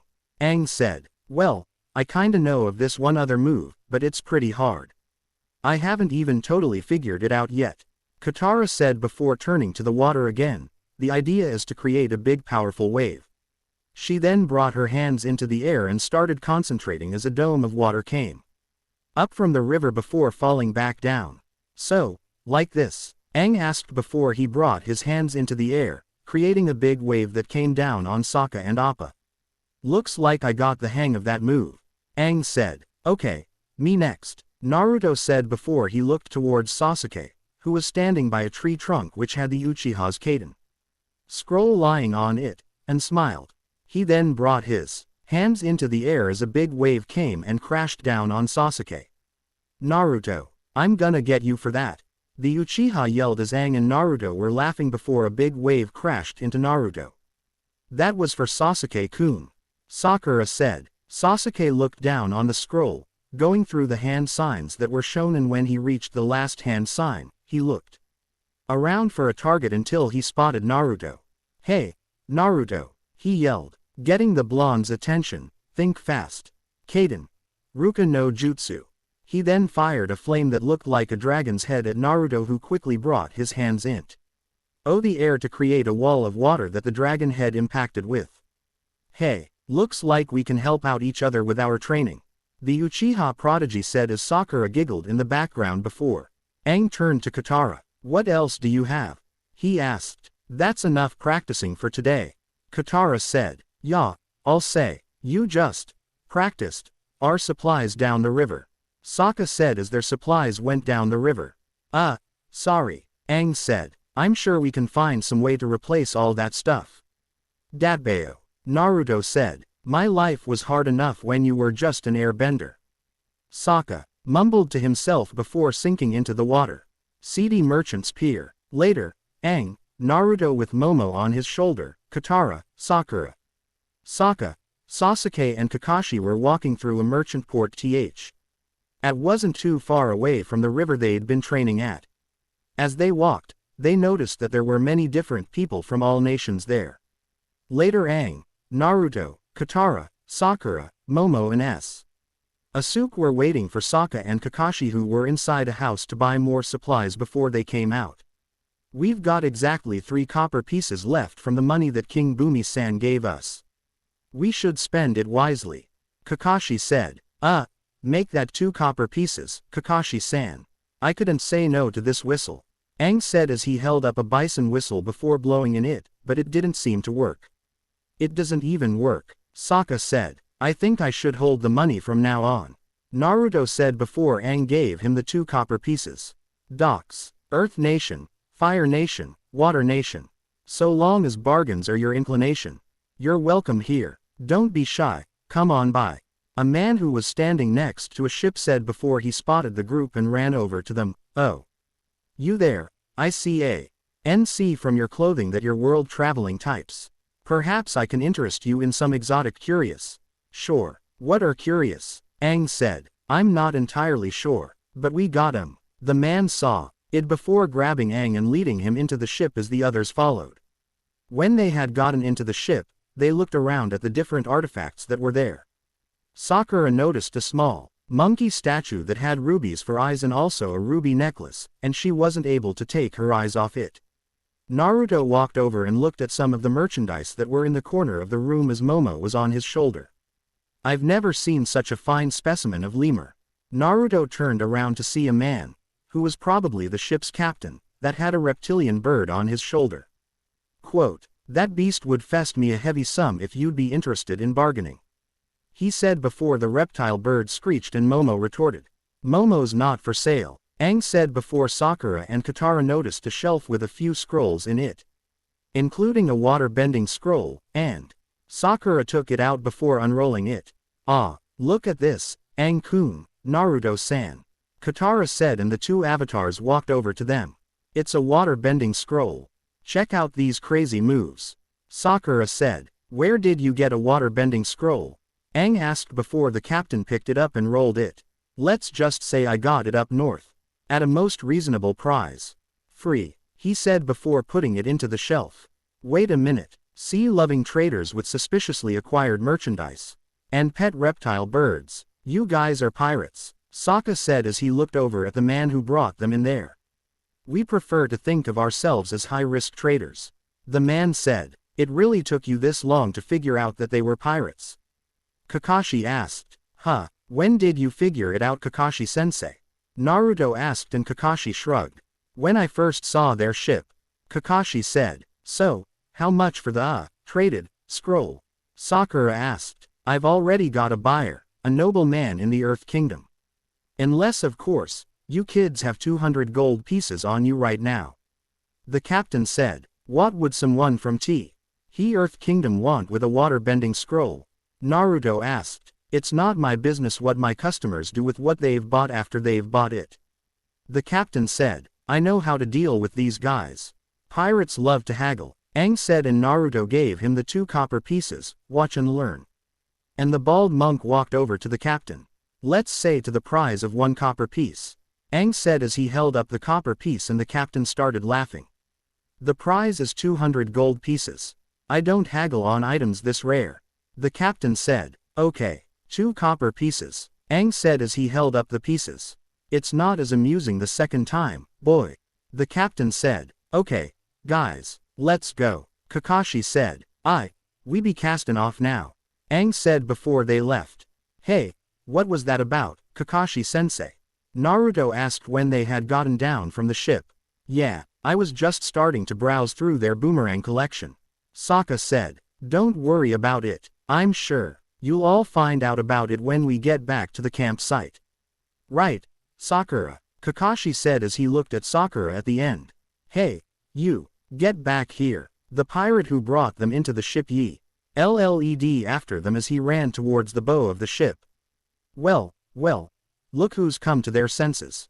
Told you the haggling would pay off. Aang said as Sakura slowly backed away and 7 of The pirates jumped down before pulling out weapons. I don't think these pirates are here to trade with us, Katara said before they started running. Get back here, one of the pirates yelled after them. The grow up ran in through an alleyway with 4 of the pirates hot on their trail as the other 3 decided to run around. The group rounded a corner and Katara noticed a bowl of water before she waterbend the water down on the ground and froze it to ice, making one of the pirates slide on the ice while the other 3 jumped over. The group then approached the cabbage man who had his cabbage cart in the middle of the street. And as soon as Naruto came past him, he airbended a wave of wind at the cart, sending it straight at the pirates. My cabbages. This place is worse than Omashu, the cabbage man said before walking away. Hey, Naruto, what is it? Sakura asked as she noticed that Naruto was looking back towards where the cabbage cart was. Haven't we seen that guy somewhere before? He asked as he pointed at the cabbage man. Well, now that you mention it, wasn't he in Omashu? Sakura said before the other 3 pirates came out of an alley in front of them and they turned around and ran the other way. I hope that lemur of yours has 9 lives. One of the pirates said as the group ran into an alley and came to a dead end. Now, who gets to taste the steel of my blade first? The pirate that had led them into the ship earlier asked. No thanks, Aang said before swinging his glider, sending a wave of dust and wind at the pirates. The group then started running towards the pirates as Aang held the glider above his head and got out its wings as he said, grab on tight. Aang-kun, I thought we were running away from the pirates, Katara said as she, Sokka and Sakura grabbed onto the glider while Kakashi, Naruto and Sasuke jumped up to the rooftops. Just hang on, Aang said before they flew over the pirates and got away while Kakashi, Naruto and Sasuke were following them on the ground valley. Shortly after, they had all made it back to the valley where they were camping for the night. I used to kinda look up to pirates, but those guys were terrible, Aang said as he put away the wings on his glider. I know, that's why I took this, Sakura said as she held out the waterbending scroll. No way, Aang said. Isn't it great? Sakura asked. No wonder those pirates came after us. You stole their waterbending scroll, Sasuke said. I'd prefer to think of it as high-risk trading, Sakura said, and Aang and Naruto laughed. Good one, Sakura-chan, Naruto said. Sasuke-kun, where do you think they got it? They stole it from a waterbender, Sakura said. It doesn't matter. You put all of our lives in danger just so you could learn some stupid fancy splashes, Sokka said. These are real waterbending forms. You guys know how crucial it is for Naruto and Aang-san to learn waterbending, Sakura said. Whatever, Sokka said before walking off. Well, what's done is done. We have it, we might as well learn from it, Aang said before Naruto looked at Kakashi. You knew that Sakura-chan stole that scroll, didn't you, Kakashi-sensei? Naruto asked. It's called high-risk trading, Naruto. And yes, I was well aware of that, Kakashi said. Okay, now let's learn some of these moves, Sakura said. Not so fast, Sakura, Kakashi said, catching everyone's attention. Naruto, Sasuke and Sakura, you 3 will come with me. There's something that I should have taught you a long time ago, but we never got the time. So follow me. Kakashi then walked into the woods, followed by the 3 genin. Seedy Merchants Pier, back in the town where Zuko and Iroh standing at the docks. I've checked all the shops on this pier. Not a lotus tile in the entire marketplace, Iroh said. It's good to know this trip was a complete waste of time for everyone, Zuko said. Quite the contrary. I always say the only thing better than finding something you were looking for is finding something you weren't looking at. A great bargain, Iroh said as 3 men walked past them. The first 2 were carrying a lot of merchandise and the third one was carrying a sungi horn. You bought a sungi horn? Zuko asked. For music night on the ship, Iroh said before he started walking while thinking out loud, now if we only had some wood weeds. Then Iroh noticed the pirate's hip which, unknown to him, the Avatar's group had been in earlier. Oh, this place looks promising, he said as he pointed at the ship. Inside the ship, oh, that is handsome. Wouldn't it look magnificent in the galley? Iroh said as he looked at the monkey statue that Sakura had looked on earlier. Then he picked it up, probably wanting to buy it. We lost the water tribe girls and the people they were traveling with. One of the pirates said to the captain, though this caught Zuko's attention. Was one of those people a monk with an arrow on his head? He asked. Forest. Kakashi, Naruto, Sasuke, and Sakura were in the middle of the forest with Kakashi standing in front of the three genins. So what are you going to teach us, Kakashi-sensei? Naruto asked. To climb trees, Kakashi said with an eye smile. Nani? But Kakashi-sensei, we already know how to climb trees. Sakura said. Oh, but this won't be like any other tree climbing. Kakashi said. What do you mean? Naruto asked. You see, you're not allowed to use your hands. Kakashi said. But that's impossible. Sasuke said. Oh, no, it's quite possible. Just watch, Kakashi said before he walked over to a tree and actually walked up the side of it before walking over on a branch and hanging upside down, and only having the bottom of his feet touch the branch. Sugoi, Naruto and Sakura exclaimed in unison before Kakashi led out 3 kunais and threw them down to the 3 genins. Send chakra through your feet to stick to the tree, and when you fall off, use those kunais to mark your progress. Also, since you're new to the tree climbing exercise, it might be best to get a running start. Now you can choose any tree you'd like. The Jonin said, and his students quickly chose a tree each and they started running. Sasuke came a little up the trunk before he was suddenly pushed of the tree, and he managed to mark where he had gotten with his kunai, not that he needed to, considering that he had left a footprint in the tree as a result of using too much chakra. I see. So if I use too much chakra, the force will push me off the tree, but at the same time if I use too little, I might not get anywhere at all. He thought. Hey, Kakashi-sensei, how's this? Sasuke and Kakashi looked towards where the voice came from to see Naruto standing on the highest branch of his tree. Naruto, you can't cheat by using air bending here, Sasuke said, thinking that Naruto had bended his way up. I didn't, Sasuke, Naruto said. I can't believe that Naruto reached that far and not Sasuke-kun. Everyone looked towards the ice to see Sakura sitting on the highest branch of her own tree. Seems that Naruto's naturally gifted with good chakra control since he's the avatar. And Sakura was the smartest girl in their class, so I'm not surprised about her having such good chakra control either.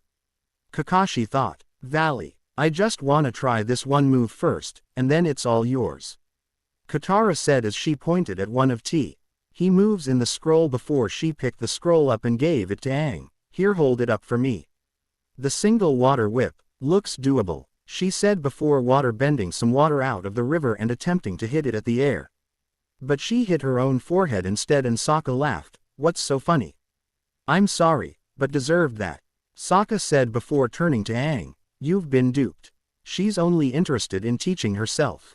Aang-kun will get his turn once I figure out the water whip, Katara said before attempting one more time, but this time she hit Momo instead. Why can't I get this stupid move? You'll get it, Aang said as he put down the scroll and walked over to the river and water bended some of the water out of the river. You've just gotta shift through the stances. And he performed the water whip without fail. There, see. The key to bending is, would you please shut your air hole? Believe it or not, your infinite wisdom gets a little old sometimes. Why don't we just throw this scroll away? Since you're so naturally gifted. Katara yelled before noticing that Sokka was giving her an angry look. What? She then looked back at Aang and saw that he was terrified. Oh my gosh. Aang-kun, I'm so sorry. I don't know what came over me. But you know what? It won't happen again. She then picked up the scroll and gave it to Aang. Here, this is yours. I don't wanna have anything to do with it anymore. It's okay, Katara-chan. Aang said. What about Momo? He's the real victim here, Sokka said as he gestured to the lemur bat who was currently rubbing Hai's butt where Katara had hit him as she came over. I'm sorry, Momo, she said. And what about me? There was that time you, Sokka said, but Katara cut him off. No more apologies, she yelled as Momo jumped away. River. Zuko had taken a boat out to join the pirate captain and his crew to search for the avatars, though the pirates didn't know that.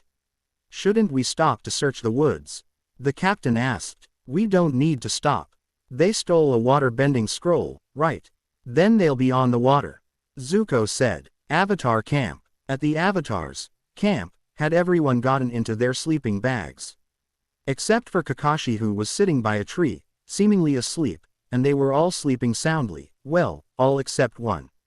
Katara, having volunteered to be the first night watch, looked around to make sure that everyone was asleep before she snuck over to the bag which held the waterbending scroll and started walking away, but suddenly she came face to face with Momo. Shish, Momo, go back to sleep, Katara whispered before walking further. What she didn't know, however, was that Kakashi was also awake and he had watched the girl's every move. River. Katara had made a stream of water stick up from the river surface. And she tried to hit around with it, but she didn't manage very well and let it collapse back into the water in her frustration. Shoot. Come on, water, work with me here. She aid before bringing a ball of water out of the river and formed it into a whip before trying to hit the air with it, but she hit herself instead. Ow. Stupid scroll. What she didn't realize, however, was that, not far from where she was, were Zuko's men and the pirates going down the river, and they had heard her. Okay, Katara, shift your way through the stances, she said just before the water fell down. Just then, she heard something and looked through the bushes to see that Zuko's boat had parked on the beach. She then turned around and ran to try and get away, but she ran straight into one of the pirates. As she then tried to get away, the pirate grabbed her. No, let go of me, she said before bending a stream of water and made it crash straight into the pirate's face. And she again attempted to escape, but then ran into Zuko, who grabbed her arms. I'll save you from the pirates, he said. Shortly after had Katara been bounded to a tree, and in front of her was Zuko, Iroh, their men and the pirates. Tell me where they are, and I won't hurt you, your brother or the other three, Zuko said. Go jump in the river, Katara yelled before Zuko walked towards her. Try to understand. I need to capture him to restore something I've lost. My honor. Perhaps in exchange I can restore something you've lost, he said before holding Katara's necklace up in front of her neck. My mother's necklace, Katara said as Zuko started walking away with it. How did you get that? I didn't steal it, if that's what you're wondering. Tell me where they are, Zuko said as he pointed at Katara. No, Katara said. Enough of this necklace garbage. You promised us the scroll, the pirate captain said before Zuko held up the scroll and put his right hand under it before a flame came to life over his palm.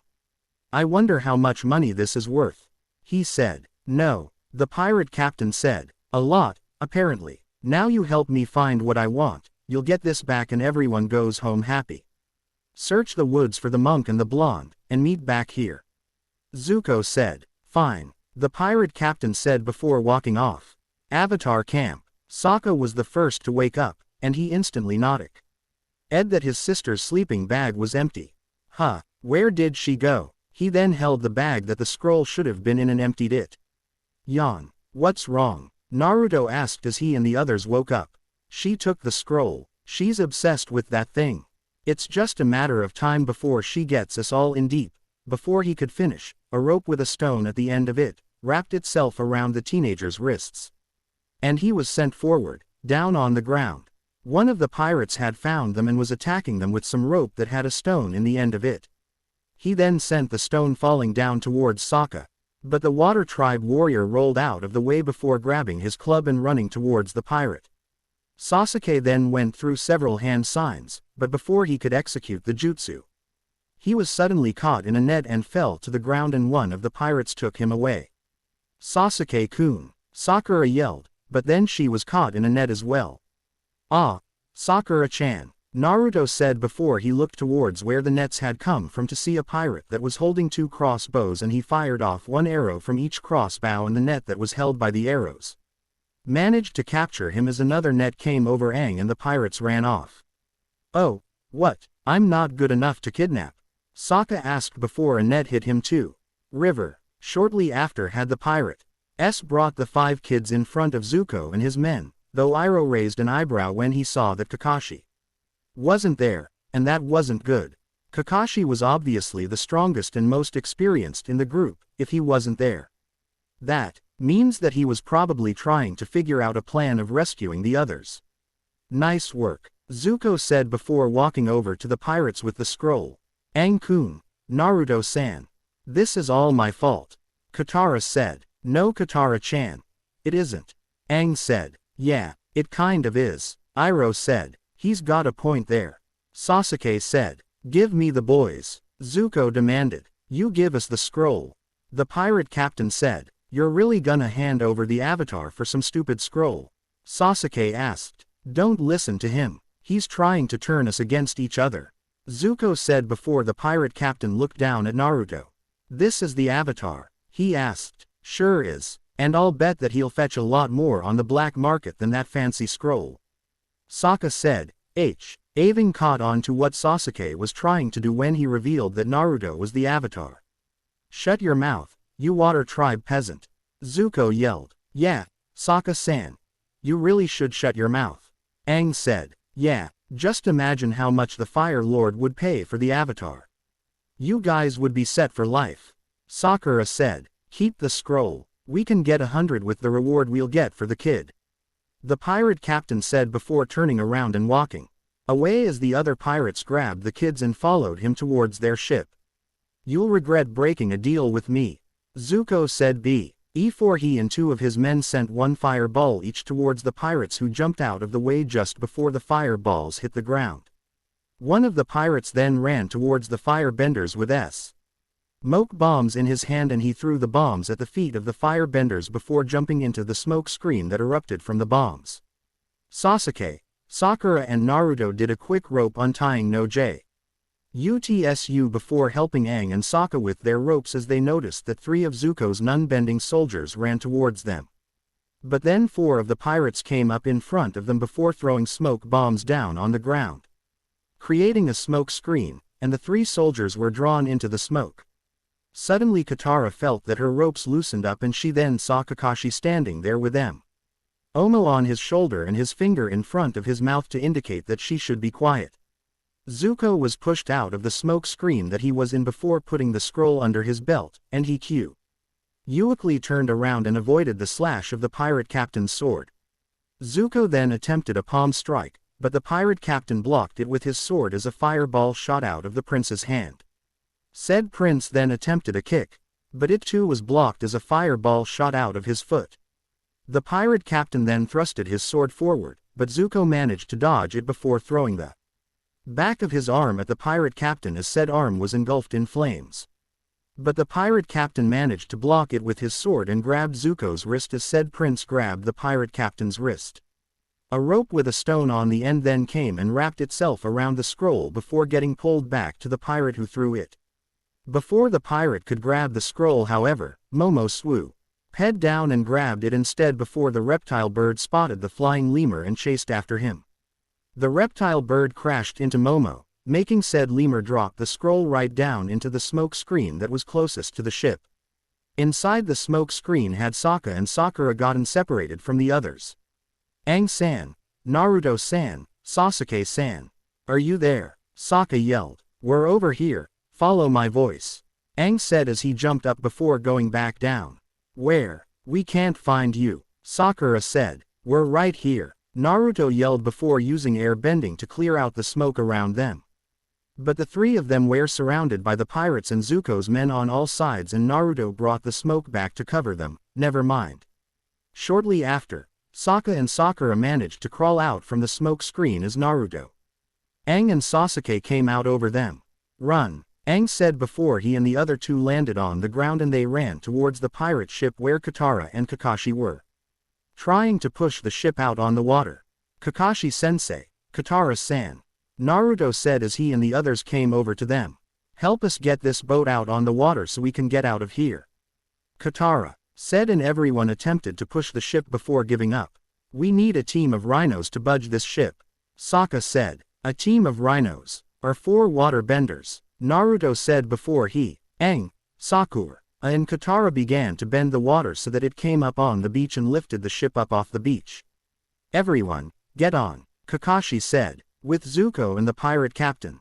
Zuko, who had a fire knife in each hand, ducked under the pirate captain's sword before putting the knives out and firing a stream of fire at the pirate, but said pirate dodged it and got behind the prince. Before he could strike Zuko, however, Iroh grabbed the pirate's arm as well as Zuko's hair to stop them from fighting. "Are you so busy fighting, you cannot see your own ship has set sail?" Iroh said as he looked at the pirate captain, and Zuko turned around. "We have no time for your proverbs, uncle," he yelled. "It's no proverb," Iroh said as he pointed towards the pirate ship which was currently sailing down the river. "Bleeding hog monkeys," the pirate captain said before running after his ship as Zuko laughed. But then he noticed that the pirates had taken his boat. "Hey, that's my boat," he yelled as he ran after them. "Maybe it should be a proverb," Iroh thought out loud. "Come on, uncle," Zuko said, and Iroh followed him. With the Avatar's group. "Sokka-san, can't you make this ship go any faster?" Yuto asked as he saw that they were being chased. "I don't know how. This thing wasn't made by the Water Tribe," Sokka said before the pirates reached them and jumped over to the ship. Two of the pirates walked towards Katara and Sakura. But Naruto then water-bended a wave over the ship's deck, and one of the two pirates went overboard as the other one got back up on his feet. But then Katara water-bended some of the water to form a whip, and she hit the pirate with it, sending him overboard as well. "Hey, you did the water whip," Aang said. "I couldn't have done it without your help," Katara said. A pirate that had attempted to attack Sokka was sent flying by a kick from Sasuke before said Uchiha looked towards another pirate as he went through several hand signs. Kaden. Ruka no Jutsu. He then fired a ball of fire that was in the form of a dragon's head towards the pirate, and said pirate backed away a little before stumbling over the edge of the ship and falling down into the water. Momo, who was being chased by the reptile bird, flew over the ship before coming over the water, and the lemur bat then flew up as the reptile bird followed him, before flying back down so that they were right above the water surface. Momo then flew up towards one of the pirate ship's sails and climbed up as the reptile bird followed him. They then came up to the flag and flew around the top of the flagpole once before Momo grabbed the flag with his feet and wrapped it around the reptile bird, trapping him. "We've got a small problem up ahead," Kakashi said, and everyone looked towards where the ship was heading to see a waterfall. "Oh, no," Aang said before pulling out the bison whistle and blowing in it. "Have you lost your mind? This is no time for flute practice," Sokka said. "We can stop the boat." Naruto, Aang-san, Katara-san together push and pull the water, Sakura said as the four waterbenders started to push and pull the water, to make the ship turn around.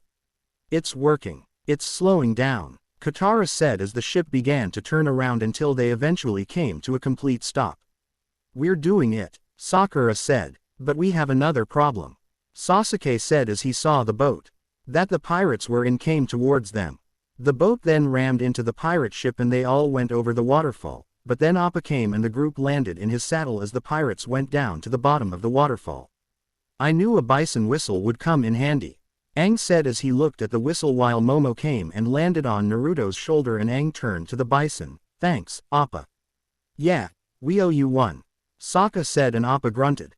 Atop the waterfall, Zuko and Iroh came to the waterfall, and Zuko looked down towards where his boat and the pirate ship had crashed into the river below. "My boat," he yelled before Iroh held his arms so that his hands went into the sleeve of the opposite arm. "Heh, Prince Zuko-san. You're really going to get a kick out of this." He lotus tile was in my sleeve the whole time," Iroh said as he pulled out the round game piece, but Zuko then took it and threw it down, and it hit one of the pirates on the head. "Sky, Appa, Aang-kun, I still owe you an apology. You were just so good with water bending without really trying. I got so competitive that I put us all in danger." "I'm sorry," Katara said. "That's okay, Katara-chan," Aang said. "Who needs that stupid scroll anyway?" Sakura said. "Is that really how you feel?" Kakashi said as he held up the scroll in front of them. "The scroll," Sakura said before she moved in to grab it. But Kakashi held up his hand to stop her. "First, what did you learn?" he asked. "Stealing is wrong," Sakura said, and Kakashi handed her the scroll, which she gladly took before saying, "Unless it's from pirates," making Aang and Naruto laugh. "Good one, Sakura-chan," Naruto said. "Returned in the form of one of my students, Uzumaki Naruto. Thanks to an accident, however, my team and I have Been sent backwards through time to a world that has suffered a century-old war, and we must help the current avatar stop the Fire Nation, and find a way back to our own time. An insect walked over a tree branch when Momo suddenly came and attempted to catch the bug. Said bug managed to fly away just in time, however, and Momo chased it up the tree before the bug made a U-turn as it flew around the tree and back towards the ground. It then landed before Momo came down, but the bug once again managed to get away, and Momo was just about to continue the chase when he noticed a bunch of nuts lying there. He then jumped at the nuts, but was instantly caught in a cage, and hanging from a tree near two other cages that had hog monkeys trapped in them. With the group, "Hey, where's Momo?" Naruto asked Ed when he noticed that his pet was missing before they heard Momo's cry. Shortly after, the group of 7 had come to the place where Momo was, and Naruto propelled himself into the air with airbending. ND landed on the side of a tree before running up the tree until he reached the branch that Momo's cage was hanging from, and he loosened the rope before lowering the cage. When the cage got down to the ground, Sakura and Katara opened it and Momo jumped out before continuing to eat a nut. As Naruto landed, he heard the groans of the 2 hog monkeys, who obviously didn't like that Momo was the only one to be set free.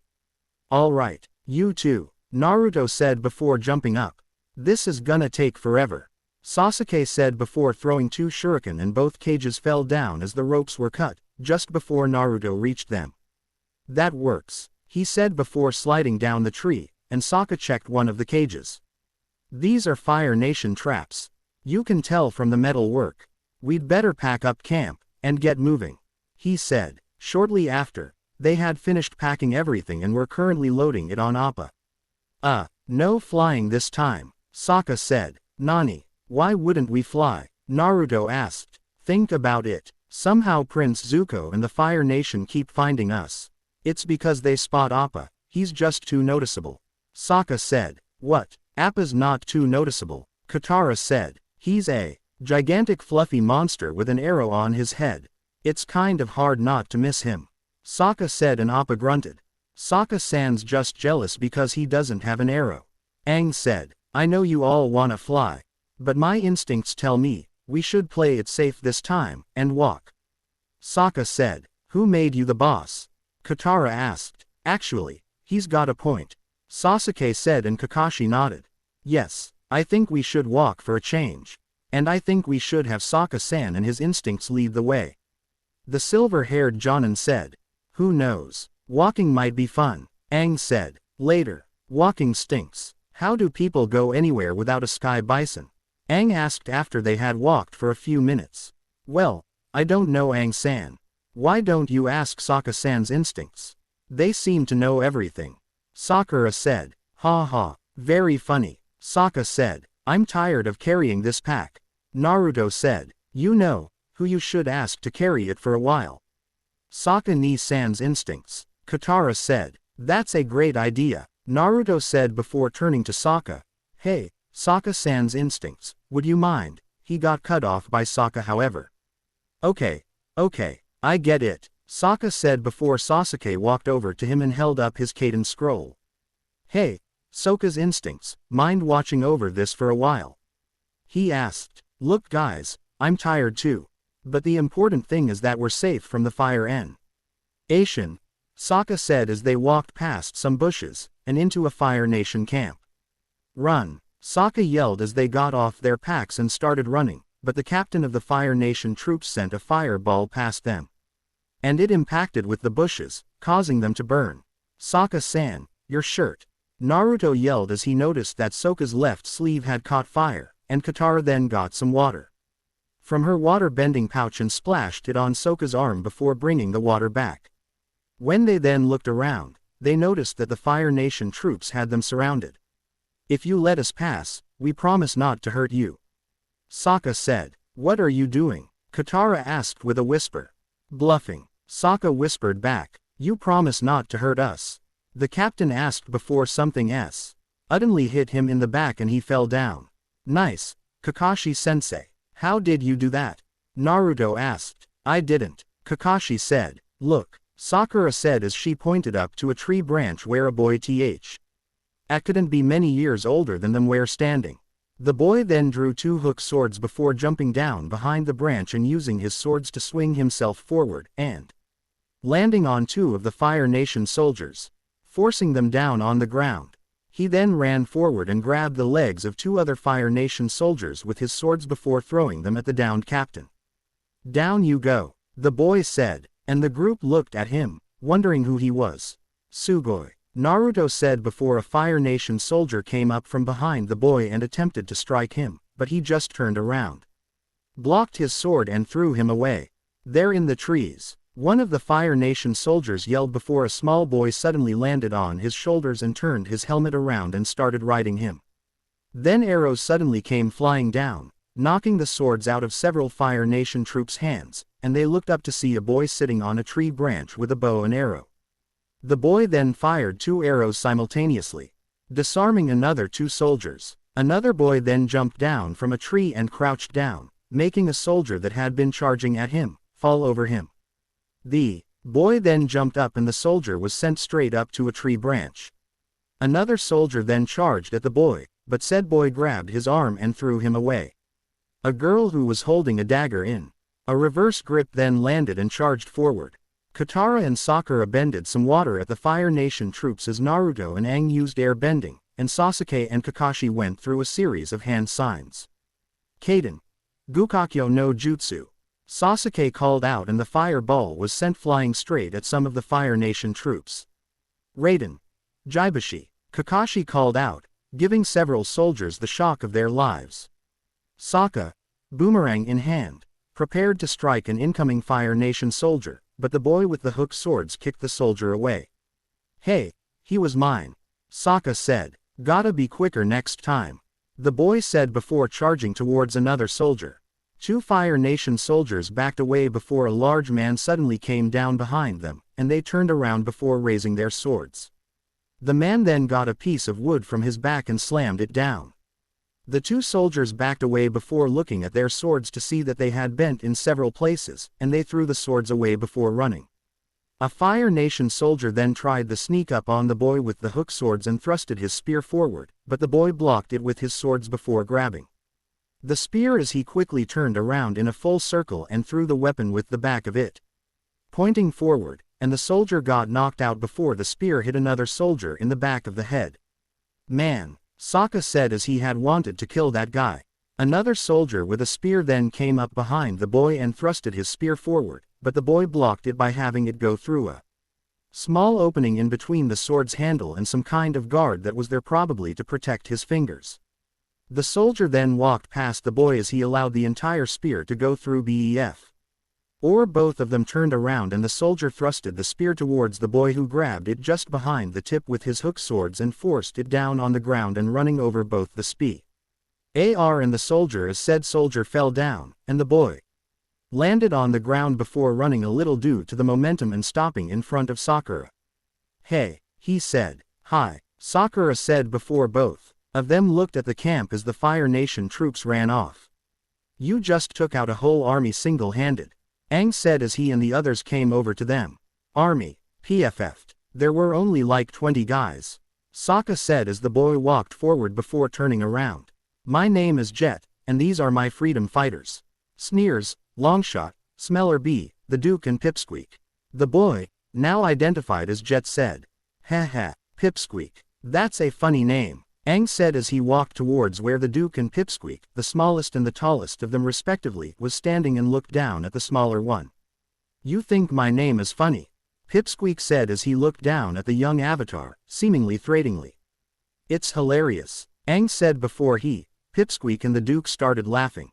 Later, thanks for saving us, Jet-san. We're lucky you were there," Sakura said as she and Katara walked towards Jet.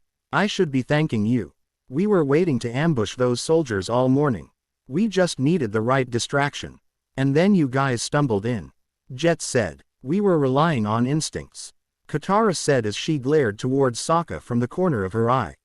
"You'll get yourself killed doing that," Jet said, and Sokka walked away as the Duke and Pipsqueak looked into a barrel, and the Duke brought his finger down before bringing it back up again as the tip of it was covered with a yellow, sticky substance. And the Duke sniffed on it. "Hey, Jet-san, These barrels are filled with blasting jelly. He said. That's a great score, Jet said before Pipsqueak picked up a large box. And these boxes are filled with jelly candy. He said. Also good. Let's not get those mixed up, Jet said as they started loading the spoils onto a cart. Let's take this stuff back to the hideout. The Duke said. You guys have a hideout? Aang asked. You wanna see it? Jet asked. Yes, we wanna see it, Sakura said. Freedom Fighter Hideout, ground. We're here, Jet said as they had stopped by a tree. Where? There's nothing here, Sokka said. Hold this, Jet said as he grabbed a rope and handed it to Sokka, who then took it. Why? What's this do? He asked before the rope suddenly shot up into the air, taking him with it. Naruto-san, Jet said as he offered the rope to him. Me and Aang-san can get up on our own, Naruto said before he and Aang used air bending to jump up. We can get up on our own as well, Kakashi said before he, Sasuke and Sakura ran up the tree. Grab a hold of me, Katara-chan, Jet said as he held out his hand and Katara took it before Jet pulled towards him, and she blushed at the close contact as they slowly ascended. Freedom Fighters Hideout, trees. Sugoi, Naruto exclaimed as he looked around at the hideout. The entire place were in the trees, and it was some tall trees too. He then noticed that Jet and Katara came up and he said, This is a nice place you've got, Jet-san. Yeah, it's beautiful up here, Sakura said. It's beautiful, and more importantly, the Fire Nation can't find us, Jet said. They'd love to find you, wouldn't they, Jet-san? Smeller Bee said as she came up. It's not gonna happen, Smeller Bee, Jet said before they started walking. Why does the Fire Nation want to find you? Katara asked. I guess you could say, I've been causing them a little trouble. See, they took over a nearby Earth Kingdom town a few years back, Jet said. We've been ambushing their troops, cutting off their supply lines, and doing anything we can to mess with them. Pipsqueak said. One day we'll drive the Fire Nation out of here for good, and free that town, Jet said. That's so brave, Sakura said. Yeah, nothing's braver than a guy in a tree house, Sokka said. Don't pay any attention to my brother, Katara said. No problem. He probably had a rough day, Jet said. Do you all live here? Sakura asked. That's right. Longshot over there. His town got burned down by the Fire Nation. And we found the Duke trying to steal our food. I don't think he ever really had a home, Jet said. What about you? Sakura asked and Jet stopped walking. The Fire Nation killed my parents. I was only 8 years old. That day changed me forever, Jet said, catching Sasuke's attention slightly as he thought back to that day. Sokka and I lost our mother to the Fire Nation, Katara said. I'm so sorry, Katara-chan, Jet said. Later, in the evening, everyone were sitting around a table with food on it. Today, we struck another blow against the Fire Nation swine, Jet said as he stood up on the table and all of the freedom fight. Cheered before he continued. I got a special joy from the look on one soldier's face when the Duke dropped down on his helmet and rode him like a wild hog monkey. The Duke then got up on the tab. Lan walked around as he held his arms up triumphantly while everyone cheered before Jet continued. Now, the Fire Nation thinks they don't have to worry about a couple of kids hiding in the trees. Abe, they're right. After this was said, the other freedom fighters started booing, or maybe, they are dead wrong, Jet said, and everyone cheered. Hey, Jet-san, nice speech, Sakura said as Jet sat down in between her and Katara. Thanks. By the way, I was really impressed with you guys. That was some great bending I saw out there today, Jet said. Well, it's Naruto and Aang-san who's great, they're the avatars. We could use some more training, Sakura said. Wait, avatars? What do you mean? Aren't there only one? Jet asked. Yes, there are, but me, Sakura-chan, Sasuke and Kakashi-sensei came from the future, Naruto said. Future? Huh, very nice, Jet said before looking over at Sasuke. So, I suppose that's how you can have a firebender in your group, huh? Actually, Sasuke isn't a firebender. We don't know what element he belongs to, really. What you saw back there was a ninjutsu, Naruto said. Ninjutsu? Jet asked. About 2,000 years prior to our own time, the art of bending was lost. and replaced with the more modern ninjutsu. Of course, not everyone can wield ninjutsu. First they need to learn to control an internal energy called chakra, and we use hand signs to help concentrate on the techniques we want to do. Let me give you an example. Kakashi explained before forming the Kage Bunshin hand sign, and a perfect clone of him appeared, shocking everyone. This is called Kage Bunshin no Jutsu. It's a technique where I can split my chakra in two to create a perfect double. Of course it's not only limited to just one clone, though I can only create a maximum of 20 clones. The silver-haired Jonin said before the clone puffed away as he continued. The ninjutsu that Sasuke used during the battle was an elemental jutsu. Elemental jutsu? Jet asked. In our time, we have 5 main elements instead of 4. And those elements are fire, wind, lightning, earth and water. Also we are not limited to just one element, even though most people are born with only one affinity. It is possible for one to learn techniques of the other elements, but it's impossible to learn all 5. Also some people are born with 2 elemental affinities, and they can combine those into a new element, though that would be impossible for one who's not born with those 2 affinities. Kakashi explained. Sugoi. I didn't know that. Naruto said. Among the sub-elements there are ice, which is created from the combination of water and wind, and wood, created from the combination of water and earth. There's also lava, which comes from combining fire and earth. The different B elements can also be referred to as Kekkei Genkei, which is a special technique that can only be inherited through blood relations. Kakashi said. So, I suppose that Sasuke-san has a fire affinity, right? Jet guessed and Kakashi nodded. That's right, and I have lightning affinity, though I have learned techniques of the water, earth and fire elements as well. Kakashi said. I see. By the way, I might know a way that Sakura-chan, Katara-chan, Naruto-san and Aang-san can help in our struggle. Jet said. Unfortunately, we have to leave tonight. Sokka said as he stood up and started to walk away. Sokka-san, you're kidding me. I needed you and Sasuke-san on an important mission tomorrow. Jet said, and Sokka stopped before turning around. What mission? He asked. Forest Road, trees. Next day. The following day, had some of the freedom fighters, Sokka and Sasuke, hidden themselves in the trees above a forest road as Jet whistled some sounds that sounded like bird sounds, and Smeller B whistled back before Sokka stuck a jawbone dagger into the tree.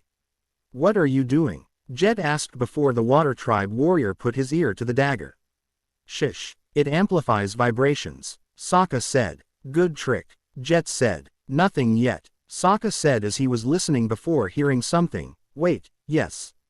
Someone's approaching. How many? Jet asked. I think there's just one.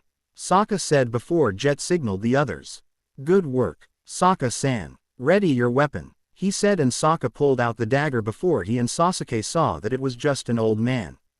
False alarm. He's just an old man, Sasuke said before Jet suddenly jumped down regardless. What are you doing in our woods, you leech? Jet asked. Please, sir, I'm just a traveler, the old man said before Jet swung his right sword, sending the man's walking stick flying away.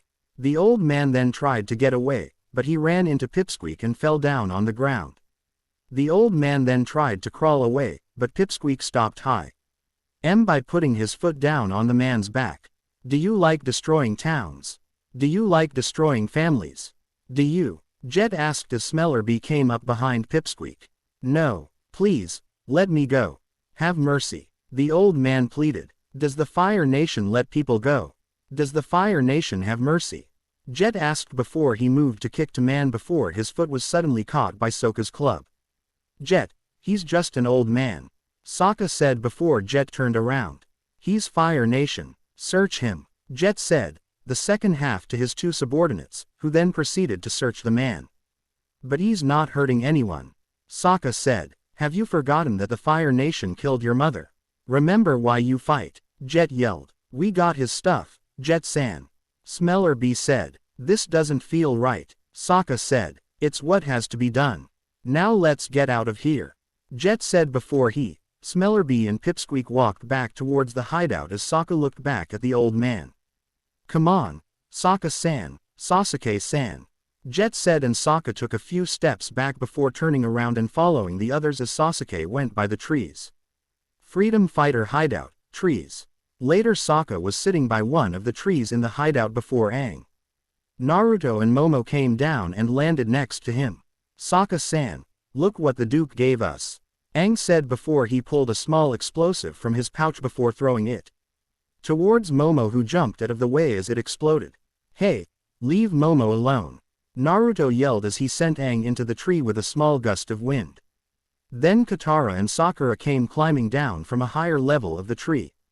Hey, Sokka-ni-san, is Jet-san back? Katara asked. Yeah, he's back, but we're leaving, Sokka said. Nani? Naruto asked. But we made him this hat, Sakura said as she pulled a hat from behind her. He's a thug. Everyone turned to see Sasuke standing on a nearby branch. What? No, he's not, Katara said. He's messed up, Sokka said. He's not messed up, is he? Sakura said as she looked at Katara. Of course not, he's just got a different way of life, Katara said. A really fun way of life, Aang quickly corrected for her. He beat and robbed a harmless old man, Sasuke said. I wanna hear Jet-san's side of the story, Katara said. Jet's hut, Sokka-san. Sasuke-san, you told them what happened, but you didn't mention that the guy was Fire Nation, Jet asked after they had confronted him. No, they conveniently left that part out, Sakura said as she stared towards Sokka and Sasuke, though mostly towards Sokka. Fine, but even if he was Fire Nation, he was a harmless civilian, Sokka argued. He was an assassin, Sokka-san, Jet said as he pulled out a knife. See, there's a compartment for poison in the knife. He was sent to eliminate me. You helped save my life, Sokka-san. I knew there was an explanation, Katara said. I didn't see any knife, Sokka said. That's because he was concealing it, Jet said. See, Sokka-san, I'm sure you just didn't notice the knife, Sakura said, and Sokka turned to her. There was no knife, he said before leaving. I'm going back to the hut and pack my things. Sasuke then looked towards Naruto and got eye contact as the blonde looked towards him to see that his Sharingan were active.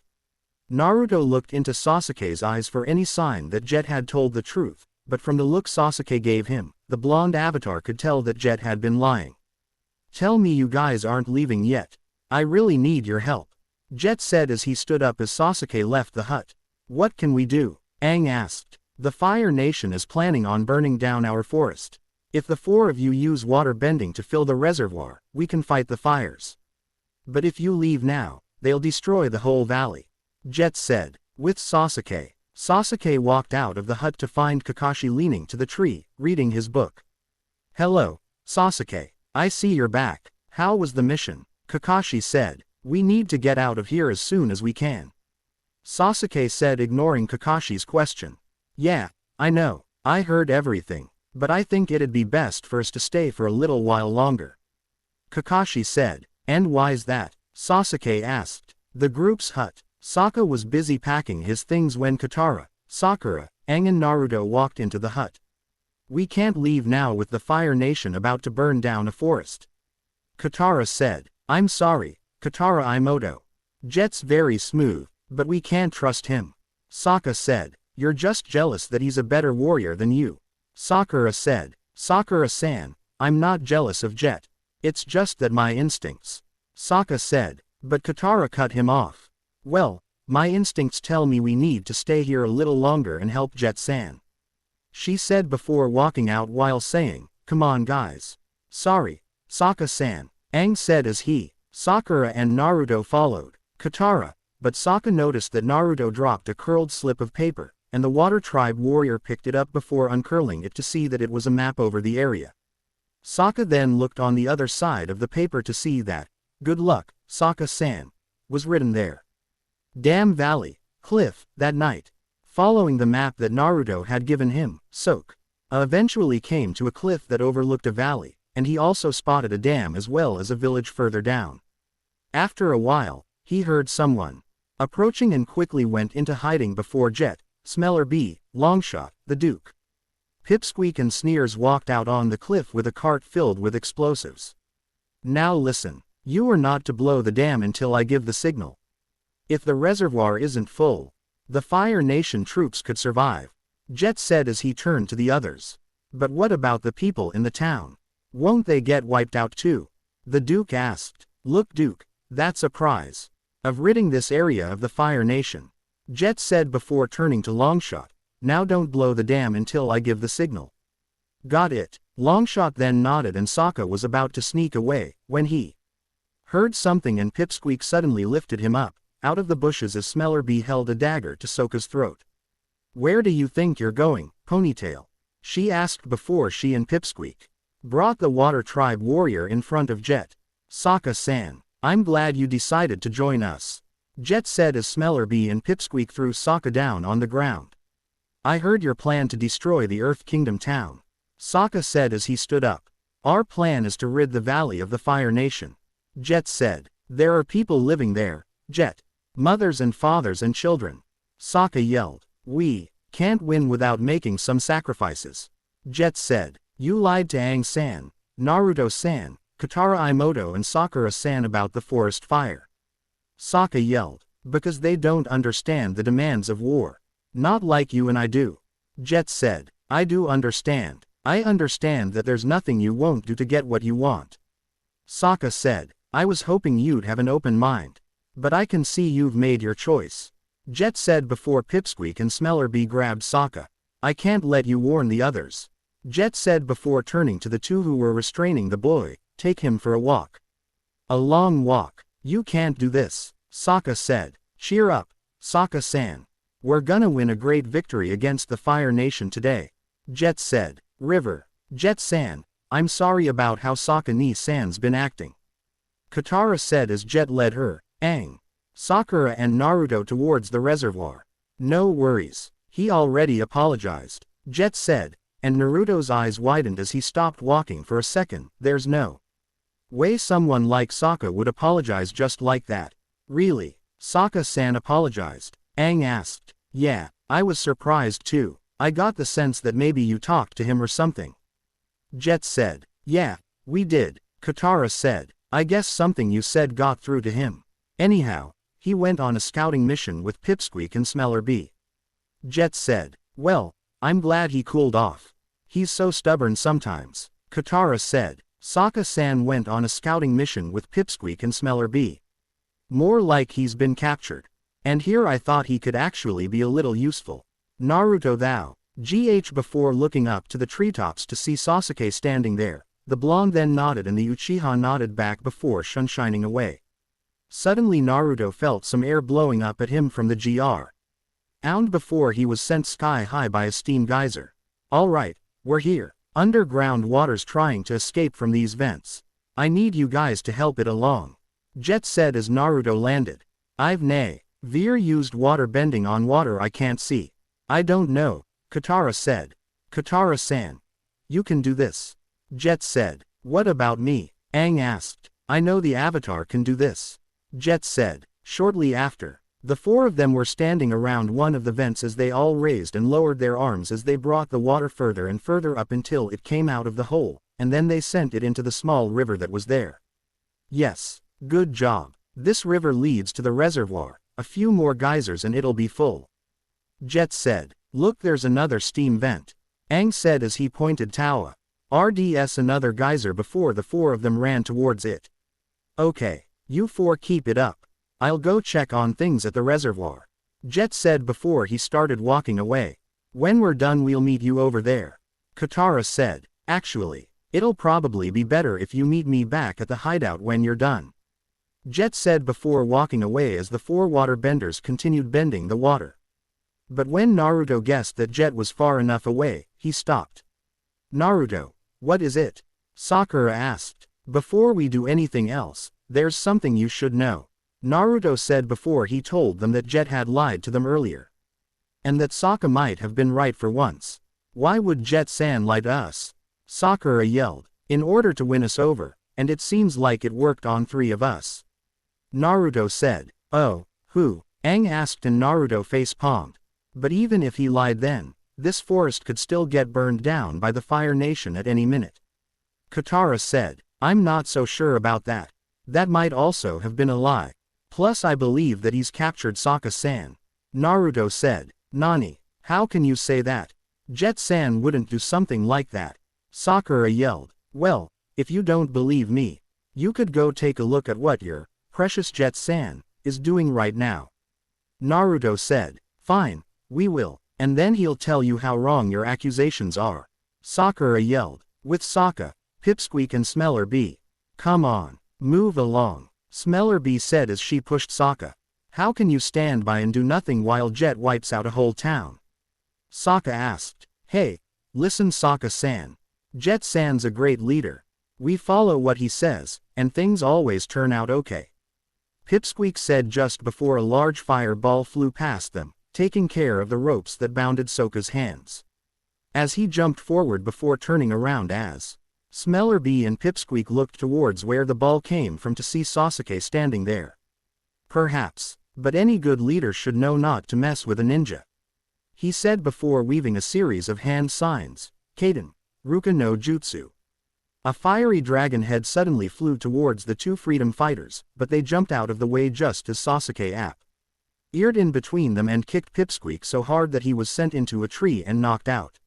Smeller B then pulled out her daggers and attempted to slash at Sasuke, but the Uchiha pulled down Wo Kunai, one for each hand, that he had hidden in his sleeves and blocked Smeller B's daggers. Smeller B then jumped back before she charged at Sasuke and swung her left dagger at the Uchiha's head. But Sasuke easily ducked under it before kicking his opponent away. What the? How could he dodge that? I thought I had him. And what's with those creepy eyes?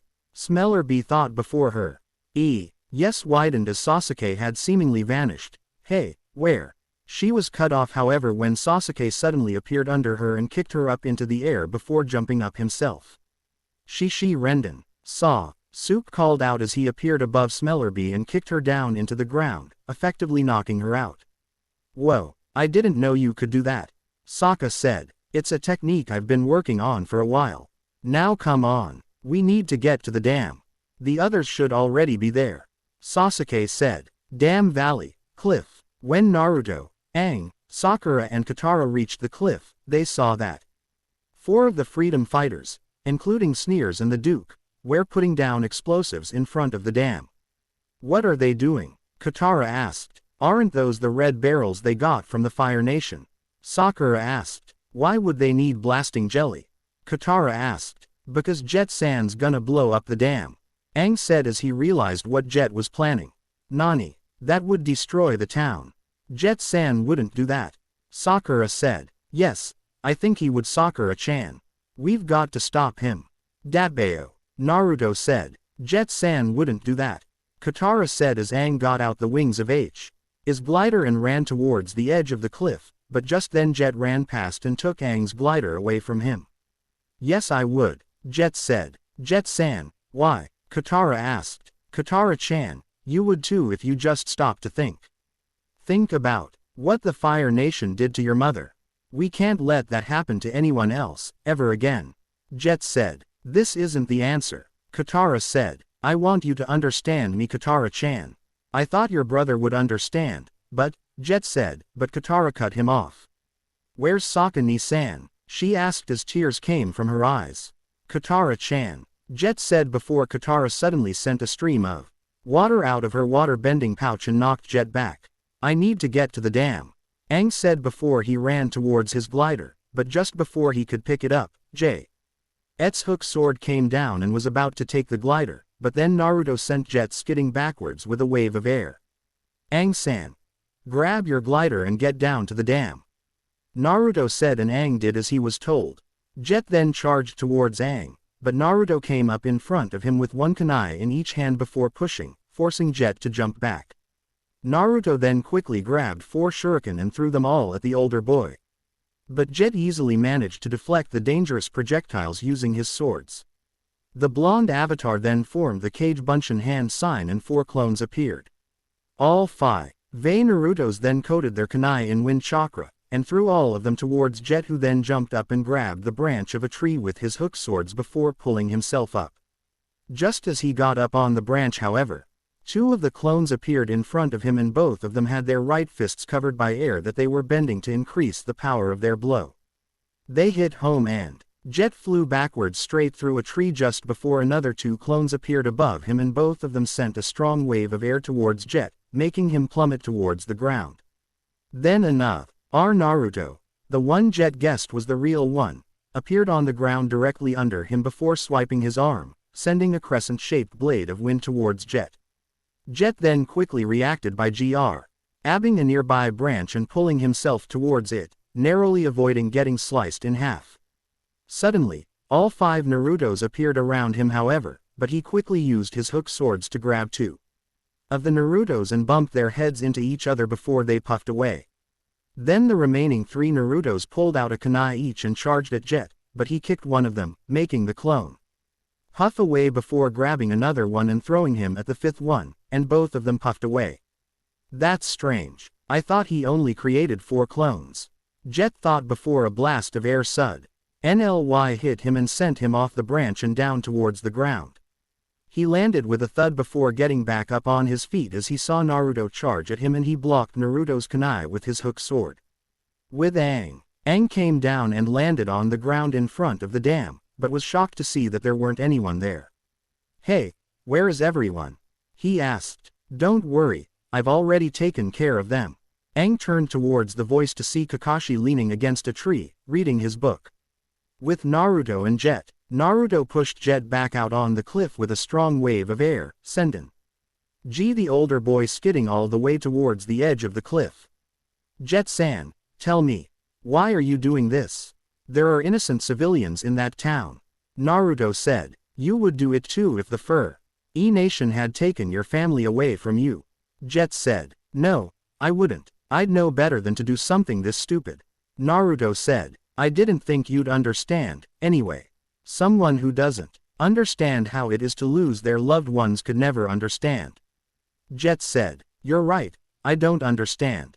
But you still don't have to do it like this. Find another way to free the town, one that doesn't involve killing any of the civilians." Naruto said, "There is no other way." Jet said, "You won't know that until you try." Jet then looked toward where the voice came from to see Sasuke and Sokka. What happened to Pipsqueak and Smeller Bee?" Jet asked. "They messed with the fire and got burned." Sasuke said, "Stop this madness, Jet-san. If you do this you'll be no better than the Fire Nation." Naruto said, and Jet's eyes widened before he dropped his hook swords and both weapons fell down on the ground. "You're right, I can't believe I've been so blind." Jet said, and he was about to walk towards Naruto and the others when the cliff suddenly gave way, and he fell down.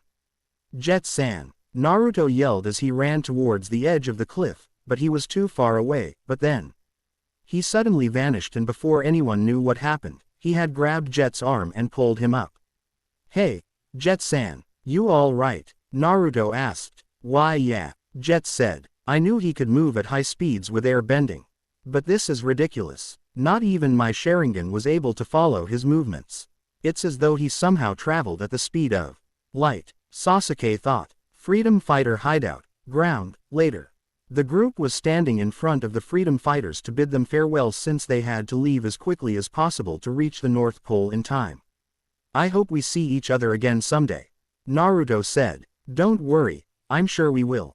Good luck with mastering the other elements," Jet said as he held out his hand and Naruto took it. "Thanks," Naruto said, showing off his foxy grin.